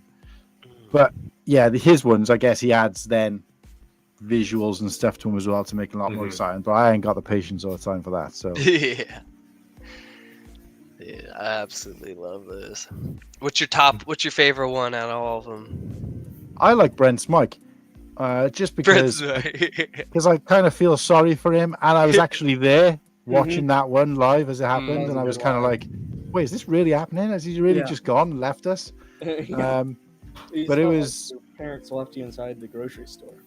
Yeah, and I think it was quite inspiring for me as well, because like these guys were quite big in that community at that point, even at that point, and obviously bigger since. But for them to kind of like make mistakes like that and not be able to work out everyday things, which I guess we all come across from time to time, was just kind of thinking like, right, these guys aren't like, immortal superheroes. They're just regular guys who are just trying to fudge their way through things, like same as the rest of us. So, so yeah, that was kind of reassuring. Oh, somebody else to add to the stage. Do you want to do an introduction, Austin, or? Was it? Oh yeah, we got someone here. First, let me. Yeah. What a legendary profile picture right there. Ooh, we got Shreddy. If you guys don't know who Shreddy is, he is. What up, Shreddy? He's a friend of the Birth Gang. He's a great member addition. He's a good friend. What's going on, Shreddy? Thanks for hopping on. Oh, he's got a Brent's mic. Yeah, contagious. Like the flu. Hey, don't be talking about that now. A great comment from Boba501st. If you guys don't know who he is is one of the UK boys, the other half of the show. That CJ was running for a little while. He says, "Gang, Austiff, I can jump on tomorrow if you want. What time are you going to UK time?" Well, I'm not sure what UK time is. 3 p.m. Oh, okay. 3 p.m. 3 p.m. tomorrow afternoon. I've just messaged him as well, and put a message in the chat. So. And it'd be great to have Boba. He's a good dude. I would definitely say he's probably the most jacked dude in the Lego space. You see the tattoo he had done while he was in. Where did he go again? Thailand. Thailand. That's it, right? Yeah. It was really funny because the day he posted that, I was, I was watching like someone like recorded the whole session of them getting the tattoo, and I was like, I really want to go there and get one from this guy. I feel like it'd be really cool, get something. And then he just posts like 10 minutes later, I'm like, what? He's there? So, yes, please bless us with your presence tomorrow, dude. I'm very excited. I've only chatted with him one time, and that was, I think it was maybe their second installment of their podcast. That was when I was there as well, wasn't it? Yep, because you guys were asking me about Brick World. That's right, yeah. Gosh, that was a long time ago. That was what, July? Yeah. Well, it feels like a long time ago. Obviously, wasn't that long ago, but Shreddy, are you got some audio, mate? No, can you hear me? Yeah, but it's really low. Yeah. Yeah, let me try and fix that.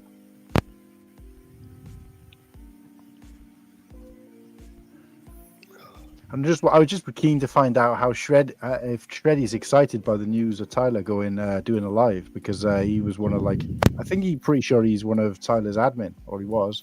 That's the first time I saw Shreddy anyway. Yeah. We got good old Nick here in the chat. He's a very good friend of mine from Discord. He is a good dude. Very good dude. I did let you know, Nick, I did score my 5s in Echo. Shreddy. Vixmas is over. It is. But yeah, Sunfac is here. He's alive and well. You know, we're gonna make him wave to go. Let's see. Is that the same one that Will got?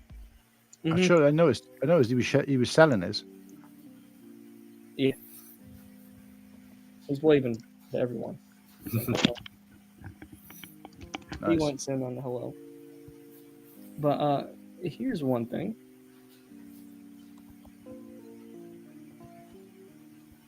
Oh boy, I can't type.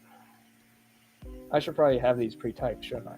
But, Yeah, we did say, but it won't let me do them, so I couldn't do any for you. So, what's your guys' dreams for your collection and where it stands now? Like, what do you want your collection to be and represent? Shreddy, do you want to go first? Is your mic working or? No, go last. You'll go last? All right. Oh, okay. I'm Still going to trying to go. work it out, I guess. Wait. You know, let's make this festive here. Okay, cool. Heads or tails? Tails. Never fails. So, Colhan, that means you get heads. Boo. All right, tails. I told you, it never fails. You go. Oh. Colhan, you're breaking the ice here, buddy. Oh, so it's me, right? I thought because you won it, you go first. So. Oh, okay then. This is the booby prize. Oh, here we go. Coconut with one of the best comments of the day so far. He Ah. said one of my collection dreams is owning Legomen360. You know what, Coconut? Me too, man. Me too. There we go. Yeah. And, a little teaser for later, you know, to entice more people, you know, to stay if you want. Coconut might be joining here on the stream. You gotta let me know. Him and I were conversing, and he said he would be open to join. So I gave him the link, and I'm not, you know, if he wants to join, he wants to join. Yeah. But I would that would be awesome because Come on. I've not been in his streams for a while because, you know, unfortunately, I like that he does it on Saturdays, but I usually work Saturdays. Mm. So it just has not. The stars, and it was ironic. The last stream I was a part of, he made me a mod, and I have like vanished. You're like, thank you, goodbye. That's like the one guy in jiu-jitsu. He finally gets his blue belt. He's like, okay, I quit. Yeah, I did it. Oh, that's a very great one. Yeah, I want to get the Forgotten Clone when that comes out. Are you able to confirm that if Tom's going to be having it next month? I can pull up an image for those who don't know. It was in Revenge of the Sith. Like he said, it was a concept. Here he is. It's beautiful. Oh, is It's that like like salmon? Yeah, it's like that sand pink. Oh, okay. Ooh, I like that. That's clean. I like it. Yeah, Beautiful. looks good. I love it. And sand red is the color, but as Nick says. But I'm sorry, Coconut. I'll be back. You know, Austiff pulled the back. I did. I will be back. I am reducing my hours. Mod grabbing. There we go. But I always watch like the replay of live because I just like watching him build and just watching his techniques. You know, just seeing like how, you know, the progression he makes, especially when he's doing like the clone base live streams. I'm not sure if you guys listen to it, but those are great. Just seeing just the creativity just being blown out of the water.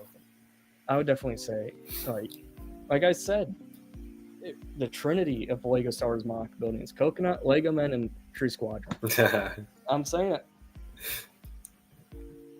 Like, it's just crazy. Like, I was watching you guys all like as like a weird. I hate to say it, but as like a fan, but as like an avid viewer. But now it's like, man, I actually know these people. It's so cool. But yeah, going back, what's everyone's dreams for their collection? All right, so mine's pretty simple.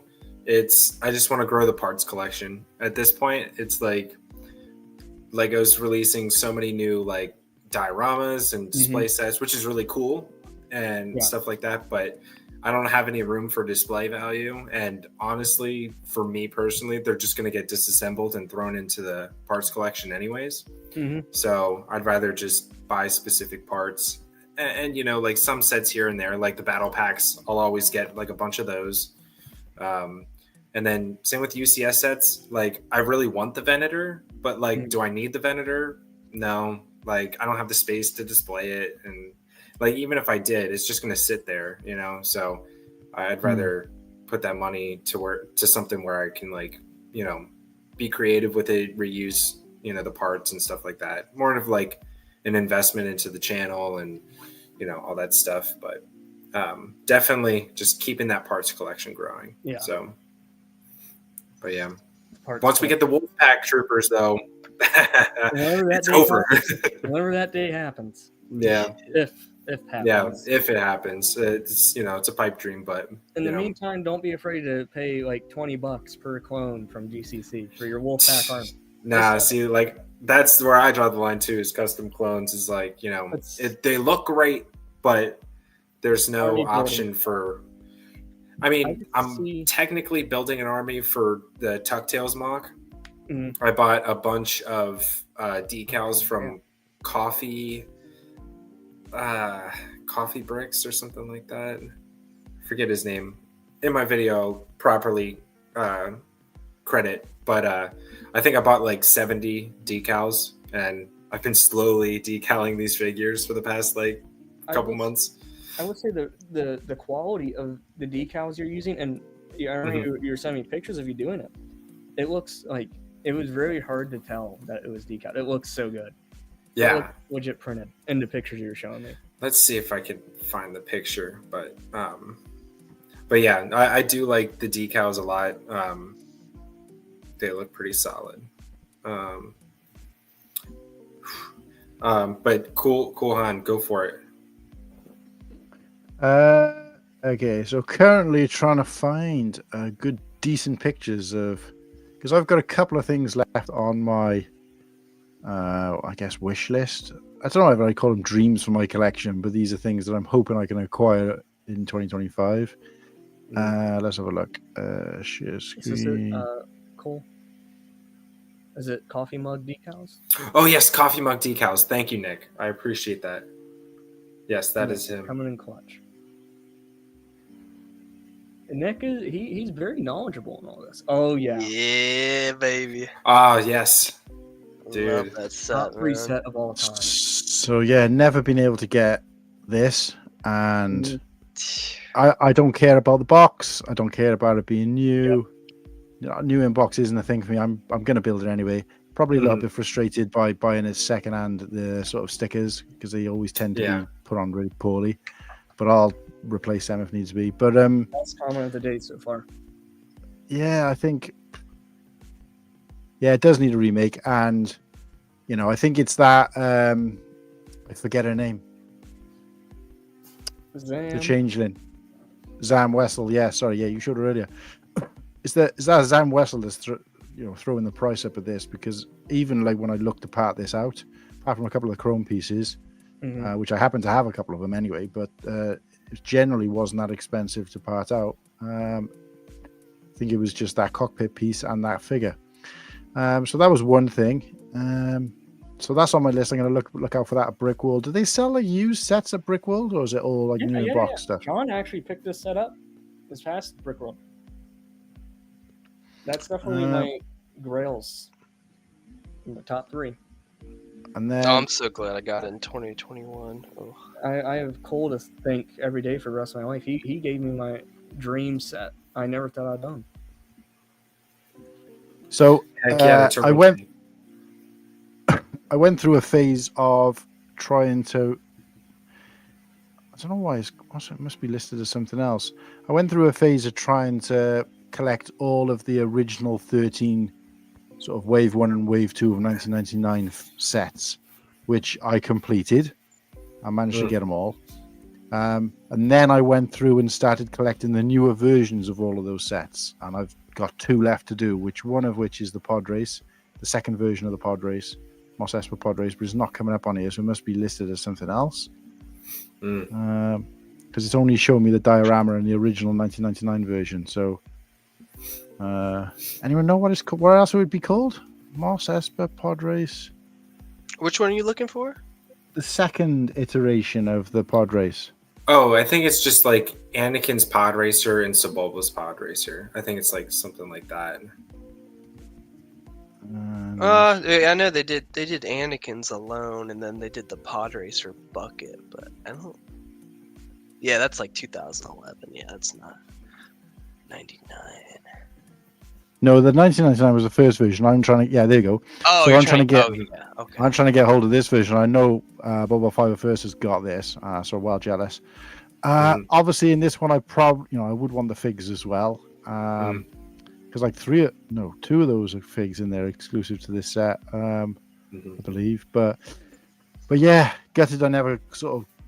This one and the only other one which I don't think I'm going to get purely because of the Amidala figure is the Gungan sub. So I didn't get the newer version. I haven't got the newer version of the Gungan sub. So these two. And then the only other set I want, which is probably the only thing I'll probably be able to get quite easily from I could probably get it easily here, but I'm just going to leave it for Brick World, which is I don't even know what it's called exactly. It's a battle pack from Solo. Oh, with the what is it? It's not with the Death Troopers. What are they? Not range troopers. Oh yeah, I know what you're talking about. And it's on the speeder. You get security troopers or something like that. I thought they were like recon troopers or not scout, but like something like that. Here, Imperial Patrol. There we go. Thank you, Kennedy. Here you go. The one Watto's Junkyard. Is there a picture of it on there? Or... Oh, somebody said in the chat. Right, sorry, I wasn't looking at the screen. Imperial. What did you say it was called? Imperial Patrol Trooper. There it is. Yeah, so this is such a cheap set. And the reason I want this is because I've mentioned this before, so this might be boring to other people. I like those troopers. And I'll tell you for why in a sec. But yeah, missed out on this one. I collected every set from the Solo wave because I actually enjoyed the movie. And the sets in there were probably one of the best waves in terms of consistently good. So I collected every set from that wave except for this one. I left this one until last because I thought it'll be the easiest and the cheapest to get hold of, and then I couldn't find it anywhere. So, so I need this. And the reason I like these troopers is, give me a sec.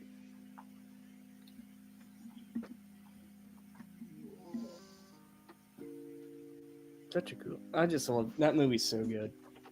Yeah, I really enjoyed the movie. I thought it was kind of underrated. I think it just got a bad, for whatever reason, got a bad rep. So I just love seeing like the actual warfare of the Imperials and like that there wasn't just stormtroopers. There was like people. So this is an original piece of Ralph McQuarrie artwork. Oh wow. Numbered 133, signed by Ralph McQuarrie. It includes the original cell. What do they call it? Ooh. Not a cell. It is a reel. An authentic 17mm film frame, carefully edited from the New Hope original. So it's an original piece of the film reel from the movie, which lights up. Wow. It's actually the scene from Mos Eisley Cantina where you got that wolf character with the red eyes. It just now appeared in the Skeleton Crew. So and then you got this trooper, which is the original sort of concept art for what would then be a stormtrooper. And they look like those troopers. That's why they brought them back for Solo, because they were using because they've done that with a few things where they've brought it back. And then it's got the scene down here of what it actually ended up looking like. So darn cool. That's an awesome piece. And I bought this in a Star Wars convention in 1997, I believe. Wow. And I paid 30 quid for it. Nice. There you go. Christ knows what it's worth now. I haven't looked, but it's probably one of my oldest pieces. And that was back when, they hadn't re-released the special editions then in the cinemas. So a lot of people were kind of over Star Wars. It was the same convention that I met Jeremy Bullock, and I had a Polaroid with him. Really? He signed a postcard for me, and he signed a piece of artwork that he had. And the whole thing cost £5. £5. That's crazy. And that was a chat with him as well. Not like it is now. I went back to the same place and met Kenny Baker, who was obviously in R2D2. I think I paid £10 for a large picture signed of him, and he had a chat with him and his wife. His Rolls Royce was parked outside, which had obviously been adjusted to.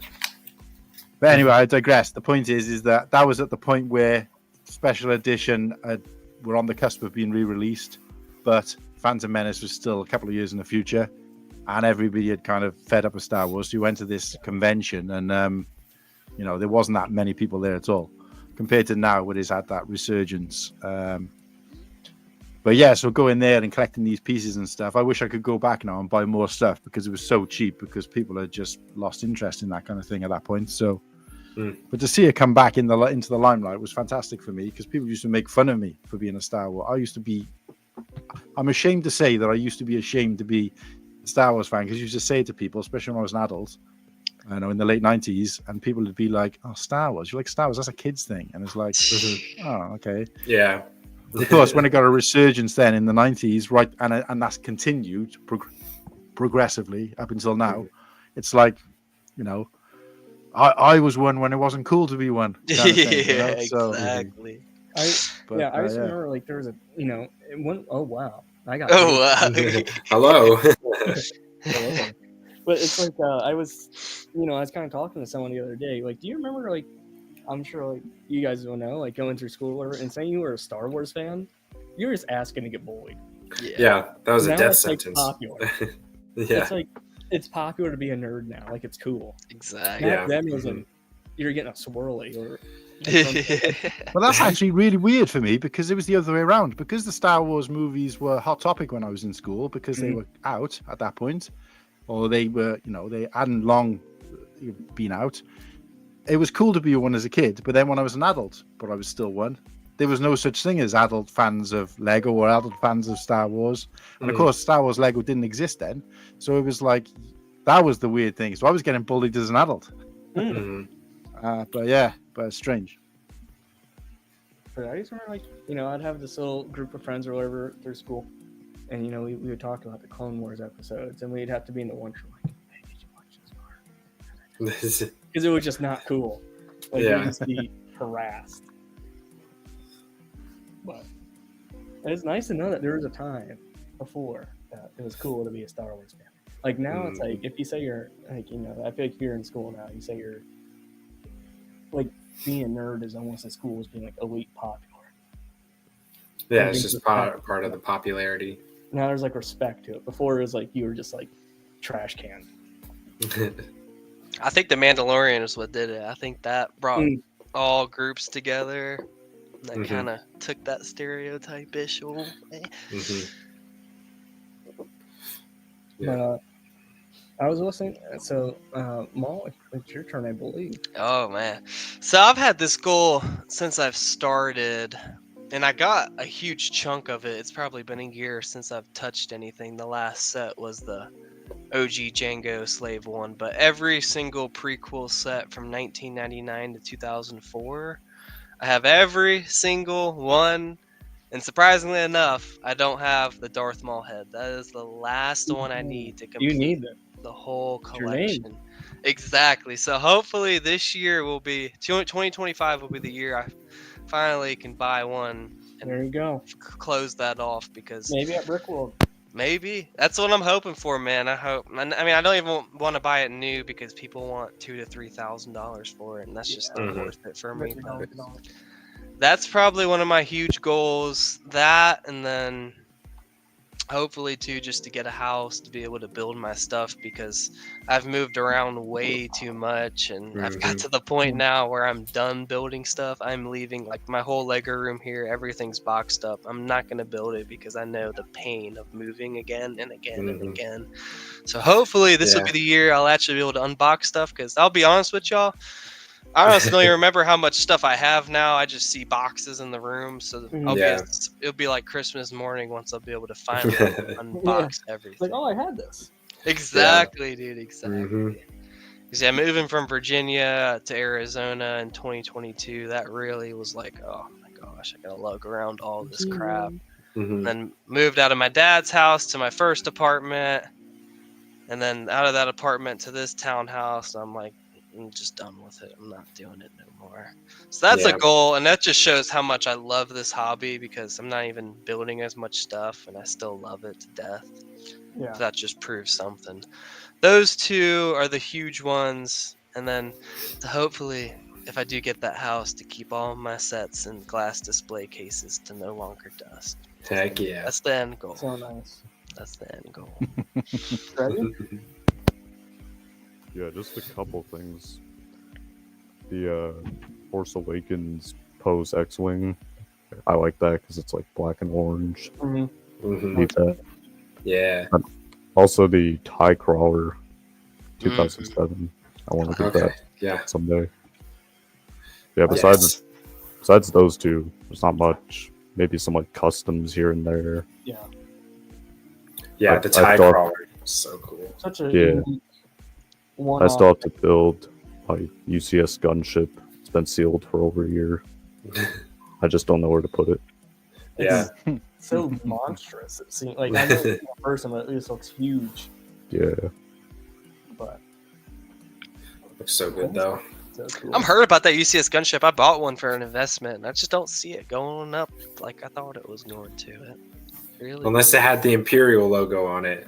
Yeah, but my freaking Imperial. That's when I had my unfortunate flood in Virginia that crushed that box. No. It's freaking.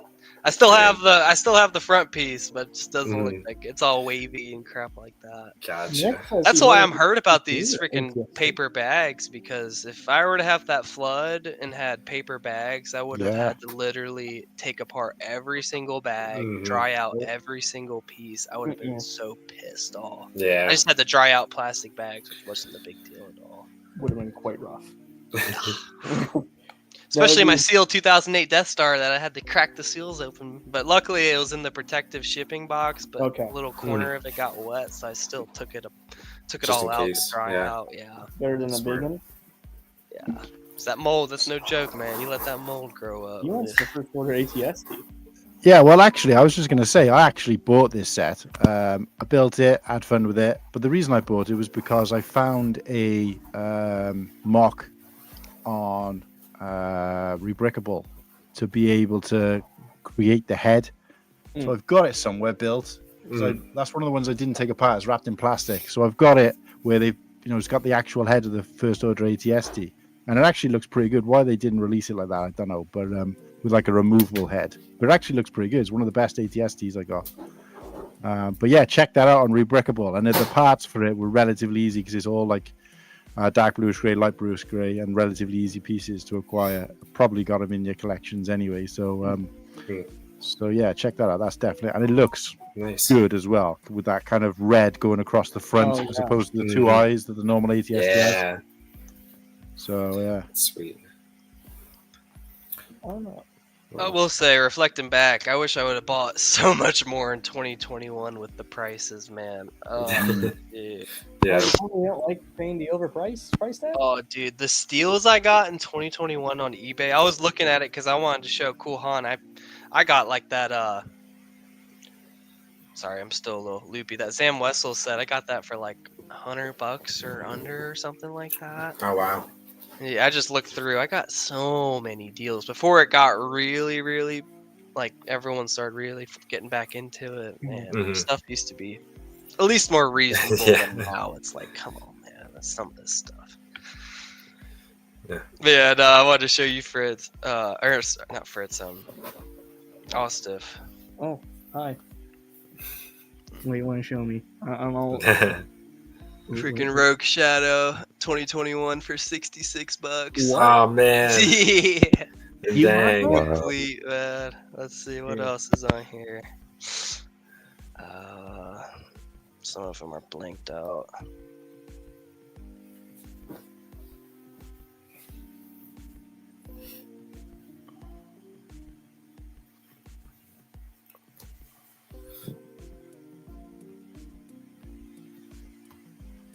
Pod Racer bucket for 120. Not too bad. While you're talking about that Pod Racer bucket, Nice. Subway Dude 101, he's asking us, what is your guys' oldest Lego set / product? Ooh. Oldest? Probably my first set. I'll say this, but then I have to go. But it's my first set. I don't even remember getting it. I just have a picture of it, of me holding it after I got it. It was what was it called? The Imperial Shuttle micro scale, micro fighter. Came in like the big blue or small blue box that had curved on the top or something that. Yeah, but it was my first it was like just a micro fighter kind of thing, and then from there I went and got the first Stormtrooper battle pack alongside the Rebel battle pack. Got a couple of those. Yeah. So those were like my first sets I remember vividly getting and stuff like that. But mine would be the original Gungan sub. Yeah, it's a good one. I remember getting that one. It was like it was from I think it was from my uncle. He got it from my brother and I, but it became, I don't know why, it just became my set. But speaking of it was the first ever Lego set, I got. And I just remember building it with my dad. That was like one of my earliest memories of that. And then where it would be the original Vader transformation, because I remember we left the cinema right after Revenge of the Sith, and right across the street was a Toys R Us. And my dad told us to pick out a set, and that was the one I wanted because I liked Anakin. And I thought it was cool. You got both. Anakin and Vader. I just liked the little twist thing, and I remember. That's cool. My two oldest. CoolHan's back. Yeah, guys, just gonna quickly make my apologies, and my fiance is just getting back from work now, so we're gonna have some dinner and spend a few hours together because she's been flat out with work while I've been stuck at home. So yeah, nice to meet you all. Hopefully, I might see some of you later on because I will try and pop back on later tonight, or what would be evening for you guys. But if not, enjoy the rest of the stream for as long as you're here, and thanks for having me, Austin. Thanks nice to meet you guys, and enjoy. Nice to meet you. How's it going? CoolHan. See you soon, guys. Cheers. And bye. Take care, CoolHan. And Cole, did you have to buggy? Yeah, I'm gonna bounce. But your full screen here. no. Okay. Never mind. Do you want to give any plugs or anything that you're working on? Anything that you're excited about with the new year? Yeah, no. I mean, just keep an eye out. I'll post some stuff on my Instagram and stuff like that. I really want to try in 2025 to, post more and stuff like that. Be a little more consistent. But yeah, other than that, if you can, people watching, be sure to donate on the Instagram. But thank you, Austin, for having me on and hanging out, and good to meet everybody. And pleasure to meet you, man. Pleasure. I'll try and hop back on later. Sure. I know you'll be going all night, so maybe I'll do like a 11 p.m. kind of show. So, but yeah, I see you're gonna have coconut on here, so that'll be fun. So I'll try and watch as much as I can today. But again, appreciate y'all. I just want to tell you, just thank you for being here, dude, and thanks for being such a good friend, and thank you for your donation, dude. It really means no problem. And thanks for donating 3 hours of your time, 3-4 hours. Of course, I think you've already gone almost 5 hours now. Yeah, that's crazy. I thought I was only going to be on for like an hour, but hey, just had such a good time. It's like when you're at it's like when you're hanging out, you're like, I always have one beer, and then exactly, yeah. Or you just go on some epic side quest. But yeah, well, it was nice meeting all y'all, and Pleasure to meet you. have a great rest of the day. And I'll catch you guys later. Yeah, heck catch you on the Legomen360 channel or here. Sweet. Yeah. All right. Thanks for tuning Take in. it easy, everybody. See ya. Peace out, man. Oh, now and then there was 3. And there's 3, man. Drop real quick. you let me know if I'm on here too much, though. No, dude. Like I tried to stress this in the Instagram post. Like I just want people on here. I just want it to be community fun. So I love this. I can just meet more and more people too. Build up that list too, man. And as a little tease, he said he's gonna hop on, and I'm very excited. Coconut Bricks. You guys know? I'm sure you guys all know who he is. He's a man who doesn't need He is like the best builder in the game, I think, personally. And Nimble's still here. He's been riding with us since the beginning. And if you guys don't mind, for everyone that's watching, like I said, he's the man that needs no introduction, but he is probably, as the kids be saying, the GOAT. He's the Michael Jordan of the Lego mock game. He is the icon, the myth, the man, the bearded legend, Coconut. Hey, what's up? What is up? How's it going, guys? I don't know how I'm gonna live up to that intro. That was wild. I'm gonna have to put that. That'll be my alarm every morning when I get up. Do you remember when there was the rock clock app? Like it was an alarm clock the Rock made, but it would be him singing to you every morning as you're alarm. Sounds like something you would do. Just call that the Austin alarm. There we go. Coconut, you just missed Legomen. You just missed them. I know. I was looking forward to hanging out with him for a little bit. We haven't been on a stream together in a long time, but I heard he was going to jump back on later, so I was going to DM him and figure out when that was so we could hop on together. Yeah, that would be great because I would love to pick your guys' brains. But I just have to say, this is really awkward, dude. We've only chatted over text. This is the first time we have conversed vocally and facially. That's true. I mean, we've talked so much that it doesn't really feel awkward for me, I guess. But I guess that is a good point. Like, I guess usually too, I'm the one on the stream, and so typically when you're talking to someone, you talking to them first, you feel like you kind of know them a little bit already. Yeah, absolutely. But it's like, yeah, sorry that I've been like a ghost in your streams, but I do watch them back because no worries, man. Because I'm always in the lab when you're live, and I'm like, it's a little bit tough, but I'm working it down, so I should be able to tune back in. But I did pull the blue belt move as soon as I got it. I just needed. But so Coconut, like I said, you need to. But do you want to let the people who are watching that may not know who you are and what you do and what your passion is with Lego? For sure. So I run a channel, Coconut Brick Studios. I've been doing YouTube for about 5 years now, and started out doing reviews back in 2019. That was kind of what got me into the YouTube space. And then from there, pretty quickly transitioned over to mock building, mock stuff like that. It was just a lot more fun. And that's basically kind of what I've tried to hammer out a little corner of the Lego Star Wars niche as a mock builder. Doing originally large scale mocks, typically scenes from the movies, TV show, and stuff like that. But recently I've been getting a little bit more into smaller scale mock series mixed in with building challenges and stuff like that. So really just building all things Lego Star Wars. That's my main obsession. That's really all I care about. And I do have a second channel, but that one's mostly just for fun. So you have to advertise that one. I think that's one of the best ever, best channels on the earth. Thanks. Most people know me as Coconut Brick Studios, but yeah, I do have the second channel, Coconut's Kingdom. I resurrected this year finally. Dude, when the World War II stuff it has such a heat to it that it's so good. And just like how much detail you got into it, it's like wow. It's like as a fellow World War II enthusiast, I get a little bit giddy when you post on there. It's fun. It's fun.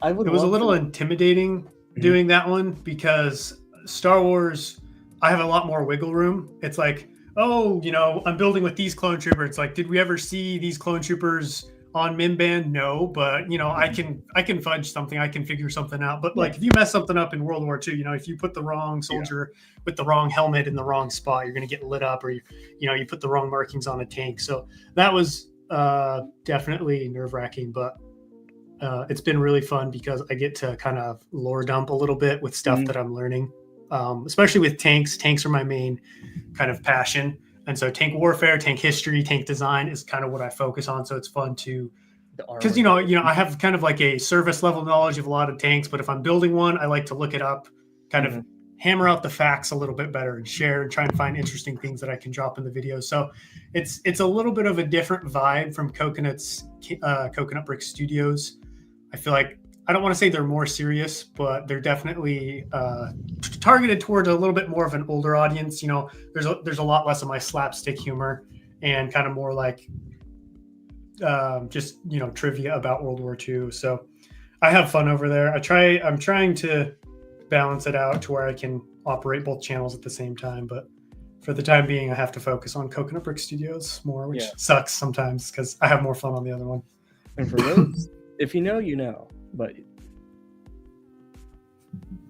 that was just based it off the slapstick humor when he did that mock challenge against everyone. Just saying that was great. You had to be there to be there, but you can still be there. You just have to, you know, go visit his channel and you know, I'm not going to tell you what video it is. You have to give this great man some of your time because he deserves it. And I mean it like. I will say you're definitely an inspiration for me personally. Like I have not built a whole lot of stuff, but it's like you make like I'll grab pieces from my collection. Like, okay, I want to try and see how he did that, and then you know, that tutorial series. I'm like, whoa, this is great. But I do have a few questions I want to ask you, and I you know, kind of related to your channel, if you don't mind me asking. I just want to know, like, you've built some of the greatest mocks of all time, I think. And I just want to know, like, how you went and picked Utapau, or like how you know, what's like, and then what are the things you do? Like, what's your thought process to go and decide what you're gonna pick to build? Like, what are the things you take into account? Everything. So originally, the first mock I did, Naboo, I just did because Episode 1 is my favorite movie of all time. The Great Grass Plains Battle of Naboo is one of my favorite sequences of Star Wars of all time. So, you know, right off the bat, first big mock, might as well do my favorite scene of all time. Yeah. Could have been might be a good idea, might be a bad idea considering I'm literally at my worst as far as building goes, you know, at the very beginning of my career, but it was still fun and it got me into it. And then when I started to take it more seriously, because that was a trial run, because back in 2019, I was doing reviews and my channel wasn't growing. I think the first year I had, I don't know, 1,000 subscribers maybe, over 12 months of uploading, 10,000 views total. And I was really frustrated because I really wanted to take the YouTube thing seriously and make something out of it. And so it was kind of like a last ditch effort because, you know, I'd seen Matt, Jay, David, Chris Productions, they had their weekly build series. And I was like, all right, let me give this a shot. This will be like one last chance at this YouTube thing to see if I can make it work. And did the weekly updates. The finale performed well. And I was like, all right, I'm all in with this. Like, I love this.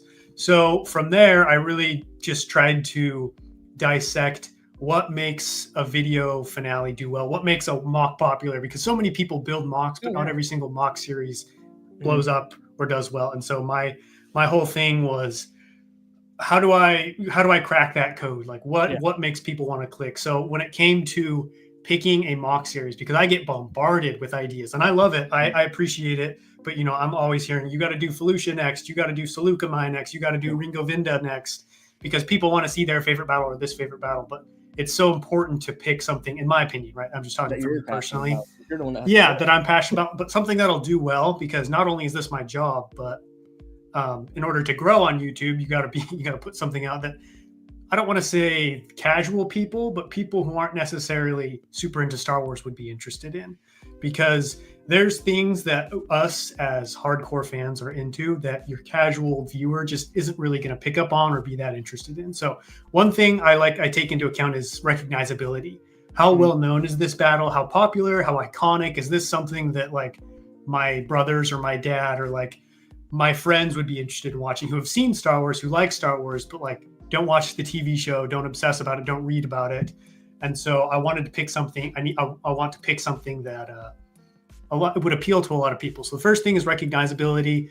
The second thing is practicality. What kind of parts are in my collection? What would it cost to get the minifigs for that mock? Is it one that's super unique? Is Lego made these minifigs? Is it something I'm gonna have to source from a third party? Just kind of the whole logistics side. And then the third thing, which is probably one of the more important things, is will this make a good weekly series? Because there are a lot of really cool mocks that just aren't going to make a good weekly series. Yeah. And because I need to put out content every week, I need something that is going to be exciting for people every single week. If I build Hoth, which I never will, I can promise you that right now, never going to do a Hoth mock. But if I did, it would be very hard for me to make it an entertaining update every single week, because so much of it's flat. And there are definitely interesting things you could do, but like if you look at, you know, Utapau compared to Coruscant, Utapau was a lot of rock work, a lot of just building rocks, slopes and slopes and slopes, whereas Coruscant had little buildings, markets, sidewalks, craters in the ground. Every single week there was something new. So I have to take into account, is this going to be interesting week to week? Am I going to be interested in it? Am I going to be able to put out content? And then the last thing, which is the most important, which is what you said,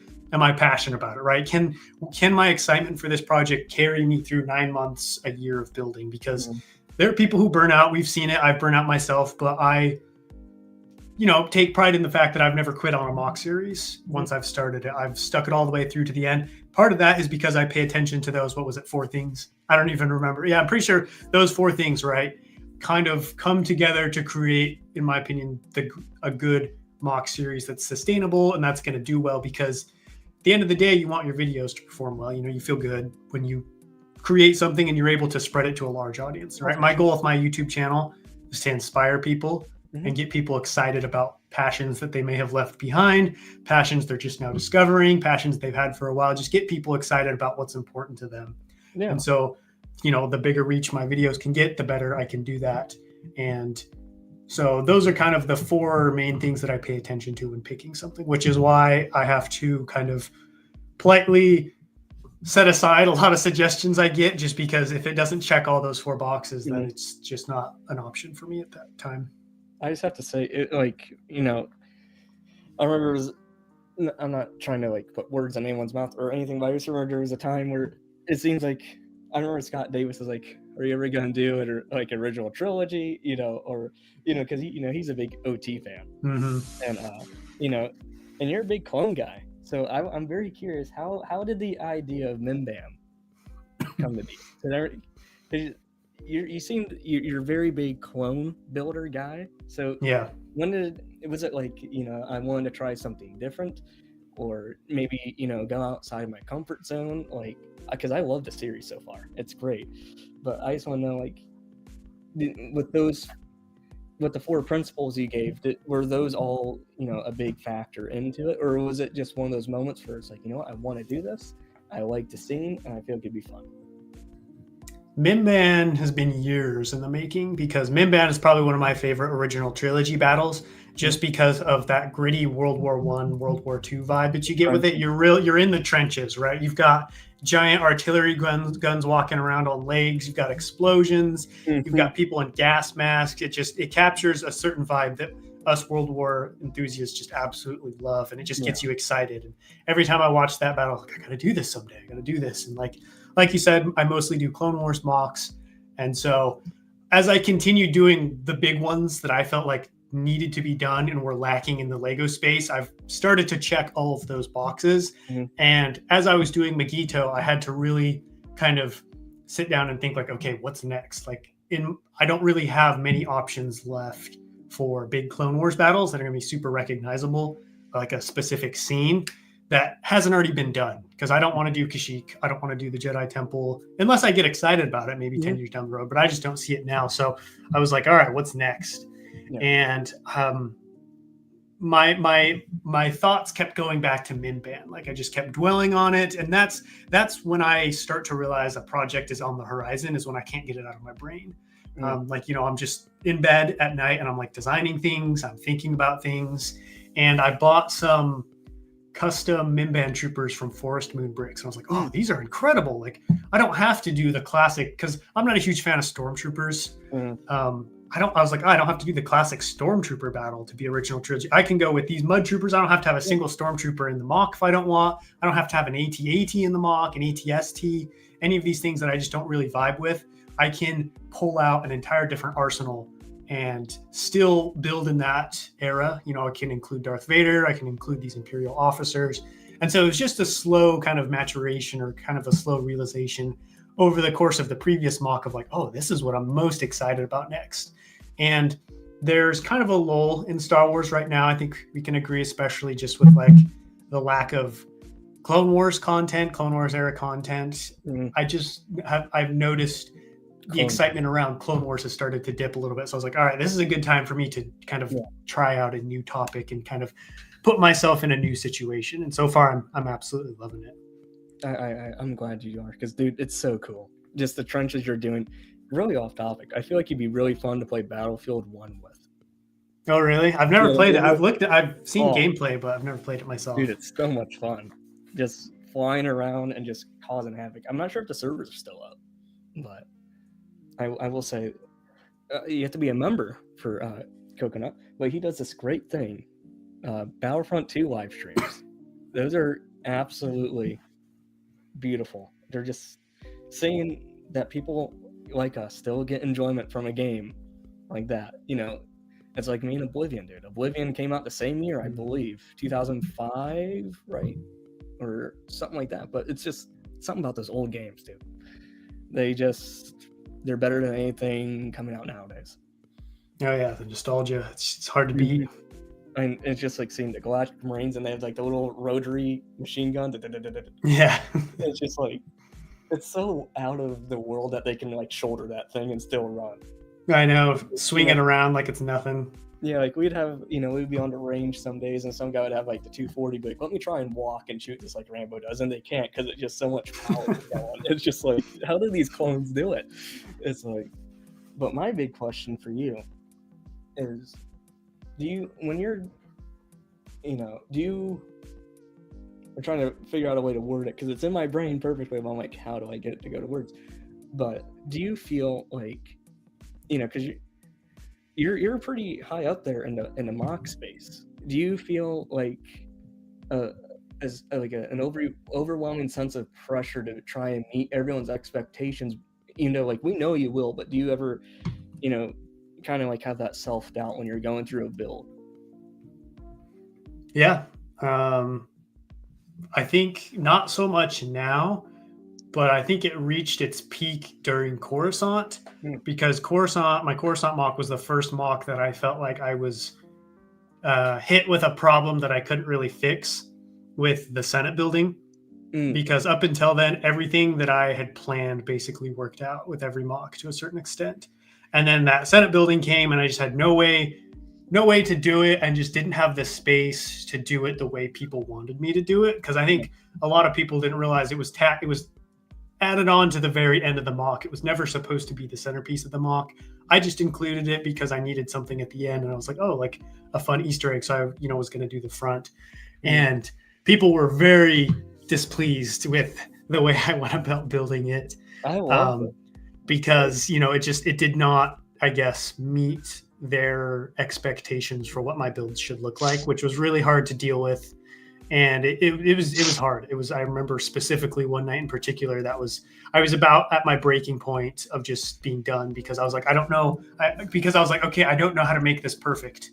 And like, I had this epiphany, or like this, I don't know what you want to call it, of like, it's not about like, you tell everybody in your videos it's not about being perfect, it's about giving your best effort. So why are you not holding yourself to that same standard? Yeah. And so I realized, like, okay, I just need to sit down and put together the best possible thing I can do, and not worry about it meeting anyone's expectations. Not worry about what the comments are going to say on Sunday. They're going to hate it. And that's fine.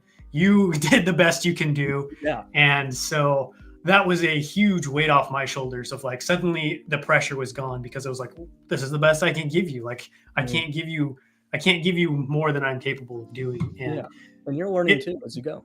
Yeah, because I'm learning. Like so many people, because I had people being like, "Why don't you just do what Rich Boy J does?" I'm like, guys, that's like going into a rec league basketball game and being like, "Why don't you just do what LeBron James and Kevin Durant are doing?" It's like it's not everybody's capable of doing the same. Yes, we're building with the same bricks, but Jay has a brain and a way of seeing Lego that I'm just not capable of. Like he is incredible. Like I don't know how he does that. Would it be cool if I could? Yeah, but I'm coconut bricks with Ethan. So this is what Ethan's going to give you.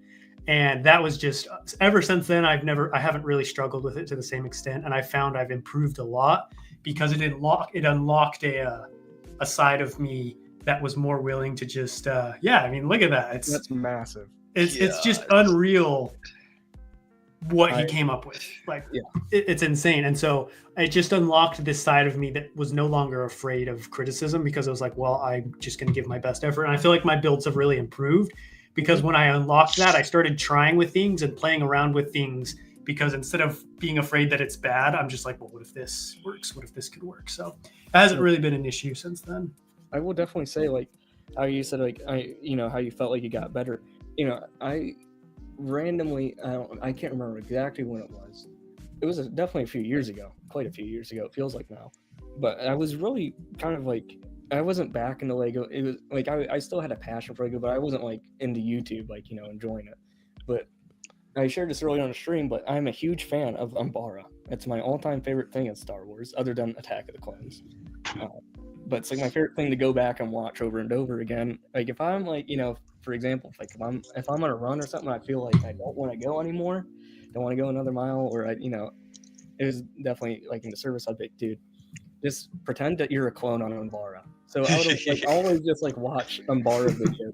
And it was one day I was just in my barracks room, and then I'm like, because I didn't really know that the mock building thing was a huge thing at the time, and lo and behold, there was a guy named Coconut Brick Studios that was building Umbara around the same time as I was watching it. I was like, whoa, this is so good. And that still to this day is like a beautiful mock, even though you may disagree. I love it still, but I can definitely see where you're saying like you've refined and honed more skill from that point, because I feel like that was like a very like beginning starting foundation for you, like on YouTube. Would I be correct or wrong? Yeah, that was my second mock, and that was the first time that I had built a mock, and I was disappointed, and I had to really kind of sit down with myself and be like, okay, I gotta try better, or I gotta try harder on this next one. And it was a good learning experience to just realize like, this is going to require more of you. This is like the big mocks require a lot of effort. You don't just throw it together. Like, everything has a price. You pay a price for everything, whether or not you realize it. And so, it was a good learning lesson. Not very proud of that one, but it was a good learning lesson. Beautiful. I love it. One of these days I have to like ask you like what tips and suggestions you'd have for me, because that's like whenever I get the funds, because mock or they're you need a lot of real estate to build. And pieces. You would think plastic's cheap. Not really. Once you get going, it gets you can buy a well-used car. That's all I got to say. I definitely would be happy to throw some tips your way. I've built Umbara many times since then, and I've been able to gets better and better to rectify some past mistakes. Every time that you post a video of Umbara, I think in my head, I'm like, he's doing this for me. But really, it's just that viewer instinct. But I asked the panel this earlier. Now it's a whole new panel in here. So I would like to go around and, imagine, space is not a, worry. Money's not a worry. How people feel about what you're building isn't a worry. What would you build? If you could pick any scene in Star Wars, you don't have to worry about money, space, or criticism. What would it be? Just to build.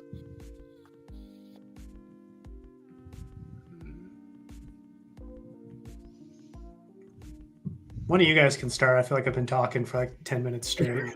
No, it's great, dude. For me, I would have to go. It's a tough one. I would have to go with the underworld of Coruscant. Okay. Like especially in the scene like in episode 2 where Anakin and Obi-Wan run out from the bar, and they like, you know, confront Zam, and then just that whole like grunge of it.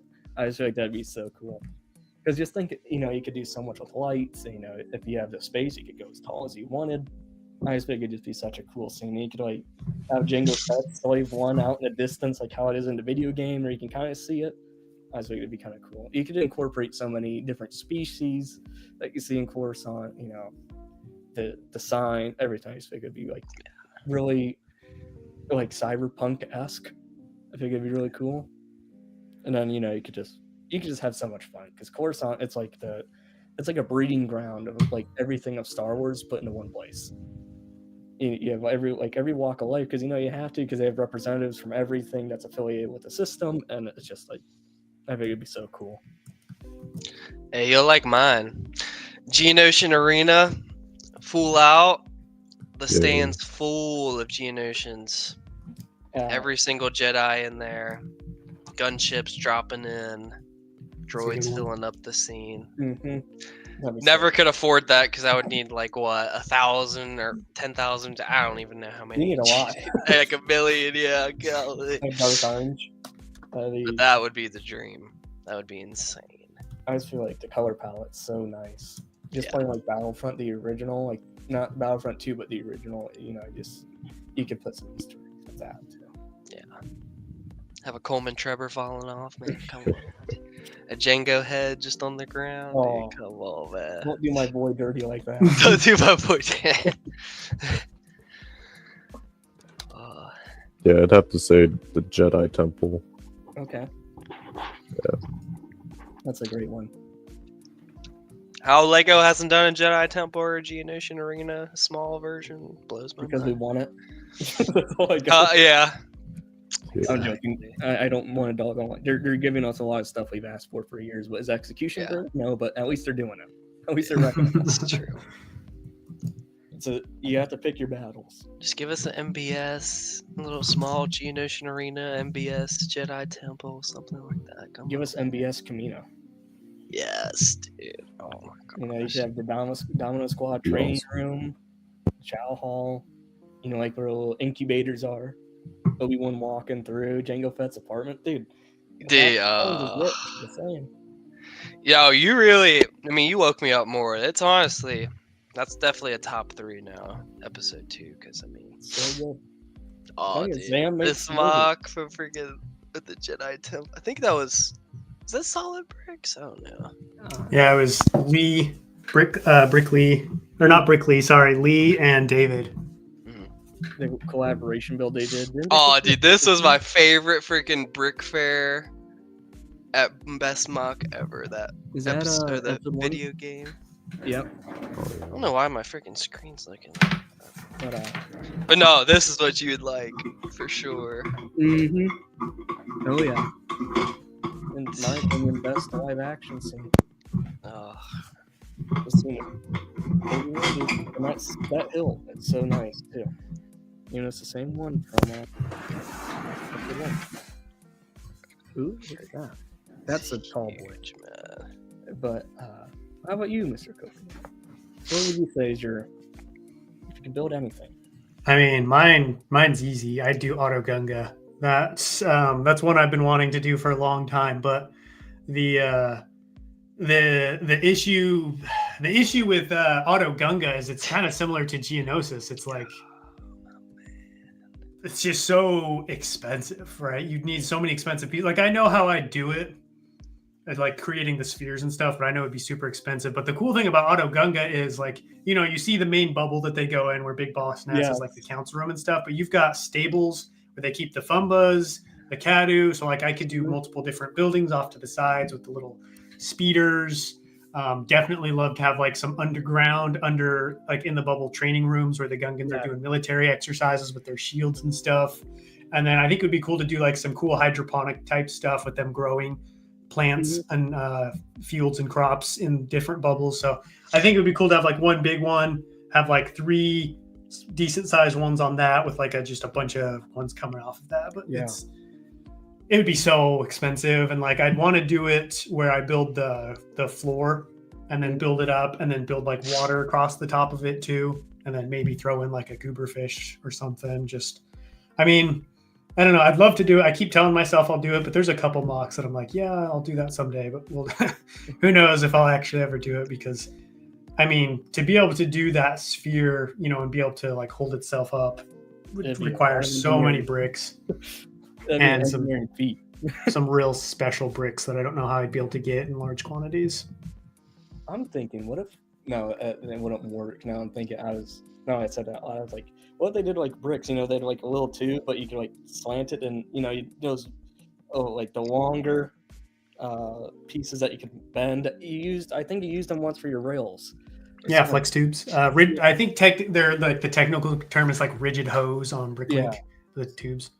But just imagine you could like do something. You could shoot it through, and it would hold its rigidity. I don't know. I feel like that'd be kind of cool. Kind of like how people do the plant life for Fallujah. Mm-hmm. Yeah. I'd do something similar to that. My idea would be flex tubes with you get the 1x1 round cylinders. What about these? Those are pretty sweet. And if you just connect a bunch of 1x1 round cylinders with a rigid hose in the middle, it basically holds its rigidity, but is also structurally sound. Mm-hmm. But it would just be. That's one of those things where like weekly building update. Yeah. Don't know how entertaining that would be. I would be all game for it because I know the Lego fans would, but like I said, trying to tap into that general audience to really push the videos to a larger audience is kind of my focus these days. I feel like you and I are kind of we sail in the same boat but in different seas. We have our favorite movies are vastly unpopular compared to the rest of them. Like, I'm not sure how much hate you get for being episode 1 fan. I get a crap ton. Hey, me too, brother. Me too. I don't get a lot. I mean, I don't know. I don't tend to go toe to toe with people in a lot of like debates on which one's better, which one's the best. Yeah, exactly. Like I think to me, you can come at me with whatever argument you want, but it's like my stuff is based on how it makes me feel, exactly. The enjoyment I get out. So it's like, what are you going to disprove about that? You know what I mean? Like, I don't care if you think the CGI was bad. Like, 9-year-old Ethan didn't care about that. Hey, you're not alone, brother. Episode 1 is my favorite. Really? Oh, I nice. on it so much too, and that's that. Like you just said, I was a kid watching it. It just hit and it was the first movie I watched. It just hit the soul properly. Yeah, exactly. Like I remember watching it in the theater in 1999. Oh, you're so lucky, dude. Yeah, oh, and I was like 4 years old, so 3 or 4 years old. Oh, that impression had to be big. That was cool. Yeah. Attack of the Clones is another good one. I think too. Like I would like to know how much of people's hate for Phantom Menace and Attack of the Clones is based on other people's. Because I'm all for someone coming at me with their own critiques, but a lot of people just like, oh, that one sucks. It's like, well, give me a reason. Like, do you say it sucks because everybody else says it sucks? Like, are you too afraid to like go back stick up for it? Because say what you will about Jar Jar Binks, he's got his shortcomings for sure, but I also don't think he was that bad, especially compared to what we've gotten in other movies, in the sequels, trilogy. The Jar Jar hate pisses me off so much, dude. He was put in to entertain us kids a little bit for sure. I just loved him too. I mean, him spitting his tongue out on that table, man. Come on, dude. Like, come on, man. There's I saw this one meme. It was really funny. It was because Qui-Gon, he's a great character, but he's also pretty memeable too. Like he has very memeable moments, and it was he was like showing all the things that he did to break the Jedi code. It was like the dude was gambling. He was hitting Anakin's mom. It was like he kidnapped people. It was just he was risen up Shmi for sure. He was risen up Shmi. Yeah, he was like the Jedi code. Him this end of the galaxy. Him moving that dice, man. Oh, he was out on the outer rim. He was living his own Jedi code out there. He was. Qui-Gon codes. The dude was such a Chad. He was. I have to find this meme now. It's great. But you guys argue what you guys think is the best Phantom Menace scene. The best Phantom Menace scene? Mm-hmm. Oh man. Oh, Darth Maul duel any day. That one's really good. As far as like a combination of just cinematography, story, music. I mean, Duel of the Fates. Duel of the Fates. Every time that comes on, I get chills in my spine, dude. I just don't get how can you come at that movie that has Duel of the Fates in it? Like, I'm sorry that I don't know. That one's good. There's a couple real iconic ones, like when the Trade Federation enters Naboo with the music. You've got like the Vulture droids coming in. You've got them coming in through the Triumphant Arch. The MTT squads of droids, the AATs, just like a show of force. Because, you know, this is our first time seeing the droids, really, and they're just coming in. They're not the goofy ones from the Clone Wars. They're somewhat competent. They're pretty intimidating. They just, you know, sweep out over there, like doing the patrols in the swamps, knocking down the trees. So that whole sequence of just kind of like occupying Naboo is up there for me too. And the music's great as well. I'm not a huge fan of the pod race scene, which I know is like a lot of people's like one redeeming factor that they give to it. But I don't know. I don't know what it is about that. I think it's because I like the battles more than I like the non-battle side of Star Wars. Anakin blowing up the droid center too. That was a good scene. I did find this meme. I'm gonna full screen myself just so you guys can see it. I'm curious what you guys think. Is this accurate? Yeah. Takes child's steals child. It's on single moms, dude. Yeah. Oh my gosh. I'm not here to free slaves. With magic. Qui-Gon Giga Chad, bro. Oh, dude, he would have been canceled if that show came out today. He would have been canceled. But on the topic of battle droids, I was just thinking of this. We might be living in an age where battle droids might become a thing. Do you think the Tesla bots, do you think they could have the possibility to become B1 battle droids? I mean, yeah, I mean, maybe there's a possibility, but I would like to know just what the, like, do you mean then like a drone type operation where people are remotely operating them, or do you mean like they themselves are like some kind of... They themselves, could they pull a 180 Terminator us? I can see it, dude. They warned us, man. Just saying. I just thought it would be a little hoot of a little tangent.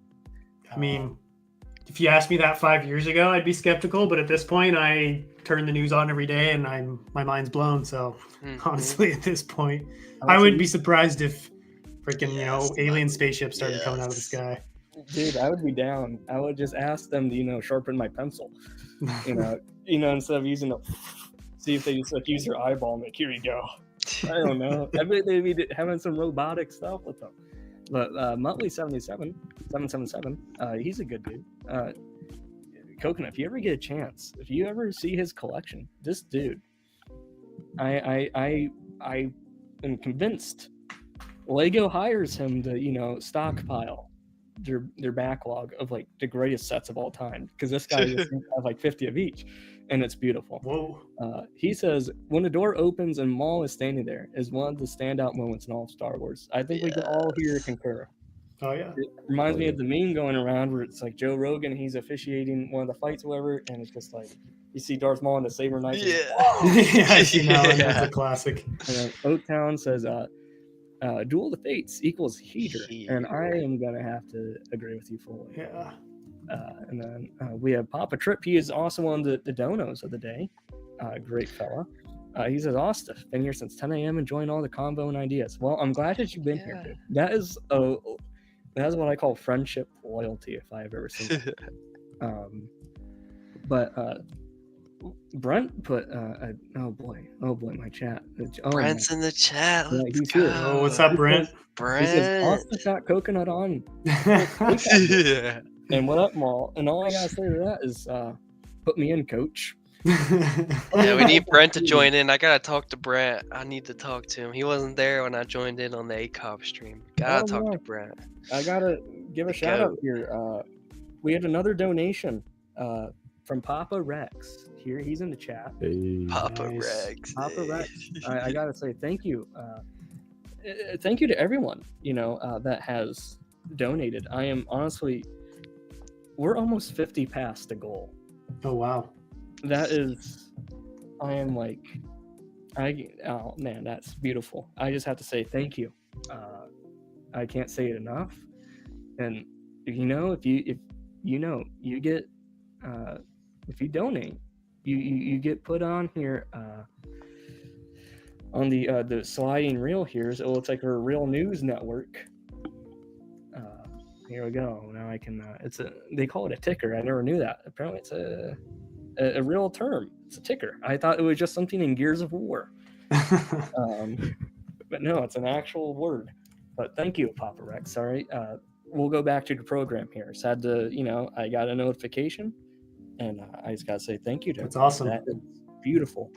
Where's the dono link? Or is there? Yeah. So I have it pinned here in the. Oh boy, I'm new to StreamYard. Give me a second. Rookie mistake. Yeah, I have it pinned. Oh, I can click start, and there we go. Okay, that's a lot easier than scrolling. But yeah, if you, I have it pinned here in the comment section. If you just click there or, copy and paste it, it'll take you to, I partnered with, did the thing with Instagram because I was going to try and do the actual foundation itself, but there was, it would be a lot of steps for people to go donate, and I feel like it'd be a lot of headache to a lot of people. So, and I saw that the same place, the Leukemia Lymphoma Society, they had something where you can fundraise through Instagram. So that's what I'm doing. And so I'll go into a good cause to try and end the terrible, at least some terrible that's in the world. No, that means a lot to me personally, because yesterday, December 26th, marked 7 years and my brother lost his life to non-Hodgkin's lymphoma. So that definitely means a ton for you doing this. That means a lot. I appreciate it a ton, Austiff. Hear that, man. I can't even imagine. We need awareness, man. Yes, we need to finally eradicate it. We need to eradicate it like the Sith. Exactly. But it's a shame that it's in the world, but it's nice to know that there's people that are willing to put an end to it. So exactly, it's nice to have everyone's support. So I have another question. What's a Lego? A movie that you feel like we don't have enough figs for?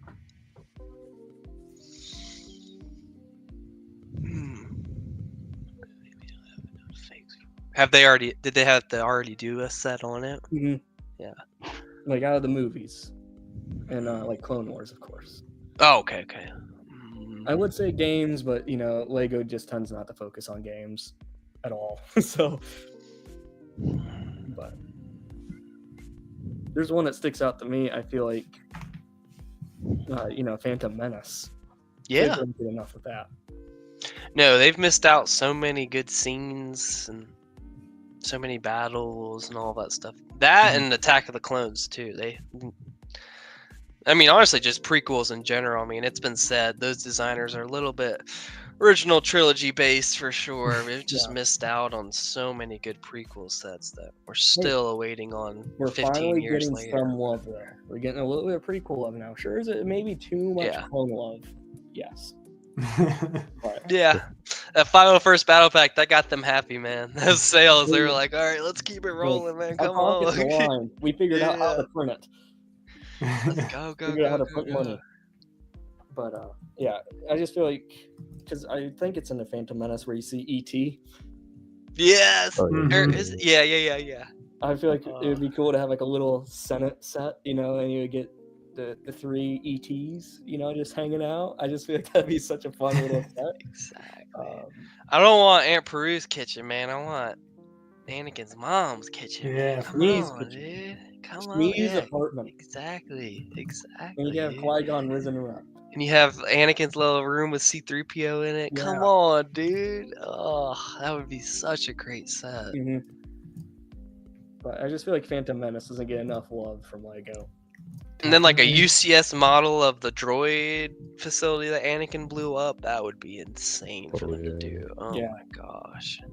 They could do I want another UCS Royal Naboo Starfighter, even though they said they won't do Chrome anymore. I want another one. Dude, give us I want another one. I just wanted to bring back. We need Chrome, man. We need Chrome back. I don't get it. Oh boy, the saber hilts, they're the best saber hilts. I replaced the newer ones with the old ones. I luckily stocked up on like 20 of them at Bricks and Minifigs, and I'll just keep using them as much as possible. They're so steep. They are. That's a part that needs to come back. It does. But what about you guys? What do you guys think? Something that we don't have enough figs for? we want some fig diversity amongst the board. I'm kind of seeing some. I love clones, but I'd rather have P1 clones than P2. I'd say Andor, since Andor only has one set so far. Yeah. And then there is rumors of a set next year. So yeah, I would definitely say like Andor, like Rogue One need not.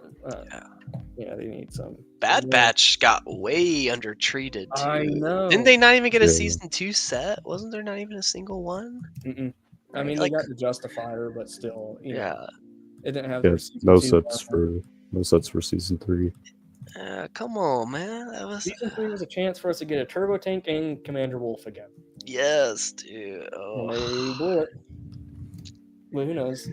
Maybe next year, because they like to do stuff like 2 years after the final. Yeah, once the hype's gone, all right, let's put it out now. Like, the hype's dead?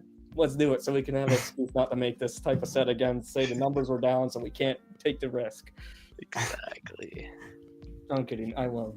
I'm not trying to, make Lego angry and then have them like tear down my stream. Hey, you're done, buddy. Falcon. Yes. Until we get texture on State-of-the-Art. Yes, we need more Attack of the Clones. Papa Trip. This is why you're Papa. Coconut, what do you think? I agree with you guys. I think you guys, nailed it. Like prequel-based minifigs. I mean, we have gotten some, but if you think about the amount of original trilogy figs that we've gotten multiple times, compared to, prequel trilogy minifigs that we've only gotten once, it's the amount of like Luke, Landspeeder Lukes to like Count Dooku's is insane, especially because Count Dooku, he's a major player, he's pretty well known. Mm-hmm. You wouldn't necessarily have to put any big sets out to be able to include him. You could do his little solar sailor or his little speeder that he jets around on at the end of episode 2. I would love to get a set from the Clone Wars where it's, Count Dooku's in his little Sith pajamas. I'm about to say, Clone Wars, other than its initial wave back in like 2008 or whatever, we really, I don't know. I feel like they haven't touched too much in recent years. Yeah. Other than like the Darth Maul throne. Mm-hmm. Yeah. I feel like there's a lot of scenes that they've missed the mark on. Dex's Diner. They have 7 seasons to go through. There's so many sets in there to do, and it's like they just haven't scratched the barrier on it. I know, bro. We're all on the same side here. Yeah. We just need some more stuff. So I asked the panel earlier, and I believe you were here. You don't have to go again if you don't want to, but if you want to, I'm more than happy. I'd love to hear your take again. Yeah, I'm getting more thoughts now. My brain's starting to wake up now. I ate that beefy 5-layer burrito. I'm starting to feel a little better. 5-layer burrito. Yes, sir. So I'll let Coconut take it, the lead here. I'm just curious. What are your reflections on the year of 2024 as a whole, as it seems to be winding down? And, it could be Lego or beyond Lego. Like, it could be with your new home. Because that journey was awesome to watch unfold. But yeah, it's been a wild year to say the least. But it was a good year. It was a hard year for sure. But you tend to find the hard years are the years that you look back on of like, oh yeah, like stuff happened, stuff got done, things moved along, and I think that was the biggest takeaway for me is I spent many years, feeling like my life wasn't really moving anywhere, kind of stuck in a place that I couldn't really feel like I could get out of. And so this last year, I think that the biggest takeaway for me was actually feeling like my life was going somewhere again. And like I was actually making progress with my YouTube channel, with stuff outside of YouTube. Yeah. For those that don't know, I moved across the country from Utah to Massachusetts last year and built I don't know what you want to call it. I guess a tiny home. Renovated my parents' shed and put some plumbing in there, put a bathroom, a kitchen, a bedroom, and that's where I'm currently on this Lego room. So that was nice. That was kind of like a big more kind of confidence booster of like, oh wow, like you can still actually do stuff, because I framed houses for a while, but hadn't for a long time. And so to be able to go back to my roots a little bit and like, you know, especially like being a guy, just being able to construct something and being able to do something, you guys know what it feels like. It feels really good. I think that's why in part I gravitate towards Legos, because I can do that on a small scale. So be able to do that in a way that like, because, you know, I definitely feel a little embarrassed sometimes that I'm a Lego builder full time, because it's like, that's my job. I build little things out of Lego. So be able to step back and do something like this that, you know, regardless of how you view Lego, people would take pretty seriously, was nice. And then I feel like my YouTube channel, I couldn't really focus on it for the first half of the year because of that and some other stuff. So I only got half of a year to do YouTube, which was frustrating. And I feel like, you know, because I wanted to hit 100,000 subscribers this year. And so it was frustrating to not be able to do that. But I feel like it made me all the more hungry for next year to really just go all in from January 1st moving forward, and just, you know, figure out how to make my channel fit into the new YouTube landscape, because YouTube is an ever-changing landscape, even in the Lego Star Wars community and the Lego community as a whole. We see it with, you know, things as simple as thumbnails down to just the structures of videos. It's hard to stay relevant, and it's hard to, you know, sometimes get your stuff out there with what is available. And so I'm looking forward to that challenge this next year of, you know, taking what I learned this year, because the last half of the year was really good for YouTube. And I, especially with the clone based content, really found kind of a niche that I enjoy being in, that I feel like I can replicate. So it just felt good to just, you know, after about 5 years of stagnation, feel like, oh, like my life is going somewhere again. I'm actually doing something. For sure. Hell yeah. Dude, I going on your topic about, you know, like renovating and stuff, I feel like it's just something about it. It kind of, you know, with mowing lawns too, or anything, you know, where you do something, you can actually take a step back and see constructive progress. Yeah. You know, like it's almost as satisfying. Like, you know, when you got like half the lawn done, you're like, ooh, I can't wait to see their other half. Yeah. You know, Shit, like, Coconut, I understand that fully, because I started off designing floor trusses and joists through your software, drawing it out, and now I estimate all your lumber required to frame a house out, and it just kind of relates to that, back to that building, like building Lego, me being into Minecraft, all that stuff is like kind of all corresponds into it, which is pretty cool. Yeah. Oh, Muttley, I will fix that here for you. So thank you for bringing that to my attention. But okay, I will definitely say this was some, I would say, very nice reflections. You know, it's nice to, you know, be able, and it's nice to know that you're able to take that step back and see that progress, and, you know, see like, oh, you know, for 2025, I want to hit it bigger. You know, I feel like that's really awesome. You know, Maul or Shreddy, you guys can go on ahead. Oh, are you? Yeah, I guess I could go. Yeah, go for it. Yeah, kind of like Coconut was saying, felt pretty stagnant these past few years, but things are slowly changing for the better. I've gotten into the gym over the past like year or two. Heck yeah. Feels good, kind of like buying my own Lego sets now. Wish I could have been at Brick World, but I'm excited to go next year. Dude, I'm excited. Hey, yes, I'm excited to see you both there. One of these days, Coconut. We'll have them at Brick World one of these years. Someday. No, you're not going, Coconut? Come on, man. No, I don't do Brick World. Why not? If you don't mind sharing. Well, I mean, there's a couple reasons I won't get into publicly on the stream, but one of them is like typically my family has like a vacation. They do family reunion in June for like the last 3 years. It tends to jump between June and August, so June's usually a pretty busy month. Well, when is Is it June 15th? Brick World? Or Brick World, yeah. Are you talking like private or public? private? Like, when's that Tuesday? I believe it's. Let me double check their website, because I tend to get the dates mixed up from like this past year and next year. I know they're like 2 different years, but for some reason why. But the public days for Brickworld Chicago is the 14th and the 15th. 14th. Dang it! My birthday's on the 24th. I was like, that would be sick, man. Private days are, I believe, the 10th till that Tuesday. That means I'm gonna be when I'm at that yard sale. I'll be like, "Oh, this is just for my birthday. It's alright, no worries, man. That's gonna be me again this year. I'm very fortunate that for me, my birthday always falls in Brickworld, so I just kind of. You're June too? I'm June 12th. Yeah. Yes, sir. Yes, sir. It was funny. This past year, I didn't realize it was my birthday. You've got your own birthday. Well, because you're staying up all night. I kid you not. Like my watch was reading my data of sleep. You're averaging like 45 minutes to like an hour of sleep.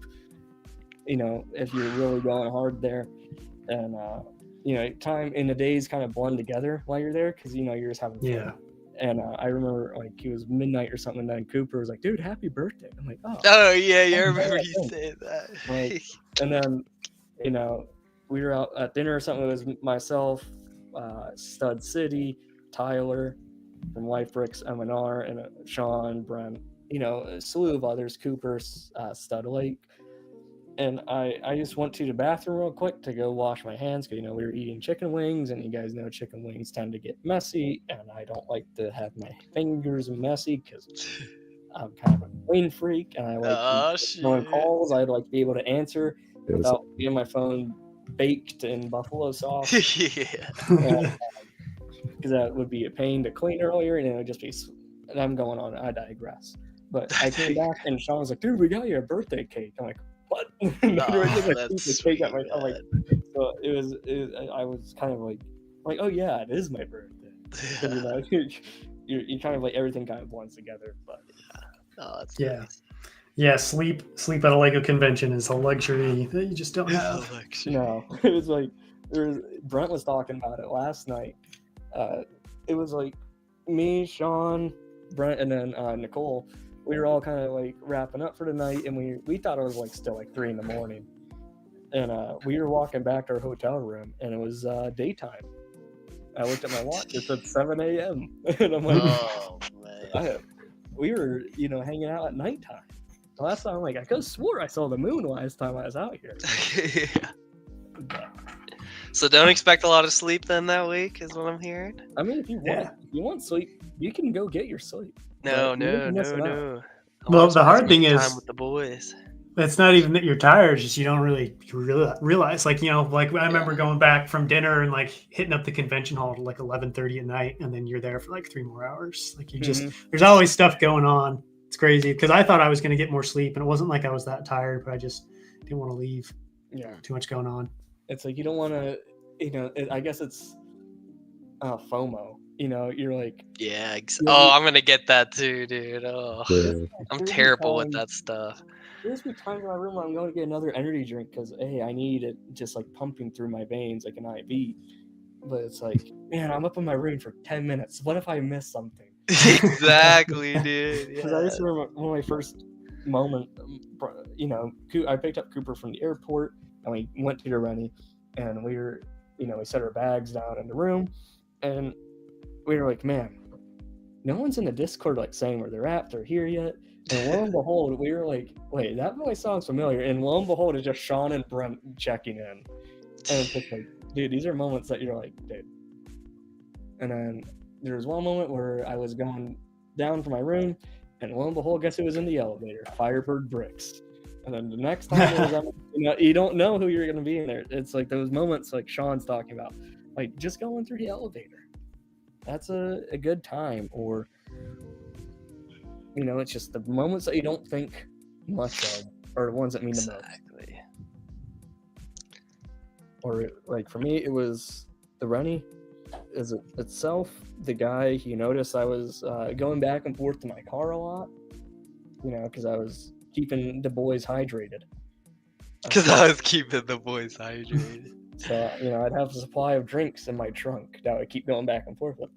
And the clerk was like, oh, dude, let me get you this push cart you can use. I'm like, Hey. just stuff like that. But, so I guess going on with the next topic here. I'm very curious to see what you guys would think. What set would you love to see remade or made for the first time? I kind of said it in chat earlier. Max Millipede shuttle. The what? Max Millipede shuttle. That's from the Clone Wars arc with the droids in the desert. D-Squad, Meeber Gascon, Whack 47, the pit droid. R2D2. Dude, a Meeber Gascon minifig would be awesome. It'd be so cool. Oh yeah. Would it be like one of those mini ones, like the little mini Lego minifigs? Yeah, kind of like Grogu. Yeah. Me personally, I'm pretty excited for the UTAT. Oh, go ahead. Sorry. No, you're. Me personally, especially after a little base playing the Force Unleashed recently, but I want a UCS Rogue Shadow from the Force Unleashed so bad. That is one of the most tough ships in any Star Wars content I've seen in my life. If we were to get that ship, I would cry. In a UCS huge version, give us a nice Starkiller, Juno, Vader, and the little droid too. Rom Coda. Rom Coda, yes, dude. Oh. Dude's he reminds me of like a space samurai. I mean, isn't that what Jedi's are? But I mean, like this dude. If they made that, I would cry. But it would never be made. I don't think they'll ever touch back on the Force Unleashed, unfortunately. But I would think you never know.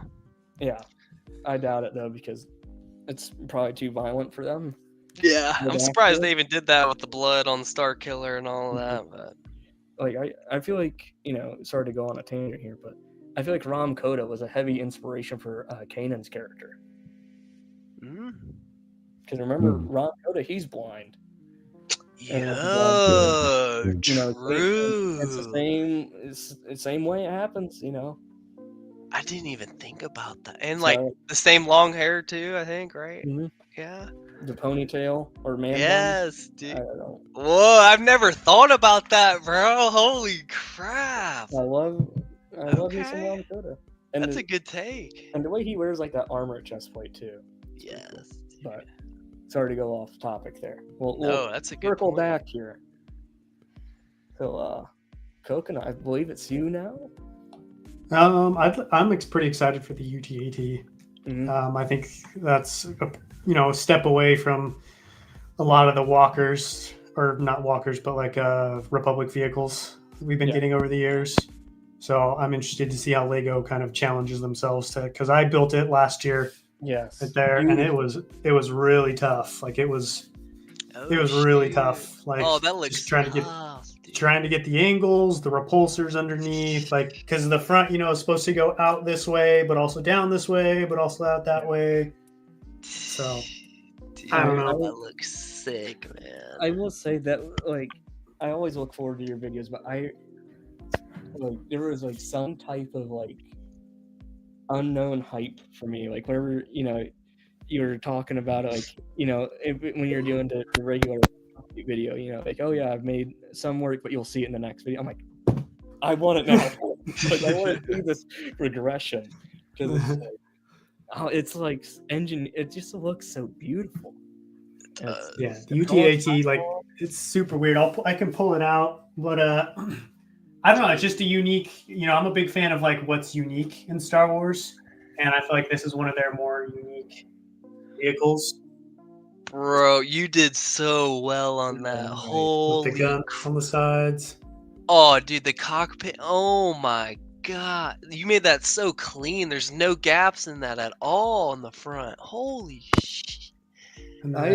I love that you when you're doing a series, you showed the struggle behind it. Yeah, this one was a real struggle. But there's a back, there's an interior in there as well, some seats, some gunner stations.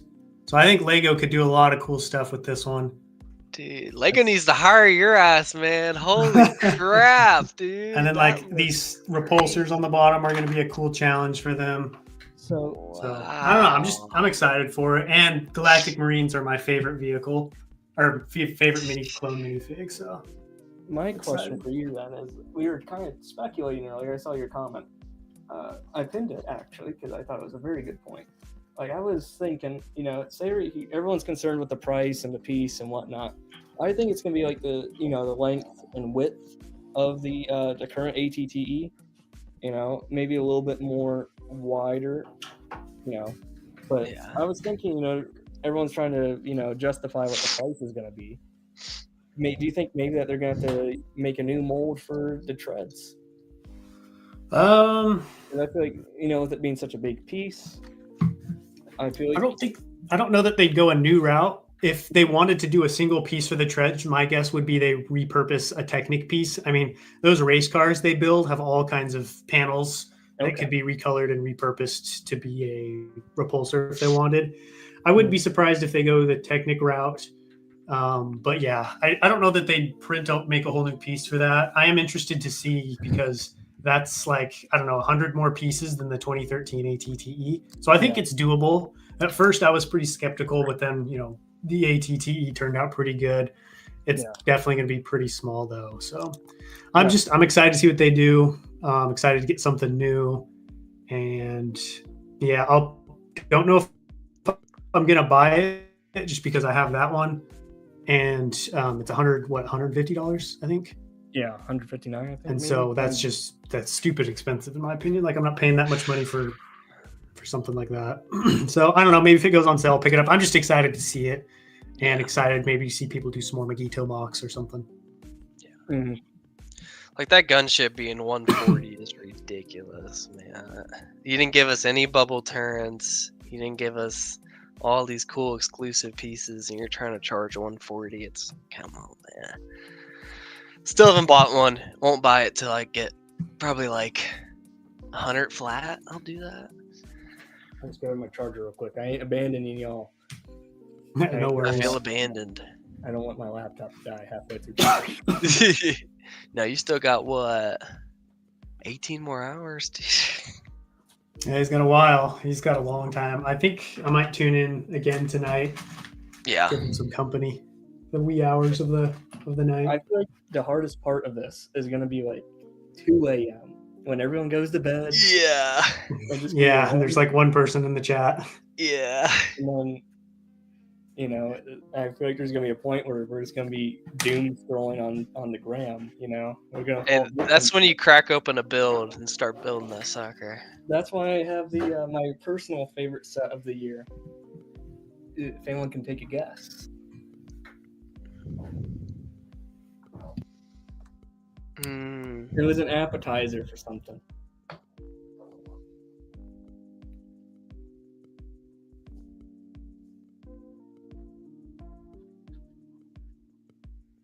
I think Shreddy might know. He knows the ACOB language. Sean said it was an appetizer. Ah, crap.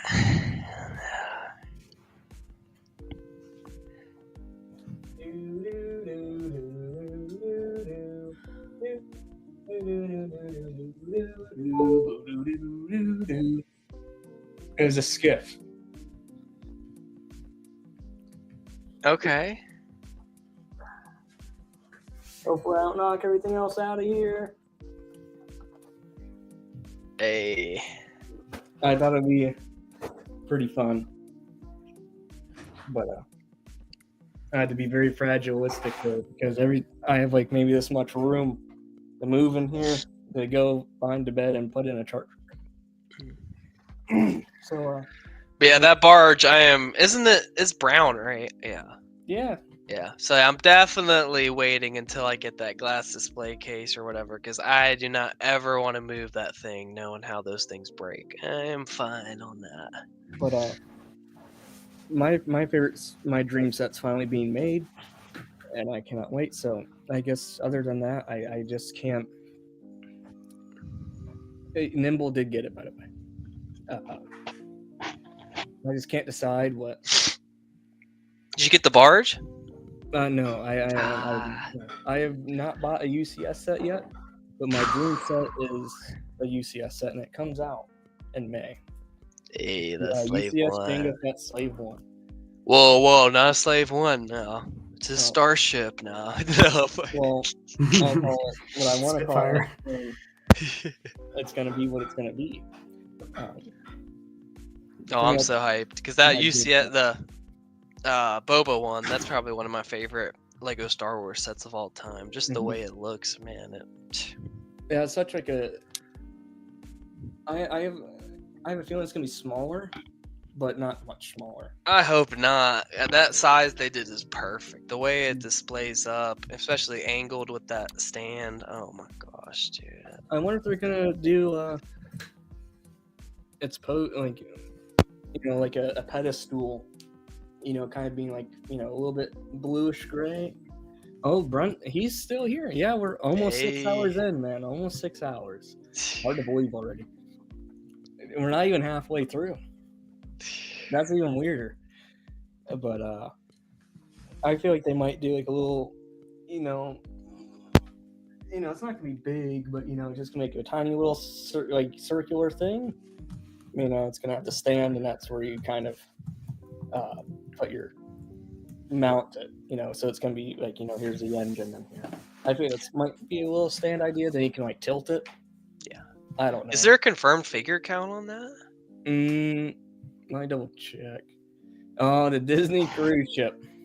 Yeah. The Disney cruise ship set. Brent Sprix, he says, I keep checking in when I can. That works still.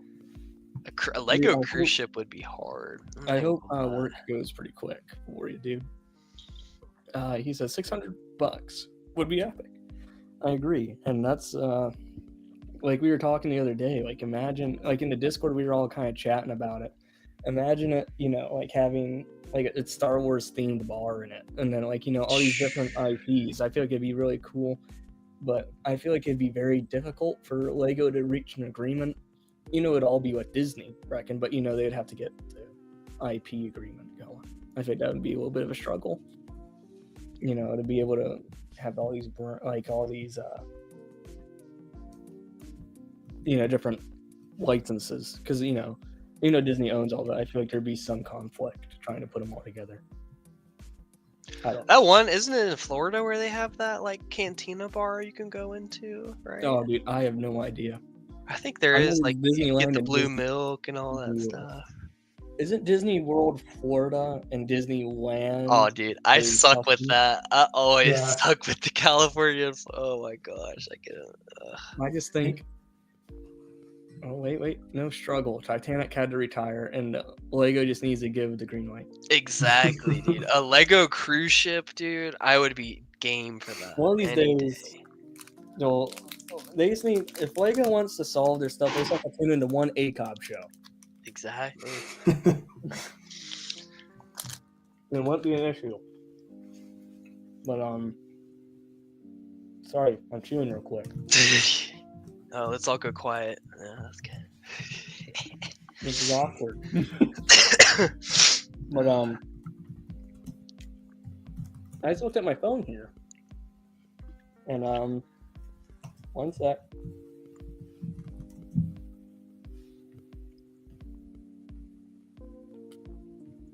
I want to give a big shout out to. I want to see if he's still here. Muttley donated. So I want to say a big thank you to Muttley. Now, very nice.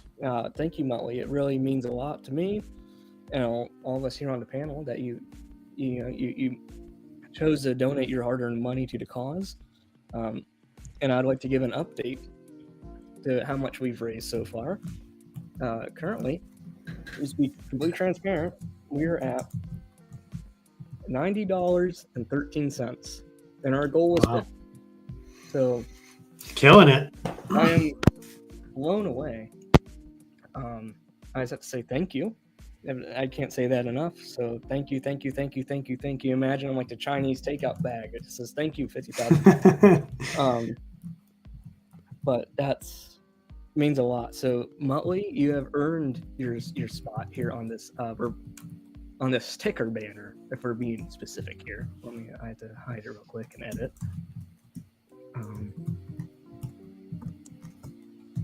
That's boop, boop.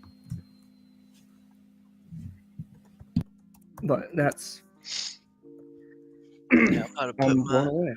donation. I gotta find my wallet real quick. There we go. But that is epic. Just thank you. We're almost, that's mind blowing. We're almost at $100 and we're not even halfway through. That's, yes, thank you, Muttley. You have earned your spot here on the ticker. And you know, Muttley, if you want, I'll let you pick the next subject. If Coconut, if you're not busy, if you want to keep staying, I'd be more than happy. I just want to be respectful of everyone's time and everything. I don't want to be like taking anything for granted because this is a huge dream come true. But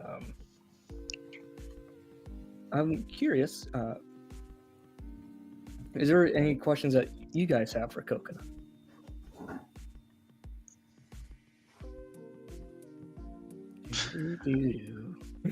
Oh, sorry. Oh, my bad. You're good, dude. How,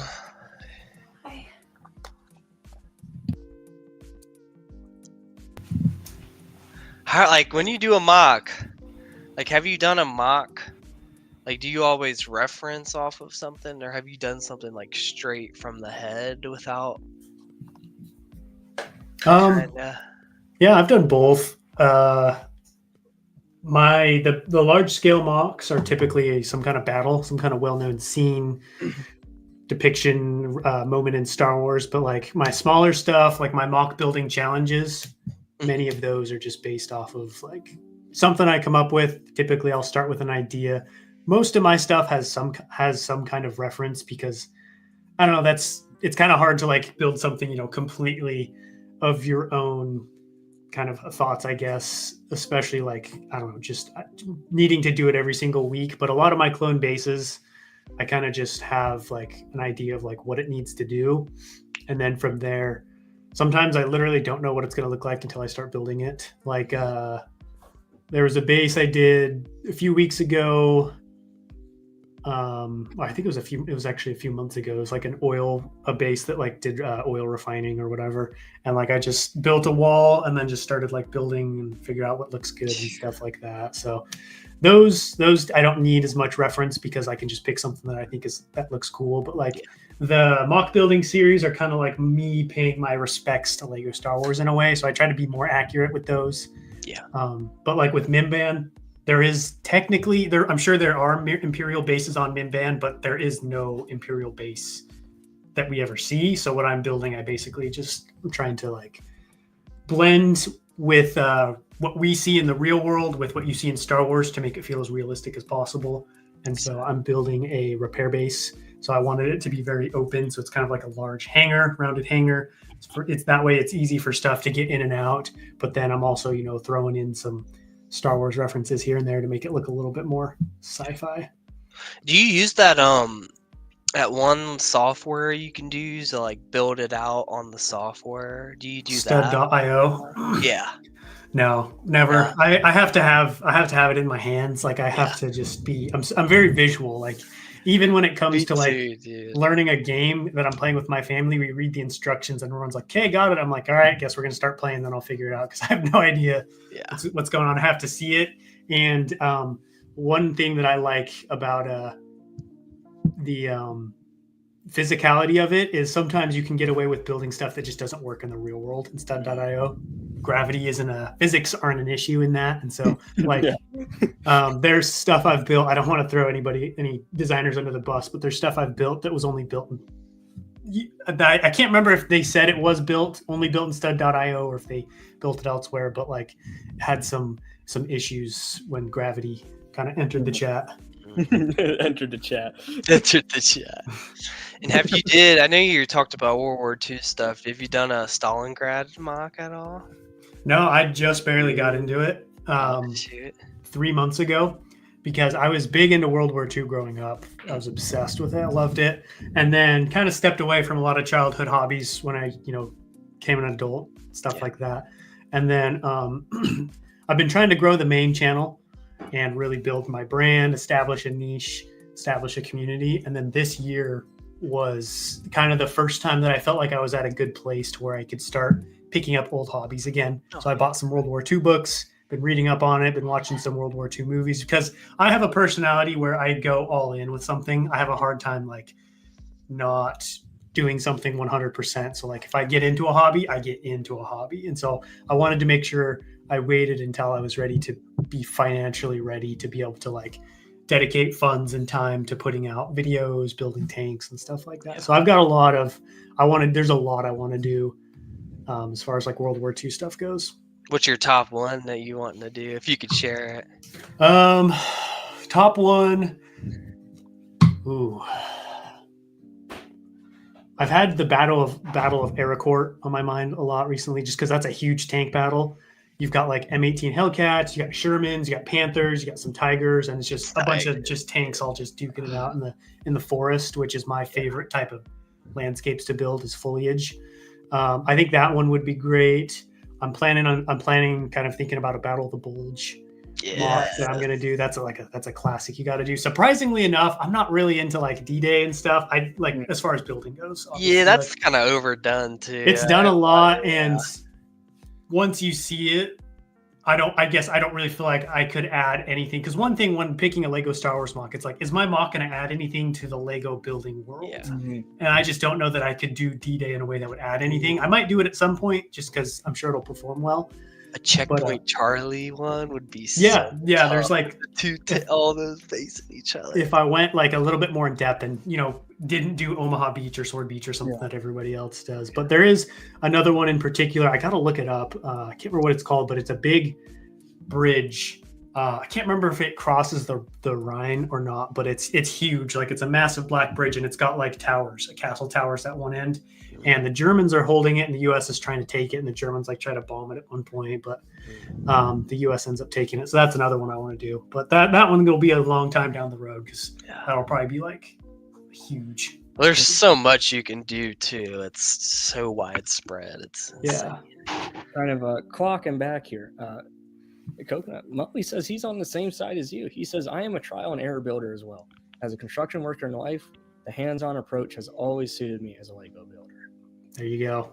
That's the way to do it. I mean, I get stud.io helps a lot of people who don't have access to certain bricks, but if you really want to get good, being able to hold the pieces really just helps you understand Lego so well. Like it just, you understand the Lego system really well, and just like how certain things are going to come together, because there are certain pieces where I know like, technically this piece can connect to this piece, but I know it's not going to hold because I physically held it. I felt the tension, I felt the strength on it. So yeah, it's old school is the way to go. Yeah, in my opinion. I think this is a good question. I actually have it down on my notes here. I'm really bad at this. I should be typing this before I bring up the next topic. But hey, we have a few more hours to get good at this. Yeah, you got time. I got time to perfect my craft. Let's see. Here we go. Oh boy, we have another dono here. We have another donation. The goat too, man. The goat. Wow, we've officially crossed the $100 mark. Yes, sir. Oh, that's awesome. I am wickedly surprised, and it's from none other than one of our panel members here right now. He is alive in the flesh. He just made a dono live while he's sir. Yo, that's awesome. I'm sure, I'm not sure what his name is, but I think it's Maul's Vengeance. Thank you, dude. No, I appreciate you doing this, man. That means a ton to me personally, for sure. I just see that we're at officially. I should have amped my goal, because I definitely understated the amount of support that the Lego community is able to offer. We were officially at $100.83, and our goal was $50. We love you too, Austiff. Come on, man. We love you. Yeah. I'm like, wow, dude, this is nuts. I will add your name down here, and just so you know, anyone who has donated, I will make a post to you, and I'm also sending a physical card to them, and I will make sure your names are on it. Yeah. So, no further ado, going on another high note here.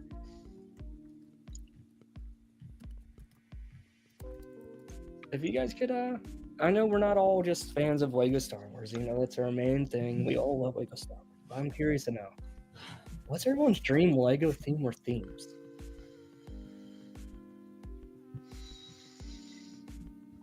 There's so many I want, but I know they'll never do. You never know.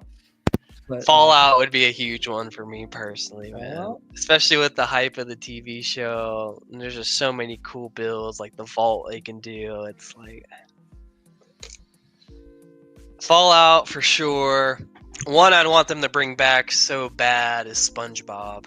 They need to take that from Mega Bloks or whatever and bring it back, dude. We need some good old. We need just one wave of SpongeBob real quick, just to satisfy us. I agree. And I'll be good to go. But Shreddy brought up a point here. A quarter of one of the stream has passed. Quarter what? Wow. 6 hours, man. We only have 3 more quarters to go. Nimble also agrees Fallout would be sick, and he also says, I know it's been leaked, but we definitely need new Simpsons. World War II too, like war stuff. I would love that type of stuff. But I'm gonna go for me. No better time, especially with the the final bit of the season's coming out in February, and we're getting a new movie. But I think we need a Lego Karate Kid. Yeah, I'm surprised that would be Give us some little. Give us like a 2 set wave. Give us one set where it's Mr. Miyagi's little house and his dojo, and give us the Cobra Kai dojo. Give us a Johnny Lawrence, Daniel LaRusso, please, and of course Miyagi. Give us a Terry Silver, the karate bad boy, Mike Barnes. There's so much they could do, and I feel like it'd be a really great theme. They did the Lego NBA, now we just need some Lego martial arts to round it out. That's my big dream. I know it won't happen, but if there's a time... Hey, that actually has... I mean, it actually could. I mean, it's not... Now is the time. Cobra Kai is about over. The hype is at its peak. And you got the new Karate Kid movie coming. Lego's sitting on a gold mine here. They are.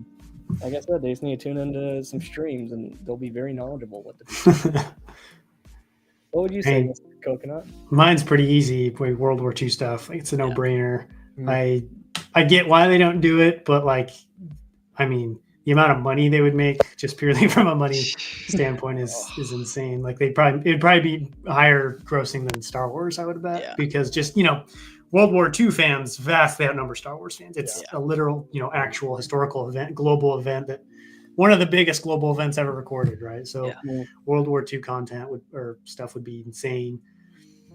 Most of my stuff, Lego has covered Jurassic Park, Star Wars, Lord of the Rings. Like my main interests are, have already been made into Lego, which I am really lucky to have because now I can build a lot of the stuff that I want to build. But World War II, it's unfortunate just because there you have everything you could ask for as far as customs. Like there's every gun, helmet, minifig, right, that you could get. But it would be nice to be able to have it fall under Lego's umbrella just from a purist standpoint of not needing any third-party guns.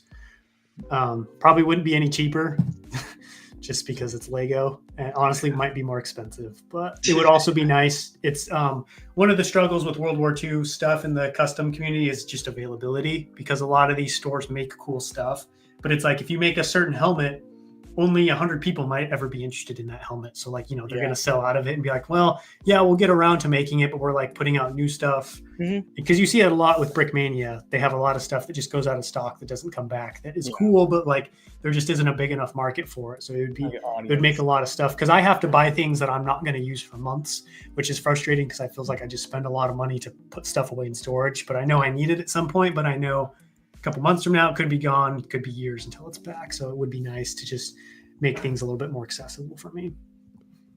Yeah, I definitely agree with you there. You bring up a lot of good points. I don't know if they did a Lego World War II. I'd love to see Lego do a Battle of the Bulge, because my grandfather he served in the Battle of the Bulge, and he talked about it a lot. He was one of those guys where the war didn't hold him down. He would we would all be different generation right there. For sure. He would just be I remember there was one time where I was kind of I was getting bullied in school. He goes, what we would do if we were getting bullied when I was over there? We would just grab a shovel and whack them with it. Gramps, I'm sure if I did that in school today, it'd be considered assault. And, I don't want it. Juby would not look good on the record. When we talk about army building, like Coconut said, I do think it maybe would sell more than Star Wars, because I mean the amount of stuff people would buy would be insane, dude. Oh yeah. I just feel like, just imagine like army building, like someone like the 82nd Airborne or the 101st, or you want to go do a different theater, go get some Marines, oh, it would be so cool. But Shreddy, what would be your ideal theme? Yeah, I got a few. Okay. So maybe like one-off sets for the Reacher series on Amazon. I really like Reacher. Maybe a Curious George set. Yes. Tyler would like that. Tyler would like that.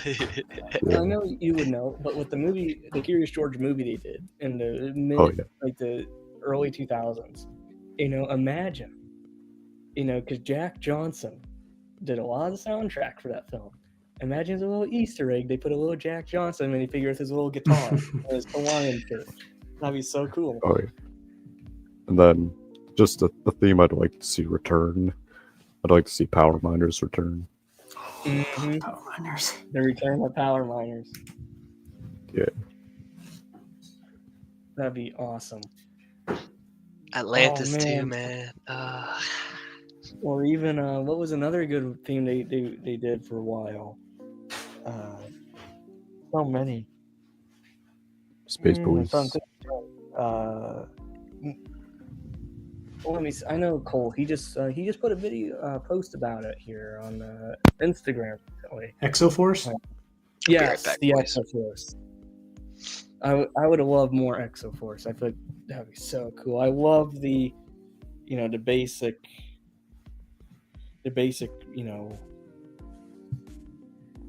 revamp what they already had, like the fundamentals of it. Give us like a modernized version, or Bionicle. I'd be fine. CPA would be happy with that statement, but There were a couple Exoforce sets at Brick Fair, Virginia last year that I almost bought because they were the special ones in the metallic gold and metallic silver packaging, and they were sealed. But that was one of those things where I don't have a lot of money to just buy Lego for fun, because it's got to go towards videos, and I was like, I don't know what I'm going to do with these. It would be cool to have them in the collection, but I'm trying not to buy sealed sets anymore just because they don't really do anything. People do talk about like the resale value, but that's only applicable to certain sets. Yeah. Now, Coconut, I have a question for you. It's kind of off. It's not based off of Lego, nor is it, YouTube. I guess it could be considered YouTube. But walk us through. I want to get a perspective. What was it like doing auto renovations? Give us a breakdown. Like, what were the struggles? What were the hypes of it? What were the moments like, oh man, I knew I shouldn't have done this, or like stuff like that? Because I feel like the that's shed. That's such a niche part of your channel, and being able to watch the installments of that series, was great. I just want to know what was the context, like what you were thinking throughout it. At first, I was really excited because I was like, oh, this is cool.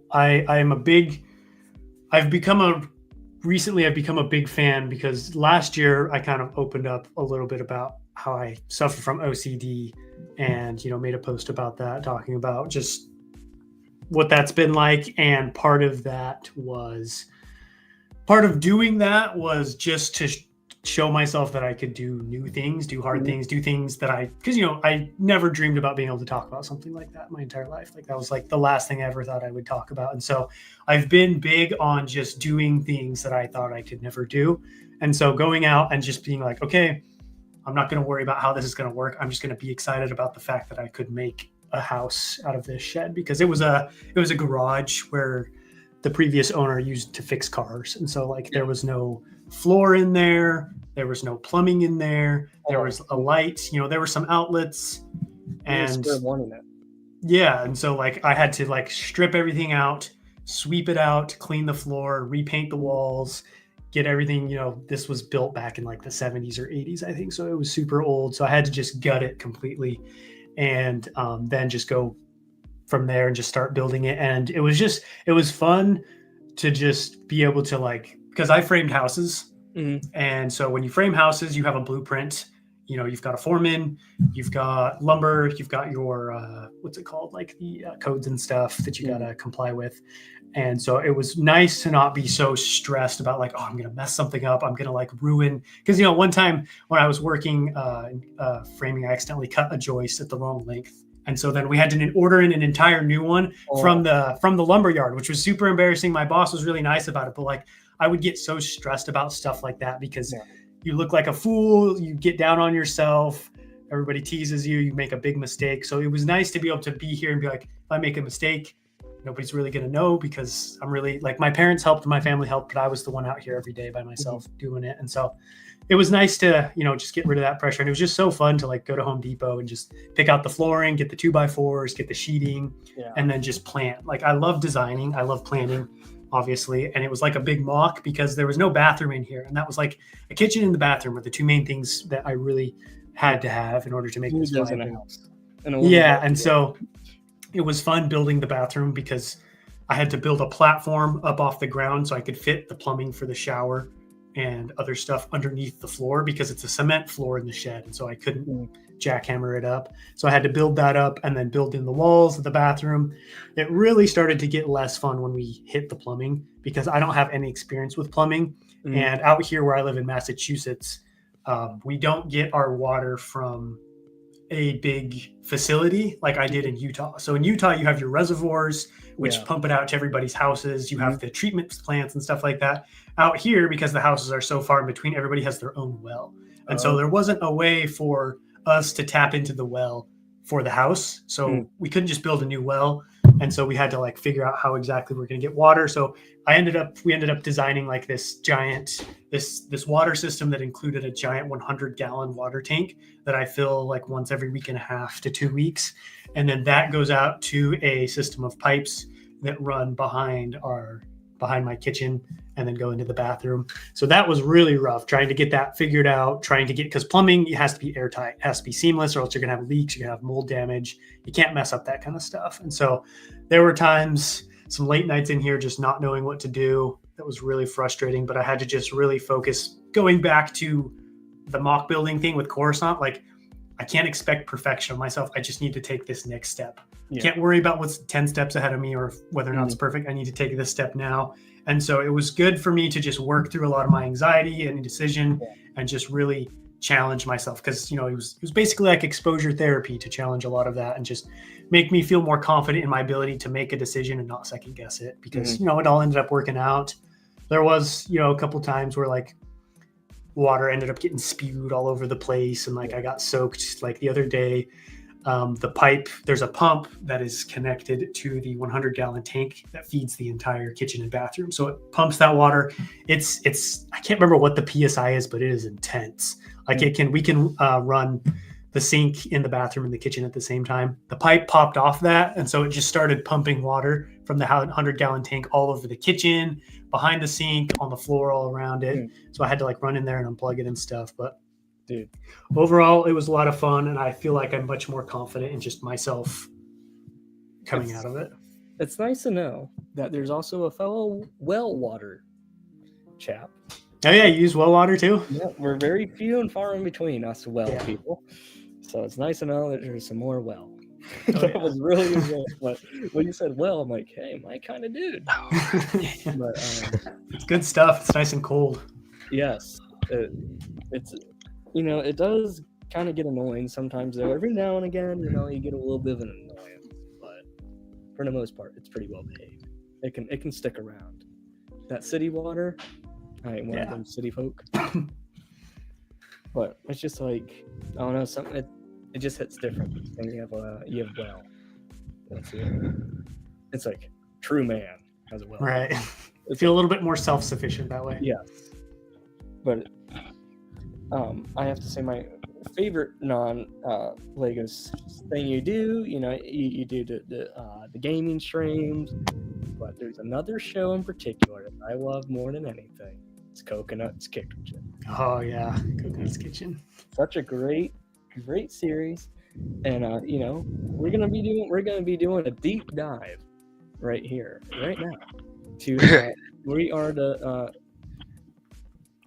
we're reporting as part of the GNN here. We're doing our food network, and we are very graced to have a chef here. He has been very, very leading in the triumph here with the Lego path, as he is with a chef. You think he's good at building? Wait till you see the stuff that the chef here is cooking.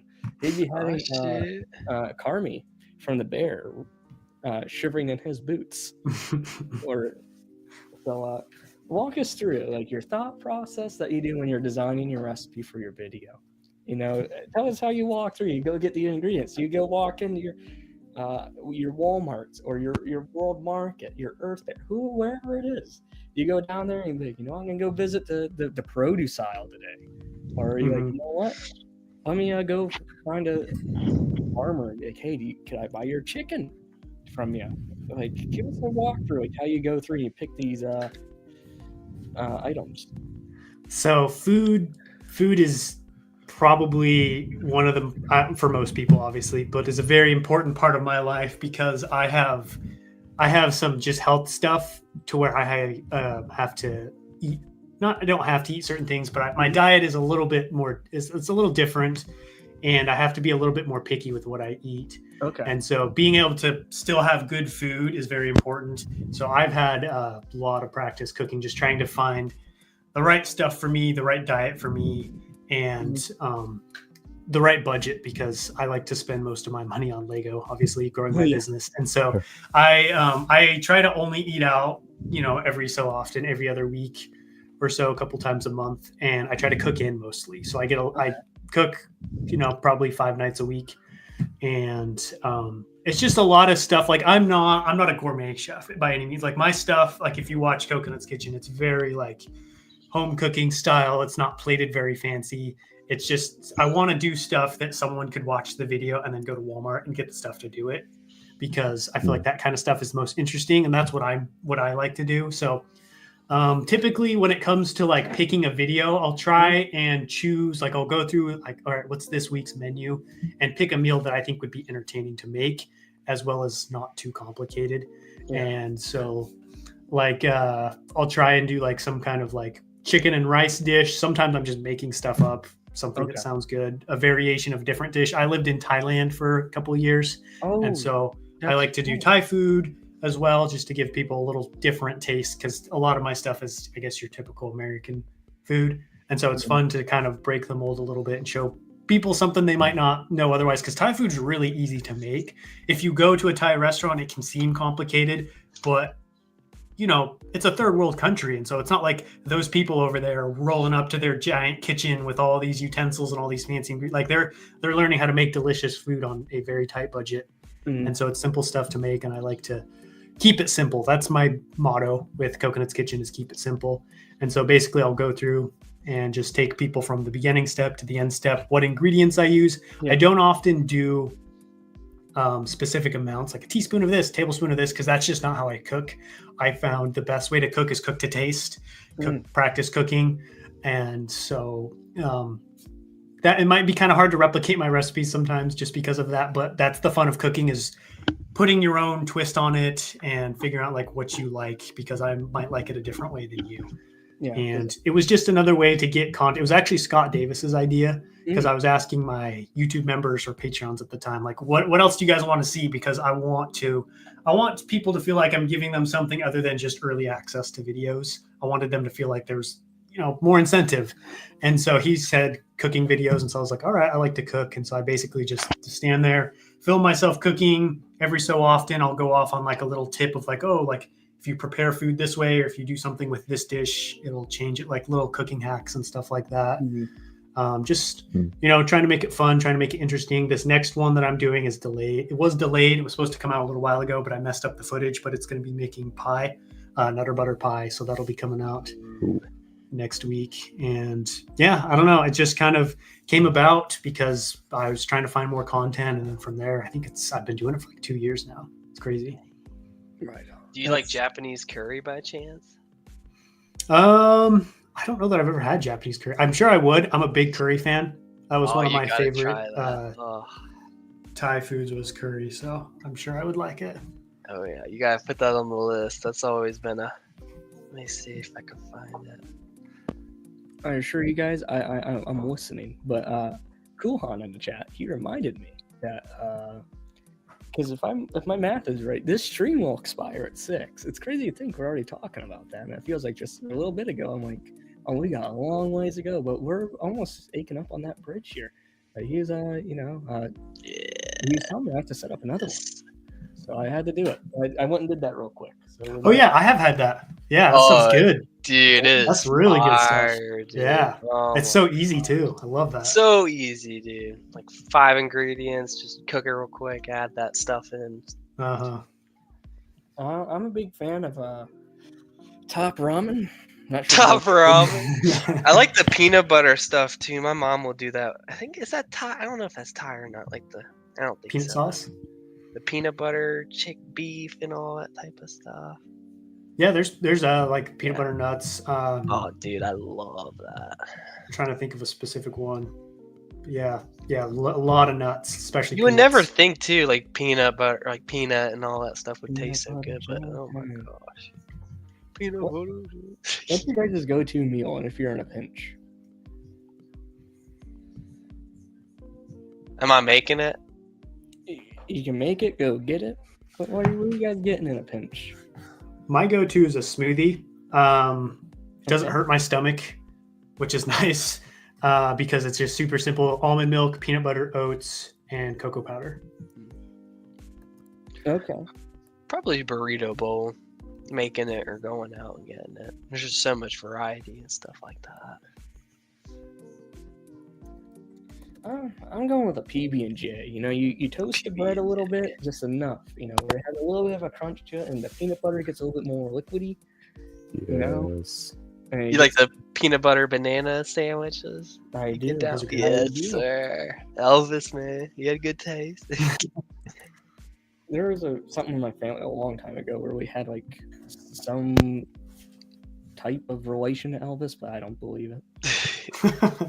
I know I am for a fact related to Andrew Jackson. Dang. That's pretty cool. And I guess I would therefore be related to General Stonewall Jackson as well. But I was related to one of the worst presidents in American history. Yeah. Interesting to see. Wait 1 minute.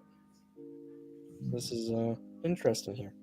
Okay, from my Instagram I got like 60 notifications from it. But it's because my watch touched my phone, and it's weird. It'll take the information from your phone and transfer it to your watch, and that was really awkward. But I'm gonna appetize you guys. We have another person. He said he just actually sent me a text right now. He said he'll be on in a half hour, and I want you guys to all think about who it could be. So, you got some time to think about it. Are they returning or are they new? They're new for today. They have not been on yet. I hope it's George Lucas. I hope it's George Lee. Actually, it's Kathleen Kennedy. Oh, okay. It's M&R. It's M&R, right? No. He told me I should do in real live stream, and just with like a GoPro on your head. Pretty much. Coconut, are you familiar with GNN? Oh, well. We're a subdivision property of a Couple of Brickheads podcast. Okay. We're called the Girth News Network. So, if you ever tune in, by chance, you might see some GNN action. I'll go into random stores, usually in a suit. So you're there live on the scene reporter? Yep, oh, dude. He is so funny, bro. That's awesome. Oh, my gosh. Sometimes, we're getting some pretty awkward conversations with the world. You and that Target cashier, bro. It's so funny, bro. It's the one thing that makes it even more awkward is I'm sure everyone can notice. I don't wear headphones when I do these streams. So, John, everyone's telling me what I should be doing. In the meantime, I have the stream up on my phone, and everyone can hear what they're saying. So when Sean was like, "Oh, ask her who the hottest girl in Star Wars is." Yeah. Who's the hottest girl in Star Wars? It's like I'm listening to a teleprompter, so it gets a little bit awkward at times. So I have to invest in headphones or earbuds, whatever they're called. But yeah, so you know, in the spirit of Tyler, I'm curious, and I want the chat to be interactive with this too. Rate your guys' fast food chains. You know, if you're in a pinch, we all hate to admit that we eat fast food. That we live in America, and fast food is predominantly our global economy, it seems like. So what are we going with? Where are you going? What's your top 3? What's your go-to order? What's anything you like? I just thought number 1 for me, gotta be old Taco Bell. Box combo, $6 box, $6.50 box with the chalupa, beefy 5-layer burrito, and whatever. Second, In-N-Out for sure. Luckily, I'm in the West Coast. Ooh. Then third, third's gotta be Cane's, I think, just for the sauce. Overrated. The sauce, man. I don't go to it too much because it got me fat when I first moved to Arizona. I gained like 20 to 30 pounds from eating it every week, but happens to the best of us, whether we like to admit it or not. Yeah, but no McDonald's. I've stopped McDonald's like a year ago, and now like when I try and eat it, it just tastes bad to me. I don't know. I just can't even eat it anymore. That's my darkest addiction is McDonald's. Thankfully, I just can't. When I eat it now, I don't know. I live in an area though where you don't have many options. All we have, like handy near me, is McDonald's or Wendy's. Shit, sorry. No, take off Cane's, Chick-fil-A, number 3. Chick-fil-A. Okay. Yeah, take off Cane's. When you're going through the drive-thru, what are you ordering? Number 1 meal. The original? Yeah. What are you getting? A milkshake? Are you getting a cola? Are you getting a water? A lemonade? What you get? Lemonade. Lemonade ski or sweet tea. Either or. Refreshing both ways. Refreshing. All right, Coconut or Shreddy. You guys take the wheel here. I'm very eager. Go for it, Shreddy. I'm still thinking about it. Third. All right. Fast food's a bittersweet topic for me because I live out in the middle of nowhere. And so the closest things to me are Wendy's and McDonald's, which are both bottom of the barrel for me. There is a Subway, and I feel like Subway is now higher up on my list just because that's the only thing. But if we're talking top 3 fast foods, I'd probably have to go with number 3, Carl's Jr., Superstar with cheese. Ooh. I like the charbroiled taste. That's something that's really unique to like Burger King, Carl's Jr. It's not something you get very often. So charbroiled taste is just so good. They've got the good fries there too. The fries I like. I love their fries. Let's see. So that's number 3. Number 2, probably going to go with Chick-fil-A just because chicken sandwiches aren't my favorite food, but like there isn't really anything on the Chick-fil-A menu that's bad. Like it's all good. Like they don't make a bad meal. They don't make a bad sauce. There's nothing bad. And the other thing is there's no off days. Like you can go to even Carl's Jr. Exactly. You can get a bad burger. You can get fries that have been in the hopper for like 30 minutes. They're all, waxy and soft and cold, but like Chick-fil-A never had a bad experience there. So like food is not the best tasting to me, but it's never not bad. So like, it's just, if there's a Chick-fil-A, it's always an option. So I got to go number 2 in that one. Number 1, I got to go with Marco's Pizza because Marco's is pizza is my all-time favorite food. I absolutely love pizza. You would know that from if you watch Coconut's Kitchen. Yeah, I can't, like, if I could eat pizza every day, I would genuinely eat pizza every day. I get excited to eat pizza. And so they've got pizza, they've got wings that are really good. They've got breadsticks that are really, really good. They've got some versatility there. So favorite pizza, what are we saying? Classic pepperoni. Like I like to branch out to, I like barbecue chicken. Barbecue chicken, yes. Yeah, barbecue chicken good. But pineapple? You can't beat. Well, let's not go that. Let's not get carried away. Let's not go that far. Hey, Fritz, Austiff, I like it, bro. I like it. If it's done right, it can be good. But like if you're taking canned pineapple and dumping it on there, but if you get fresh chopped pineapple, I'm sure it's good. But My favorite just classic pepperoni. Sometimes I'll put pickled jalapenos on there to give it some kick, which is really good. But we have someone in the chat. This person says pineapple on pizza.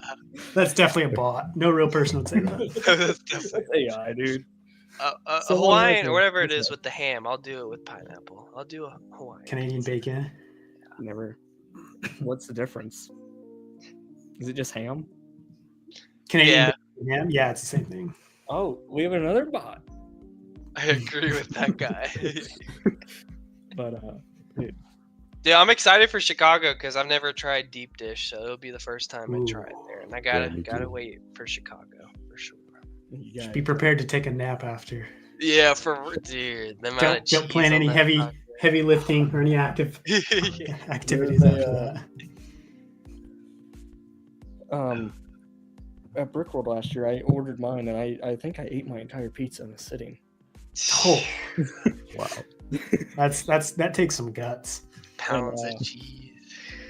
I was definitely hungry, and that was probably the most goated ACOB dinner of the trip. I think.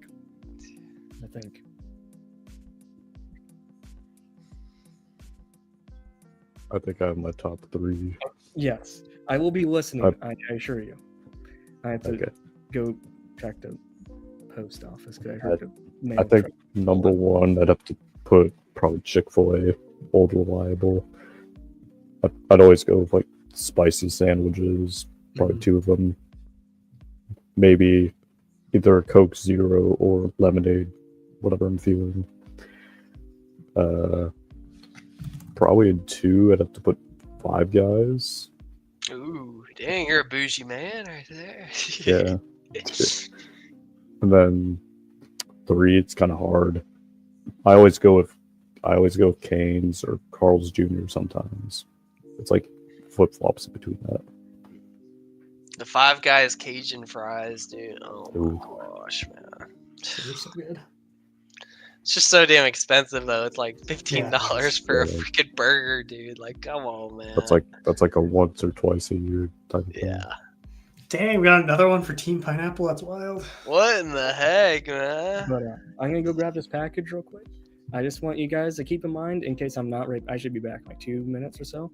But I want you guys to start getting your idea on. I don't mean to cut Shreddy off, but I just want to make sure you guys know so you guys aren't like, what do we talk about? But I'm just saying, like, what's the most important minifigure in Lego Star Wars history, in your guys' opinion? I will be right back. Shreddy, finish up your list, my friend. What is the most important I think Lego that completes Star my Wars list. figure in history?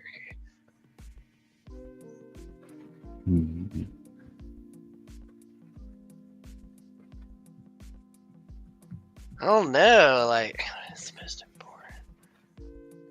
I don't know how I would judge it as far as like most important, but I'd say like most culturally significant or like most iconic would be Captain Rex. Like, I feel like Captain Rex, there's so much controversy. He's so polarizing. It's such an iconic fig. I honestly feel like that was a minifig that really like kickstarted a lot of Lego sets now. Like, I think he was a big...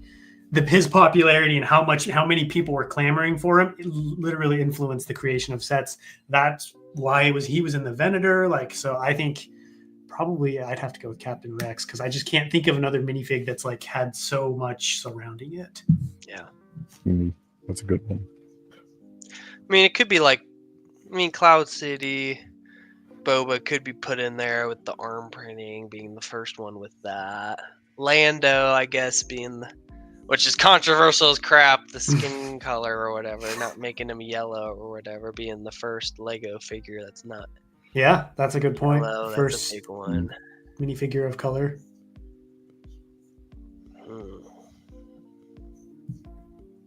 I mean, I think the Cloud City Boba Fett could be considered like important from like just a what's the word, like third party aspect. Like that's the minifig that really kickstarted the third party collectible. Yeah, because like Cloud City is only popular because like that's like the goated set, right? That's the set everybody talks about. That's the set everybody goes to. It's only popular because of the Boba Fett. So yeah, that one's probably like that's like the beginning of like the resale value, because I feel like that's the first set that really popped off and went into like 5-figure range. I'll never do it myself. I mean, I had the chance. I was stupid not buying it, but it was right when I was moving from Virginia to Arizona. I could have got sealed one for $2,000 flat. Wow. I ended up giving it. Do you know Fat Figs by chance? He's a big whatnot guy. I let him grab it all. I gave him the deal, and that still punches me in the face. Dude, I could have bought that shit and sold it for like $8,000 or more, being sealed bags. I'm so dumb. But it's like, how do you kick yourself for not spending $2,000 on a minifigure? You know what I mean? Because like, I can't. Well, it was the full set though. I mean, oh, it was the full set. Oh, it Oh, was I thought it was sealed. just the Yeah. minifig. Oh, it was sealed. Everything. The only thing, it was the box was open just because the seals broke from over time. Okay. 2,000. I feel so stupid, man. Yeah, you definitely could have gotten 8 for that now. So I want to make sure I heard everyone. Coconut, you're thinking Rex, and then you're thinking Cloud City Boba. Mm-hmm. What should you think? I don't know. I think Rex and Cloud City Boba hit it on the nail. I can't decide between two. I'm thinking, I'll grab it. Yeah, actually, I can't. You're doing a display case. But I'm thinking the animated P1 clone. It's a good one. I think, Lego put that one out in just a little battle pack, and we saw what it became. The Clone Walker one, right? Mm-hmm. And look at all the love that has stemmed from it. We have had so many different clones, and we're still getting new ones. But if we're talking molds, I'm gonna go to Queen Amidala Fig. I think that was an important figure too, just because of the, it really showed off, like, especially the hairpiece. Yeah. That it showed how detailed they can be. But you guys brought up more valid points than I did. All I can think about is like the clone, because we all have clone brain. That's all I can say. So dude, the amount of OGP2s I have with the cut through visor, I think I have like 160 or so I've been collecting so far. They're my cup of tea, man. Nimble says he thinks Farm Boy Luke. I can see that one. And then also to revert back to our previous topic, Papa Rex, he says 3 Canes, 2 Five Guys, 1 Portillo's. My man. I'm trying it just because of you, Austiff. I'm gonna try Portillo's now. I'm gonna try it. I'm gonna give it a shot. Nimble says Yoda, and that's a valid point. A small leg fig. But I'm gonna grab something because I needed to open my drink, and I showed this the other day, but I don't think Coconut has ever seen this item. Let me grab it here. Light up figs could be something too. I mean, kind of. Who was the first one? Was it the wave with like Mace, Luminara? Did we have one before them? Okay, so they were the first. Yeah, I think it was those two. I wonder why Lego doesn't do that anymore. Probably something with the batteries, I'm assuming. They're all weird. Like magnets they took away too. That's true. Something like that. I wish they'd bring them back, man. Those light up figs. The chrome hilts, light up figs. Some of that stuff, it's like, it just makes me think, like, is Lego really going too much of a positive direction when I think of all this old stuff being, in my opinion, better sometimes, and some of the stuff, and especially too, like the gold C3PO, like give us something like that. I know it'd go crazy in stores, but throw something in one of these sets and let us hunt for it. Like do something fun like that again. I want something like that just to get an adrenaline rush, like gambling. Like let me go buy 10 battle packs and probably not get that chrome or gold, whatever, but just let me get that chase, man. Let me go grab my scale and let me go into these stores and start measuring stuff out. Well, it look like a straight loony in this Walmart here. Oh yeah, Muttley's right. Yeah, the Vader one with his tie. Yeah. But I thought I would show this while we were talking about the Clone Wars and everything. But you guys know Matt Lanter, who voices Anakin Skywalker. He was actually pretty close to me. And Yes. Oh, dope. That's awesome. People can say they That story was awesome. You told I was me. bartending one night and he came in and I'm like, "Can you sign this?" And he's like, "Okay." That's awesome. But yeah, we went to the same high school and everything. Of course, he was a lot older than me. I never shared a class or was in the school at the same time, but he's an alumni. He's an alumni. All right, Austin, I got to dip now, but right, I'll try and make it back later on tonight if I can.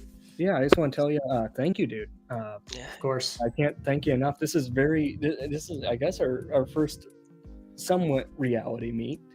But yeah, it's true. Before you go, I'm going to put you full screen here. Is there anything you'd like to say as your goodbyes in case you don't make it back? I think it's great what you're doing. I think it's super cool. It's not an easy thing to do. And so I just want to recognize that fact. You putting it together, this being your first time you've done your own stream, right? Like on your own channel. Yep. So to be a first time to host it all, it's really impressive. And just to see, I mean, we haven't been talking for super long. I think a couple of years maybe, but like almost 3. Can you believe it? I know, like it's just great. That's why I said I didn't realize this was our first time talking face to face because it felt like we knew each other just different, like had done it before. But it's awesome. I think what you're doing is great, and it was great to hang out with everybody here on the panel, talk to you guys, get to know you guys, meet new people because I don't think I've met either of you two, Shreddy, and what was your handle again? Oh, Maul. Maul. That's right. It was a pleasure to meet you, man. Great to meet you subscribe guys. to the channel too. I'll be watching for sure. Awesome. But yeah, other than that, I just hope to be back later on, hang out with you guys more later this night. And I believe Cole will be, when you come back, you'll be back. That's what he was kind of like hinting towards. Sweet. But yeah, thank you again, dude, for popping on and being such a great standout in the community. What you're doing, it's very impressive, from the builds into being able to create the memes right off the cuff like that. Thanks. That's a talent in one of its own, and I just want to say thank you for popping on, man. It's no problem. Happy to help you out. Talk and get to know you. So one of these days, we missed our meeting in Massachusetts just by a hair, but next time. Yeah, we'll figure something out for sure. We'll tear up some pizza joints. I'd love it. All right, we'll catch you guys later. All right, man. Pleasure to meet you, man. Wow, look at that, man. Down to 3.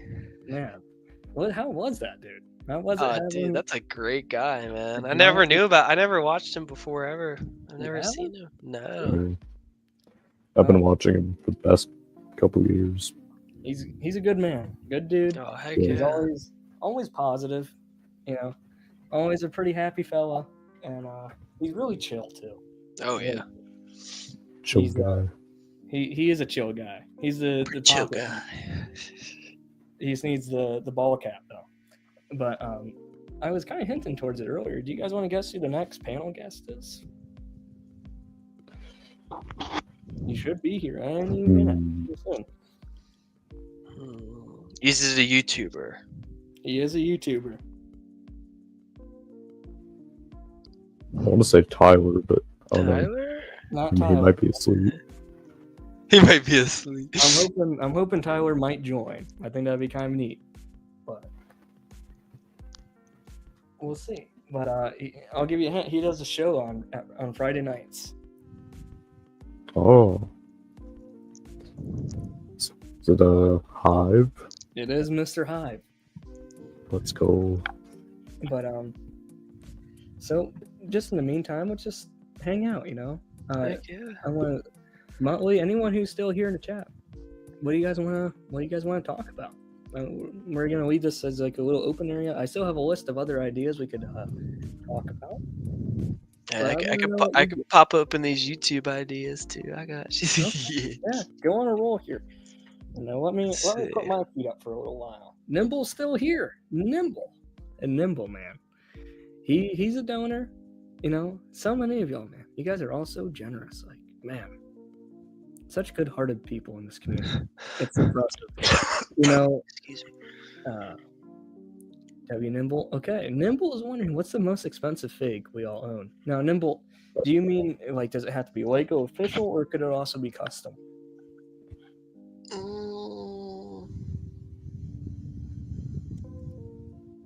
I would assume officially. Right on. I know mine. What would it be?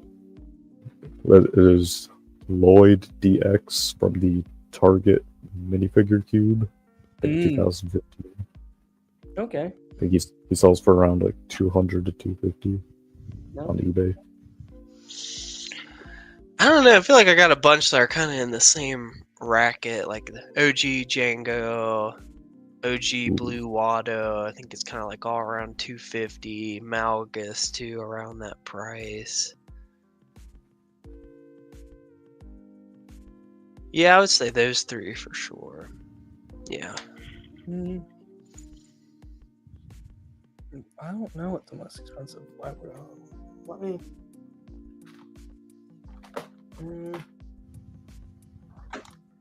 Yeah. Maybe.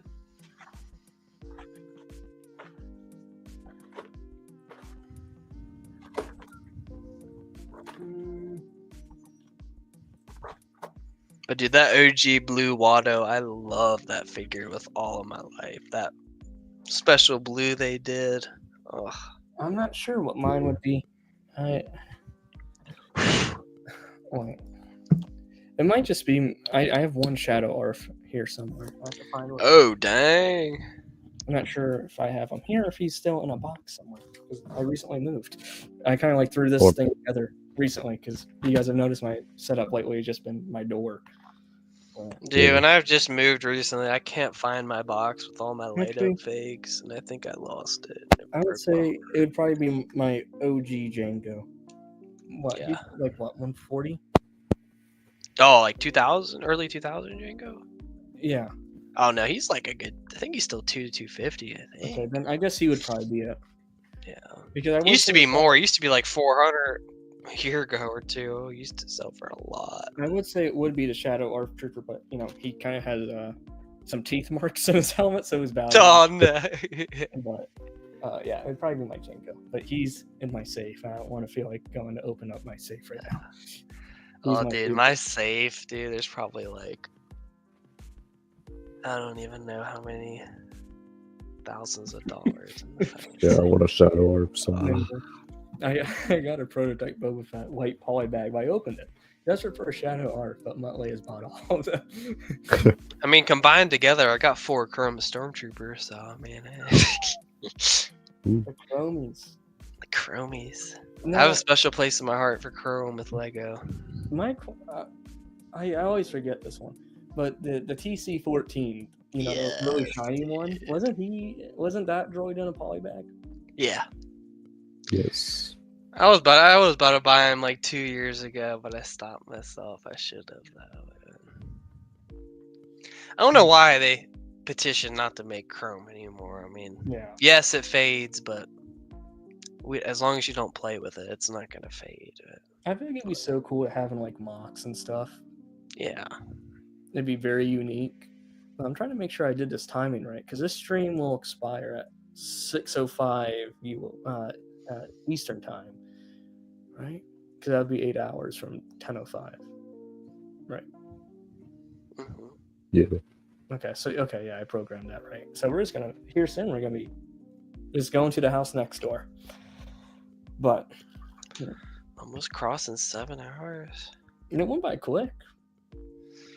Oh man, my AT-AT is shipping. Holy crap! Rub it in. I'm hoping I could get 1,200 off it. I honestly want to sell it now.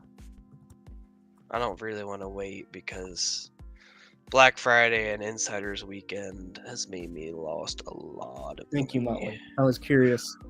I couldn't quite recall. Thank you. I still think it's probably, if that's the case, I think it's one of the best May 4th figs we've ever had. That Revan. Nothing will top that Revan. I'm not a fan of the Revan. What? I don't have him, man. I just can't pay 300 for him or whatever. 200-300. So I'm curious. Since we all come from one group,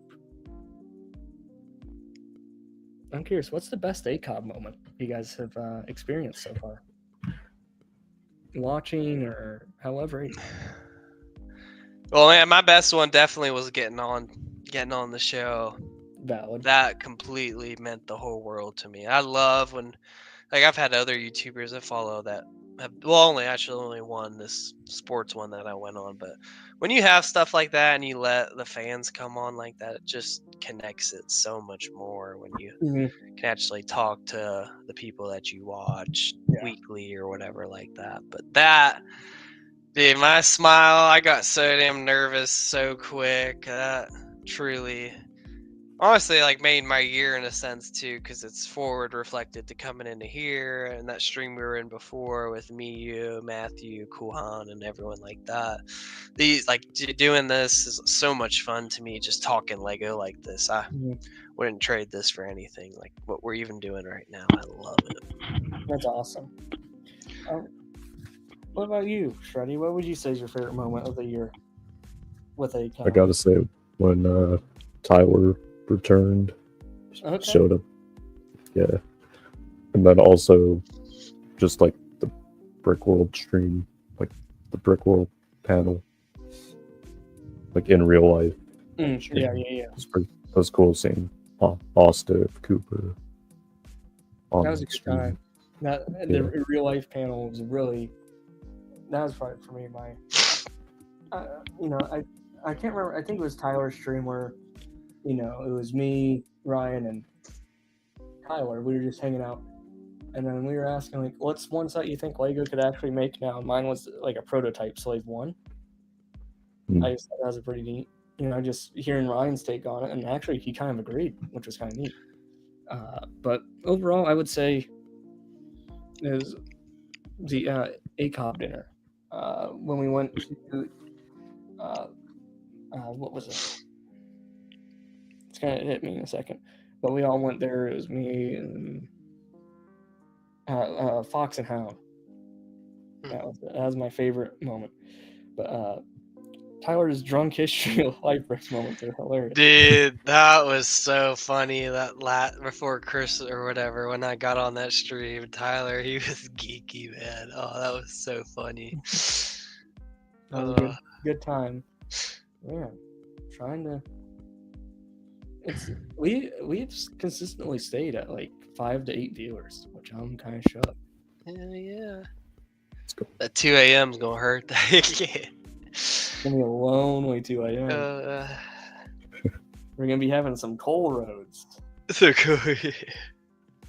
No, I'm hyped for that this year. I want to go to the ACOB dinner. That'd be fun. A girthy dinner. It is a girthy dinner. How many people were there? Oh, dude, I can't tell you. Was a lot of the girth gang there, like fans and stuff like that, or no? I think so. Yeah. I'm just trying to remember who was all there, because while we were there, you weren't completely 100%. Yeah. The drift.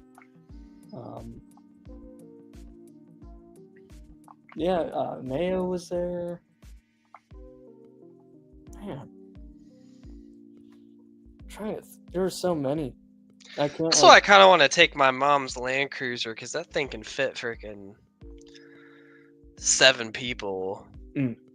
3 in the rear row, 3 in the back, and then 1 passenger. I got about a ton. That's a big car. Because I mean, Uber, and I'm sure that's not cheap around there, and yeah, that's never fun to do anyway. I might have someone else. You're asking for the link. Not gonna say who. Not gonna say who. I think you guys don't know who it is.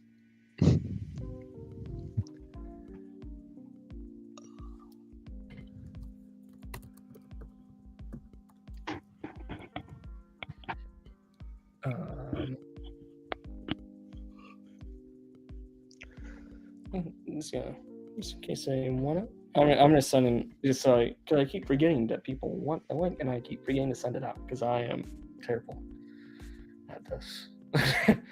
I'm still figuring it out. Yes. Okay. All right. I think I got everyone now, but we got comments here. Papa Rex. Tyler sober takes on history or almost wilder than. That's a good take. Oh, dude. But I want to get everyone's thoughts on these. The Lego games. Batman, Indiana Jones. Yes. Classics, dude. What's a set you wish they would make from the Lego games? Any IP. What would be the set? Oh, I just want freaking. Sorry, I'm still freaking blank in my head. The Chrome ship. Isn't it Padme's or whatever? The huge one, dude. Seeing that in the Lego game, dude. That I've always wanted so bad, dude. That ship chromed out, I would cry. That is a dream set. What's that ship called? Oh, let me check. Actually, we're gonna give Coconut a plug here. He actually made the ship. What? Yeah, he painted it chrome and all. Oh, shit.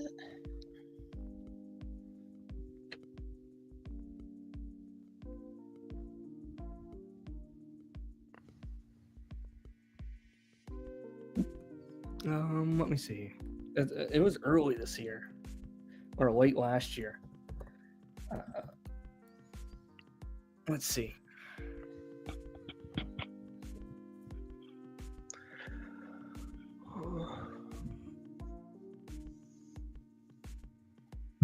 Let me see. Actually, I'm just gonna Google. What's the name of Padme's ship?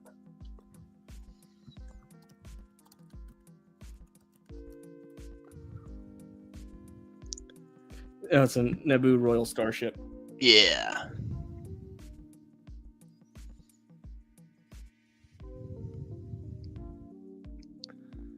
Oh, dude, one of those chromed out. I mean, I don't know how they would make it with it being so curved and well, I don't know. Yes. Yep. Dude, the fact we haven't got a Dexter's Diner, and even with M&R saying it so much, it blows my freaking mind. I think we'll eventually get it, maybe one day. It's like how it's such a small, easy set too. It's not like we're asking for a huge set. It's like you could easily make it a $60 to $80 set or something like that. What I'm wishing is, you know how I got MBS of the Katina? I want an MBS of Dex's Diner. Would it be big enough though? That's the thing. For an MBS, yeah. Yeah, think if if you're, I'm saying like what Nimble's saying, relating to the video game.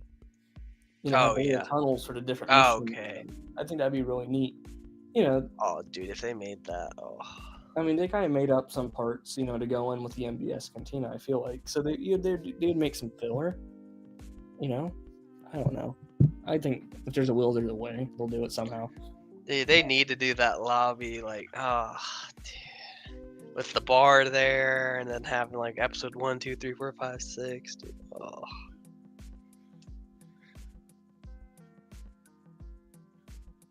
But, I can't believe that new Lego Star Wars game. It was so hyped. Everyone was so excited for it, and then when it dropped, it was like, the hype died like within a week. Oh yeah, dude. I just saw it too. I was looking on Xbox. It was like selling for like $10 to $15 already. I'm like, dude. I just got it on Game Pass. It was free that way. But I would say the best thing that game did was give us some especially for fans like us in the custom market. Yeah. We were able to get some figs like Zam, all updated. I think that was the best thing. Like people are, they're kind of taking inspiration from the files, those characters. So I think they made it too easy too. I mean, like the older games, they at least had a little bit of a little challenge to it. I guess. Maybe I'm being biased because I was a kid playing it. But... yeah, I think that's probably it. I mean, the Pod Racer one, I remember that one. That one was a little choppy. That or the I'm sure you guys remember, but in the OG that like Nimbo's talking about, where it's the prequel games, and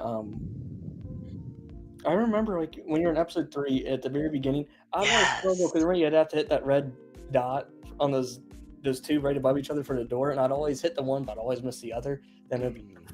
Or the one like where you're jumping through lava and stuff, and then and the bricks start to fall down. That was a little difficult. Or when you have to climb up the tower, that one was a little bit. Yeah. I think maybe because my hand wasn't big enough at the point, because you had to like hit the button, so I'd have to like move my whole hand. I remember that. But yeah, I remember playing that on the Wii. The Wii. Classic, dude. Classic. I think the Lego Star Wars: The Clone Wars is a good one. Yeah. The third game.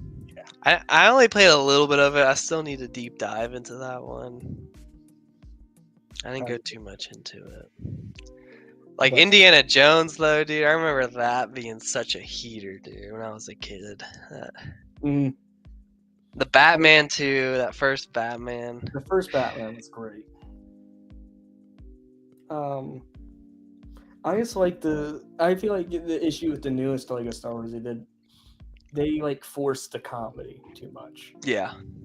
And they gave them voices too, right? This time, right? Yeah, I didn't like that. The voices threw me off. I just like.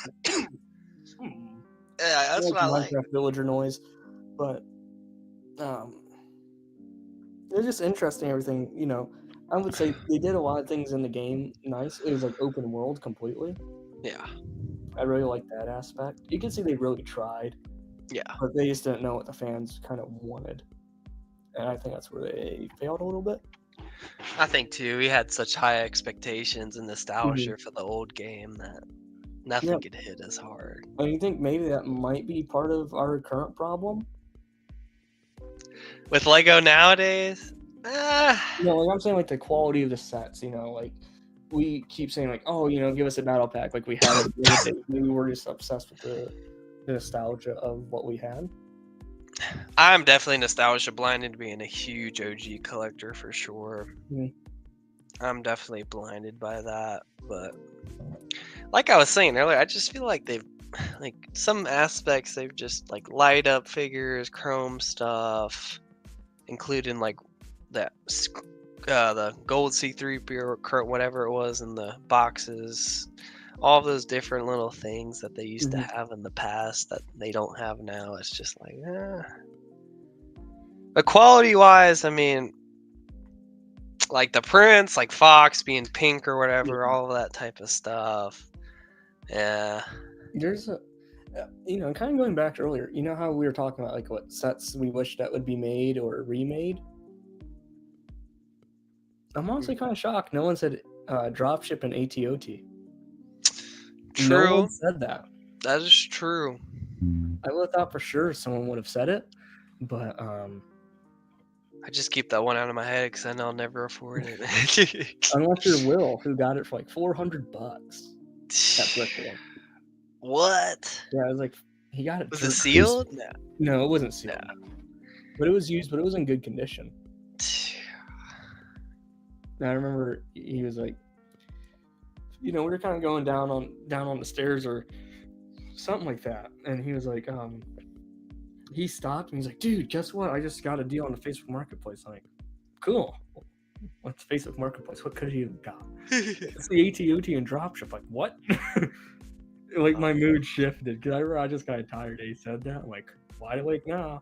Well, yeah. And I just remember when he brought it, you know, after he went and got it, people were like, oh, I'll give you this, and Will was like, no. I need to check Marketplace, man. There could be some people with Christmas gifts they don't want, Lego-wise. That, like, we were hanging out at the table, and CPA threw a screenshot. Someone was selling Barador for $300 sealed, and we're like, yeah, that thing was stolen. That was great. Dude, what pisses me off and is so confusing are these people that freaking buy these sets, meticulously open the bags up, take the figures out, resealing them, and returning them and selling them. It's like, you wouldn't think with how good the Lego community is that there would be those type of people, but apparently there is, dude. Like, yeah. But Mama Trip came in with probably the best Christmas gift of all time.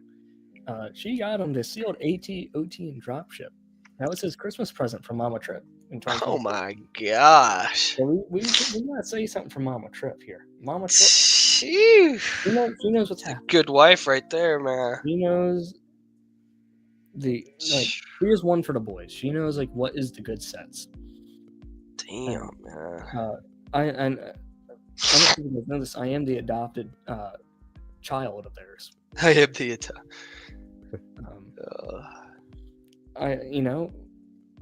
we were talking about it. When was it? 2 weeks ago? Or was it 2 weeks ago? Right, Papa? That's crazy. It was just funny because the way the stream happened to be, it was after one of the streams, whatever. Me and Padawan were on the phone. I was driving somewhere, and I was like, dude, how would you feel about doing a 24-hour stream?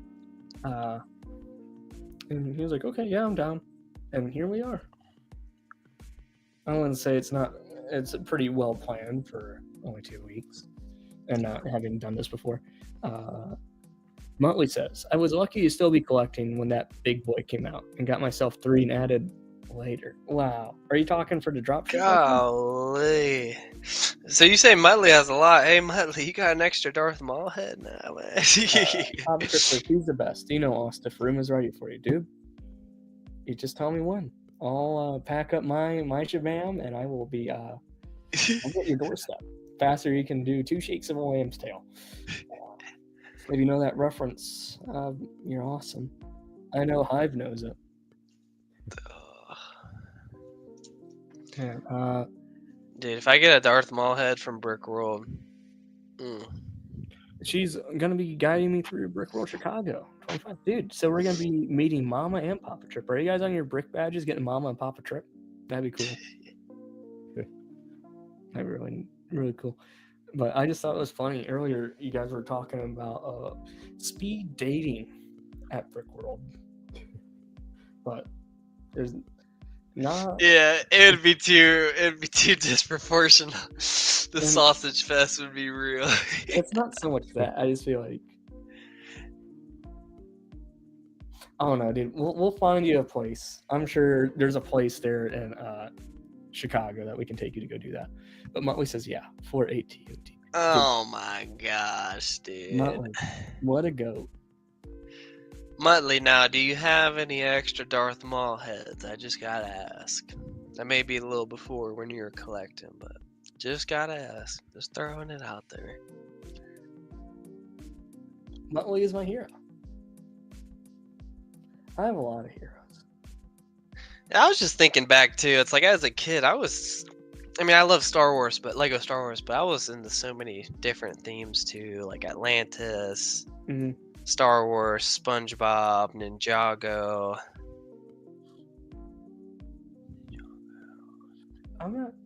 I was really only into one or two couple themes. more. I was really widespread. I wasn't really locked all into one. Which, unfortunately, I wish I wasn't, because I'd go back in time and definitely would just stick with Star Wars. But the Darth Maul head, the bust. Yeah, the big old bust head in the early 2000s. I'd agree. I'm gonna say this. I believe Muttley would have a better collection of M&R. Ooh. Is he a YouTuber or no? Muttley? Yeah. He's just a fan. Oh, He's a hell bro. yeah. See, Muttley, he's just goated to the point where we all know who Muttley is. Oh, word. But I'm trying to think, do you guys think maybe they would do ATOT again? You know, maybe they got to, man. They've got to. I don't think they'll do the dropship though. Yeah. I mean, I know they see the resale value on it right now, owning BrickLink and stuff like that. I know they know. He says he has it. Yeah, I have it. It was £25 Or is he talking to Papa Trip here?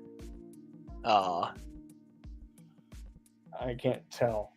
Oh, yeah. But regardless. Either of those Yeah, either or. Both those are legendary sets to me. Gosh. That's some epic pickups. You see, our guest was saying he would be here in like 30 minutes, but yeah. What's your top set of all time that you want, Austiff?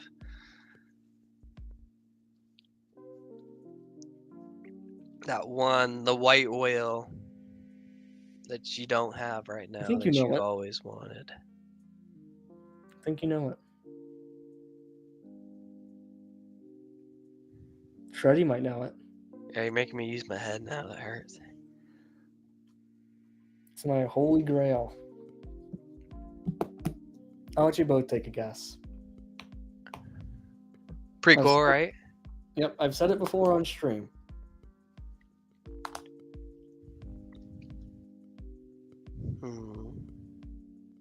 Always wanted it as a kid. The drop maybe? No. Yeah. It's Oh. It's not Bounty Hunter Pursuit, no. That's a close guess. It's in my top 3.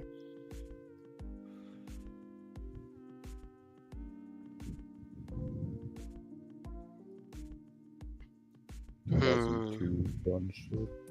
What was that? 2002 Gunship. It's not that, nope. UCS or no? No. Oh, we're talking prequel, so yeah, no. Like it doesn't like that. But Nimble, he did get my Django Slave 1? I'm gonna say it's come out, but not that one. No. Huh?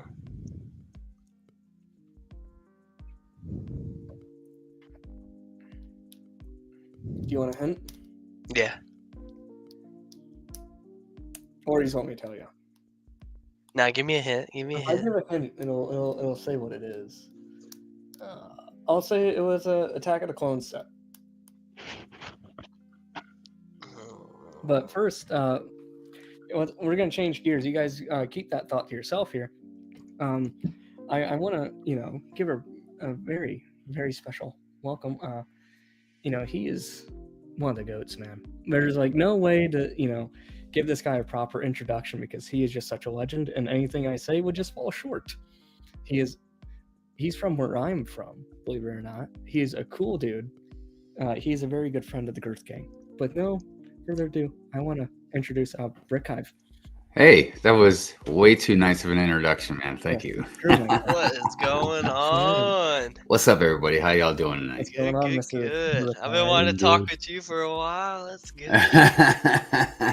Yeah, usually when people say that, man, it's not a good thing. No, good thing all around here, dude. I saw you on ACOB too. No, thank you, man. It's good to meet you. Yeah, I saw you your first introduction, right? Like, yes, sir. Yep. Yeah, man. Saw me all nervous, man. I was sweating bullets right there, man. Yeah, I mean, your first time on the and your first time was on the ACOB show. Yeah, I got full screen too, man. Right at the start. Oh, that's a little. I know, man. Well, you did it well, man. You know what I mean? Thank you. Played that off well, and look, now here you are. Exactly. Look what's transpired. You're on some right? low budget stream here. Sorry to break it. Well, and now I know if I ever see a Darth Maul bust, you know what I mean? Yeah. I know who to shout out to and be like, hey, I saw this Darth Maul, man. I'd appreciate that. What's up, Nimble? What's up, chat? How y'all doing? Yeah. Jersey is here. So yeah, I was kind of lurking in and out. Sorry, man. I was having some issues with the tripod. Totally You're good. I was but I'll just go ahead and reveal what the dream says. I'll forget the tangent, but it's the original Attack of the Clones ATTE sealed. Oh yeah, the one your dream set, right? Or your white whale kind of thing. It has to be sealed though. I want to have the satisfaction of cracking open that bad boy. What'd you say again? What's that? The original ATTE. Ooh. I want to have the pleasure, because the boxes back then you'd lift it up and it'd still be in a box with the bags. Right. And when it Attack the Clone stuff, get myself my CD cooler full of coolers and get a nice flat screen in here, right, and watch Attack of the Clones. And every single time I see a shot go off, that's when I'll put a piece on. I'm gonna savor it. So for you, paying the extra money for being sealed is worth it, so you can crack it open, right? Yeah, I want that feeling because I because my first, I don't know, theater experience with Star Wars was Attack of the Clones. Right. And, it wasn't the first Star Wars I saw. The very first Star Wars I saw was Return of the Jedi. My dad was like, "Hey, I have this VHS you would like, dude." I'm like, "Okay, Dad, let's go." And you might know this store, Hive. You're from here. Old Toys Time Forgot. It sounds familiar. It's like a little comic store, but it has like some action figures. It sounds familiar. You gotta remember too, man. It's been like, I don't know, man, almost 20 years since I've been I think around it's there. Canal. You'll remember. I think it's in Canal Fulton. Because there was a few other places I used to hit up once in a while too, man. There was actually a place in Cleveland somebody told me about. I never got a chance to go see it, but I don't know. Yeah, a long time ago. There's something about those OG sets with that different plastic bag feel with the little holes in it and stuff like that. It's just, I just loved like how the cockpit for ATT was like that bright green. Yeah. Oh yeah. And then it would just, I don't know, but I just remember, after seeing Return of the Jedi, like, I don't know, Attack of the Clones is like so prominent for me because my first ever lightsaber, it had like the Attack of the Clones like marketing on it. When it was like the sky blue with the hand. Yeah. It was like Luke Skywalker's hand, but somehow that was marketed for the prequel. But it was it was like a mishandling from the factory. I guess they were really rare. I should have kept it like hold of it, but it was Plo Koon's lightsaber from Attack of the Clones, but it was orange. Oh, yeah. See, I like to get one of the really nice replicas, man. That'd be nice to have. But they're expensive. But Hive, while we're on the topic, what would be your white whale? Oh wow. Now as far as any Lego set, or are you talking about Star Wars sets? Any and all. Well, one that I can think of right off the top of my head, man, is the firehouse from Ghostbusters. Okay. Yeah, that's a big one. Man, even though it's not like it's retired or anything, but it's just a matter of trying to get enough money for it. The UCS Falcon, that's a big one. I'd really like to have that, but I mean, I could get it, but it's a matter of like, if I get that, then it's like I'm not getting anything else for a while, man. You know what I mean? I'd Facebook Marketplace. I'm not talking like a couple of weeks or a few months. I'm talking like a while.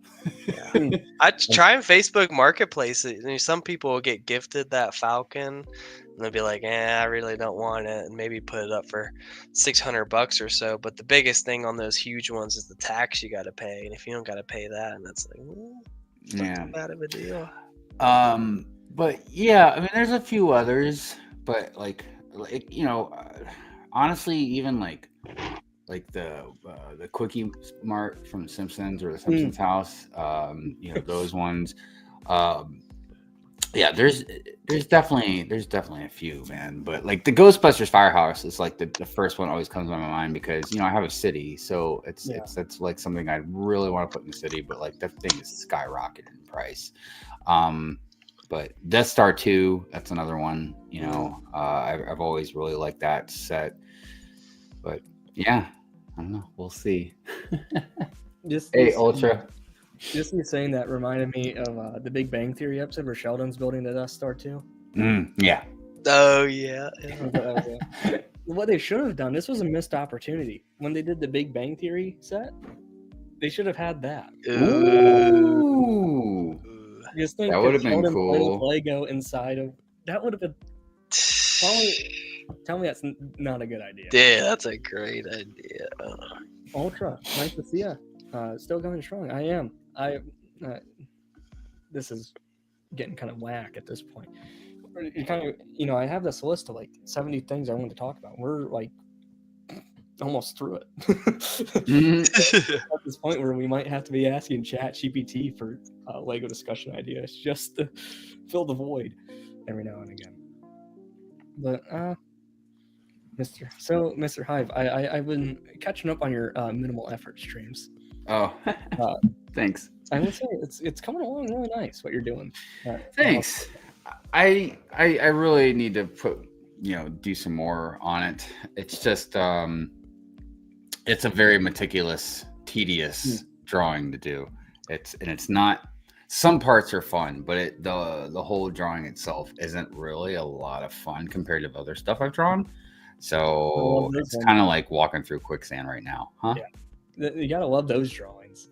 Well, yeah, and they're hyper realism drawings. You know what I mean? So no matter what, they're like minimum like 15-hour drawings. You know what I mean? Like this one's probably going to be in the 20-some hour range, I'm sure. I mean, I've already got about 8 solid hours into it right now, and it's almost 50% done. So yeah.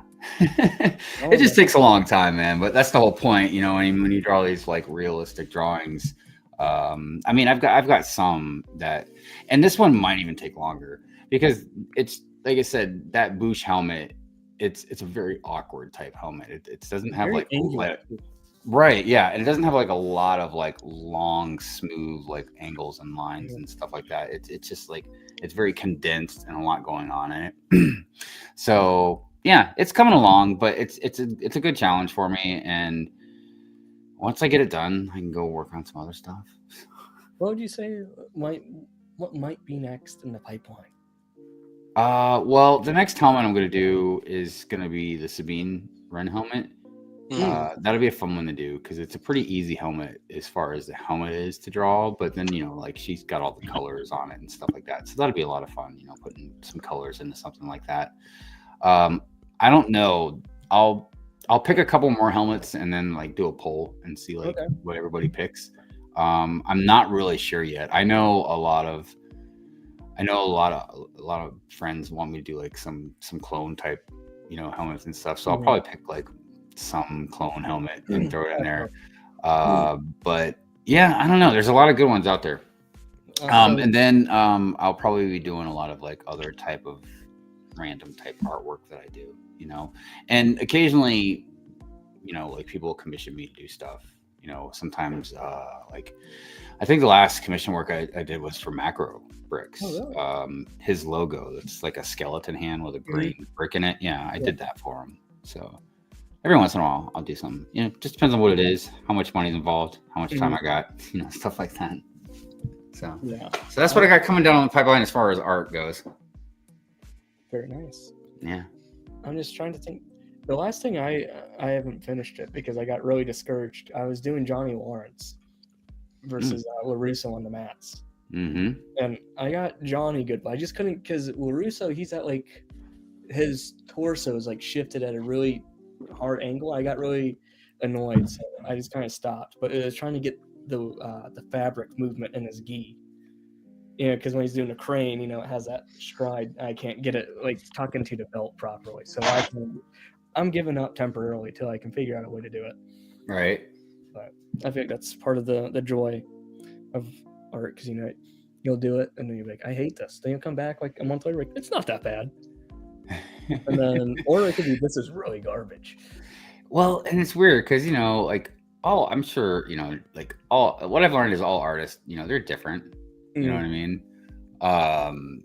So some people can draw on a whim and, especially like if someone, because originally the reason I've never done anything, like I've made money off artwork plenty of times throughout my life, but the reason I never really had it as a job is because then it's just, I don't know, it feels like a job. I don't enjoy it as much. You lose it as a passion. Yeah. But also like when I really learned that was I was going to do tattoos. I was going to get apprenticeship doing tattoo work. And I can, I've done them, I can do them. Like I've done some on myself and stuff, but like, it's when someone wants me to do something and then I've got a certain time frame to do it, and with other stuff like logos and stuff like that, what I mean? It's one thing I can kind of take a little more time, but when it comes to, you want to get someone's like tattoo done on their skin, like imagine like get halfway through a tattoo and you're just like, nah. Yeah. I don't really feel like working on this anymore right now. I'll come back to it in a month or something, like people won't want that. Yeah, like that's not gonna work out, you know what I mean? Sometimes I get cooked. What do you guys think of this? Oh wow, man. I dig it. Yeah, people call my Vader like Voldemort or something like that, bro. I'm like, nah, I like it, dude. The last tattoo I got was this cat in a Hawaiian shirt onesie. Oh wow. Like the onesie. That's great. Yeah, dude, I just found this off Google Images. I was like, all right, cool. Yeah, the other one you got that people can usually see of mine, you know, like is this one, like, you know, my flames on my arm, which actually I'm gonna get touched up here pretty soon. But like, yeah, all the rest of them, I gotta start like taking clothes off, and you know, it's not that kind of stream. So, hyper-realistic drawing of Vader standing over the bodies and then boarding the Texas thing would be sweet. Yeah, dude, that would be awesome, no doubt. So cool. Yeah, maybe somebody will pay me to do that one day. That'd be so cool. Like if you could even have like the smoke coming off of the body, like the fabric, you know, just like a little bit. That'd be so cool. The amount of detail you could put into that would be neat. Yeah, there's a lot of stuff I'd like to do, and not just with Star Wars. I mean, like all kinds of different IPs. You know what I mean? I've drawn a lot of different IPs over the years, you know, for different people that have wanted stuff, even for myself. Like I think the last one maybe I did was the Xenomorph Alien, you know, from the Alien franchise.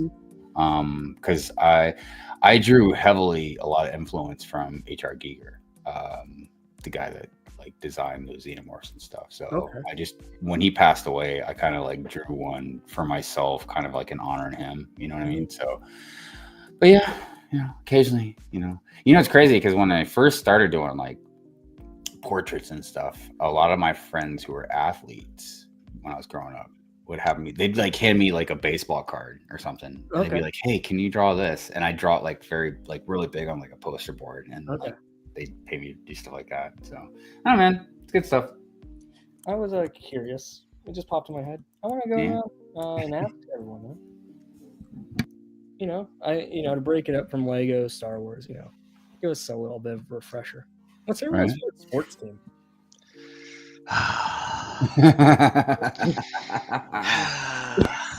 Bring that up, man. You know, so Austiff, that's an interesting thing for you and I, because I always rooted for Cleveland. You know, growing up, you know, and like, I mean, I wasn't born in Akron. I just grew up there for a long time, you know, and then I left and then came back and I lived there for again. But I always rooted for Cleveland. That was my team. But like, I've lived in Baltimore now for, you know, like over a decade pretty much. So it's my home now. So now I root for the Ravens, but a lot of people don't realize the history between Cleveland and Baltimore and where the Ravens came from and all that, because a lot of my friends, man, they were not happy about me being a Baltimore fan, right? But Cleveland still has a place in my heart. Like if I'm not rooting for Baltimore or something like that, like I'm rooting for Cleveland. You know what I mean? That's the only two. I don't sway away from them too. Yeah. We separate there. I'm kind of the like, you know, I have an excuse to be a fan of this team. I'm a big Baltimore Orioles fan. Right on. And that makes fun of us. Yeah. I'm just kidding. Yeah, we sucked for a long time. Now we're getting good, but we still suck in the playoffs. But where I went to school, we have a very famous Oriole. He was an Oriole before they were the Orioles. They were the St. Louis Browns. Really? George Sisler. He was probably one of the greatest first basemen of all time. He's one of the greats. He's up there with Babe Ruth and all of them. He's kind of forgotten in history. Wow. But when I would play Little League and stuff, it was at a place called Sisler Field, right here in New Franklin. But yeah, that's how I became an Orioles fan. And the family would, you know, donate to my school all the time. They would make sure everyone could play sports, teams, whatever they wanted. And it was a good time. Nimble's a Cavs fan. I'm also, that's the only sport I will support.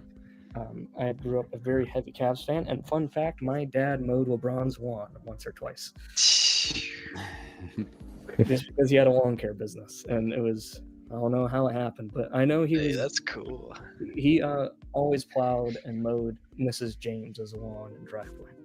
But that's how Orioles fan, and then I just always liked it. We were, you know, my brother was a fan of the Red Sox. And you guys probably don't remember this, but there was a MLB game on the GameCube, and he would always pick Boston. And I always wanted to be with my brother, so I wanted to be Boston, but I couldn't be Boston. So I'm like, you know what? I liked the bird, so I'm like, I'll be an Orioles fan. And that's kind of how that happened. And I just happened to grow up playing on a field where one of the greats was raised. So makes sense. Yeah, it's interesting. Yeah, his name's George Sisler. He's a great Kyrie Irving got me into basketball. Massive football fan. I refuse to call it soccer. I hear you, man.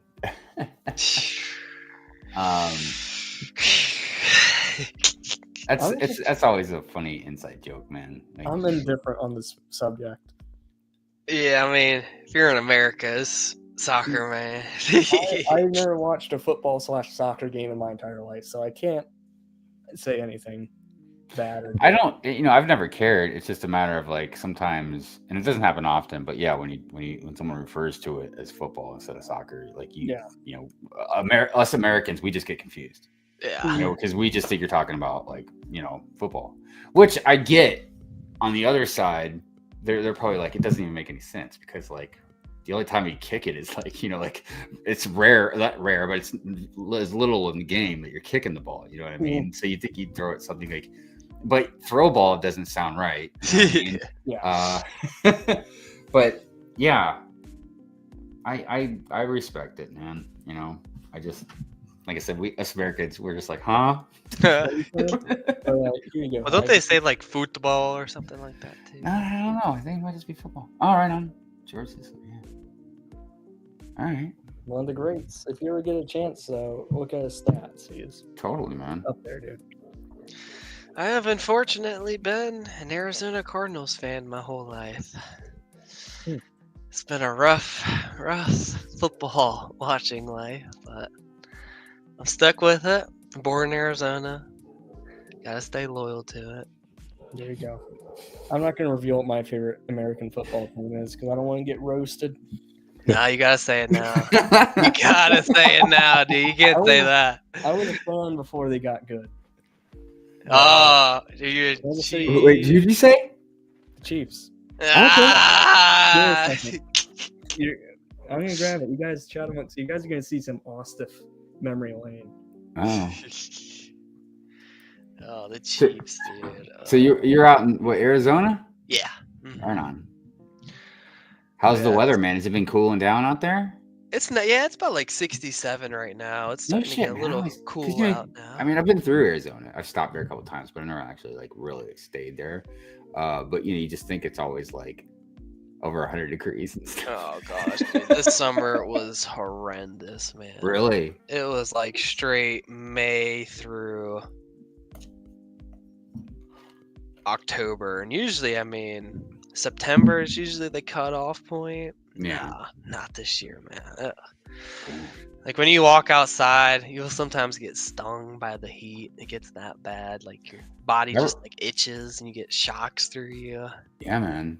Uh-oh. Okay. All right. You're cool to like them now. You're cool to like them now. That's my rookie card. That's my rookie card. Great. That's why I played in the NFL, dude. I can't tell you. But dude, talking about Arizona, bro, there needs to be a Lego convention in Arizona during winter time. It would be perfect, man. Perfect. That halfway in between. Well, American sports is confusing for you guys. Don't have. It's the same 30 teams in the league every season. Is it really boring? No, it always switches up. Yeah. That team at the bottom could be. So actually, that's an interesting thing because I still pay attention, a little bit and stuff. I just don't follow sports like I used to. And not the main reason, but one of the reasons was like I started getting a little irritated with the players moving around all over the place and stuff. You know what I mean? And I remember. I can't remember what they're called now, but the Cleveland Indians, when certain players had left, and I was I wasn't mad, but I was like, dang man, like, where you going, man? Like, yeah, part of like I loved you, man. Especially when they go to your rival, man. Oh gosh, I know, right? So I'm curious, like, does that happen, like, in the same kind of frequency, or does it affect like? Across the pond and stuff, you know what I mean? That's a valid point, actually, because I'm not sure. Like, I'm sure you remember, but when Manny left Cleveland, Manny Ramirez to go to Boston. He went to Boston, yeah. I remember, how upset everyone. Dude, I remember. Oh my gosh, dude, when LeBron left. Oh my god. So many, dude, because I had a lot of people on the news, but some of my friends, man, yeah, they were burning his jersey and everything. I'm like, I was like, God, guys, come on. He wants to win a championship. Let him go win. I was like, Akron's his home. He'll be back. But the thing is, like, the way he did it. I know. But yeah, they were get a whole bad. ESPN hour for it. It's like, dude. They were mad. But yeah, I remember there was like, it felt like riots happening in Akron for like a week. Yeah. That was rough. I remember they actually called off my school one day. That's so wild, dude. I was so wild. Like, day off school. It means I can play Lego Star Wars. They called off your school? Are you serious, dude? Everyone underestimates how bad Akron, Ohio can get. Bro, it can get bad. I know. Nuts, man. Holy crap. Man. Akron can look a lot like Southside Chicago real quick. Dude. And you know the crazy thing is, it happened right before I was born or something like that. And you guys got to remember, I'm pretty old. But like before, because when I was growing up, yeah, it was rough. It was already rough. But before then, man, like it used to be, what was it? Austiff, I think it was like the rubber capital of the world where they made tires and stuff like that. It flourished, dude. It was just like in Detroit, man, like the motor capital of the world, like just booming, dude. And it was a thriving city and everything. And then I don't remember exactly what happened. I have to go back and look up history. But basically, Goodyear, the city of Akron, are trying to sanction more money out of them to stay. And it became a big controversy. They were willing to pay it, but they would have to cut off like 50% of their workers. Because I think Firestone is still big there. Yeah, Firestone's still there. Yeah. Yeah. And Bridgestone. Yeah. Yeah. But it's just sad, man. And I think they went out to. I don't want to say where they went and get it wrong and be. I know, right? That's why I was like, I need to look up a little history. I know they ended up leaving because they were able to get the same effect, but for a less cost. Right. And then that, it kind of caused like a mini Great Depression in Akron. Yeah, like I said, it's and Baltimore is kind of the same way, man. Like I'm all over the place, man. I see neighborhoods that are just, it's sad, man. The shape of these neighborhoods and stuff. You know what I mean? And it's just a matter of like thriving.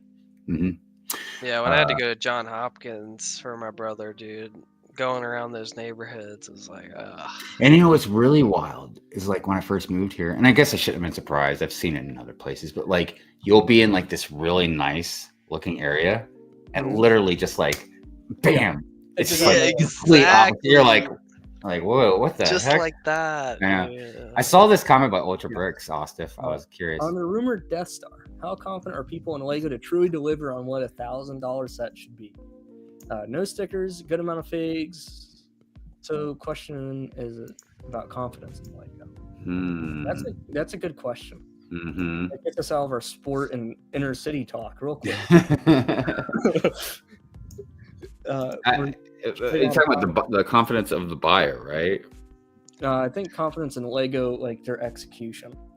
Well, I'm not too confident. I mean, we gotta think too. I mean, these UCS sets right now are $850. I mean, it's $150 more. I mean, it's not like we're talking about like. Watch your tongue. 500 more. Watch your tongue. Yeah, I know what you're saying though. Yeah. But I know this has been a conversation a lot of us have been having, and it's been a good conversation. Some of it's one we need to have. Yeah, because like what I kept bringing up was like, okay, yeah, obviously we talk about the Death Star and stuff, but I think it's just we need to have a broader conversation about Lego in general, about the prices, where the direction they're going, who they're targeting, like what's going on. You know what I mean?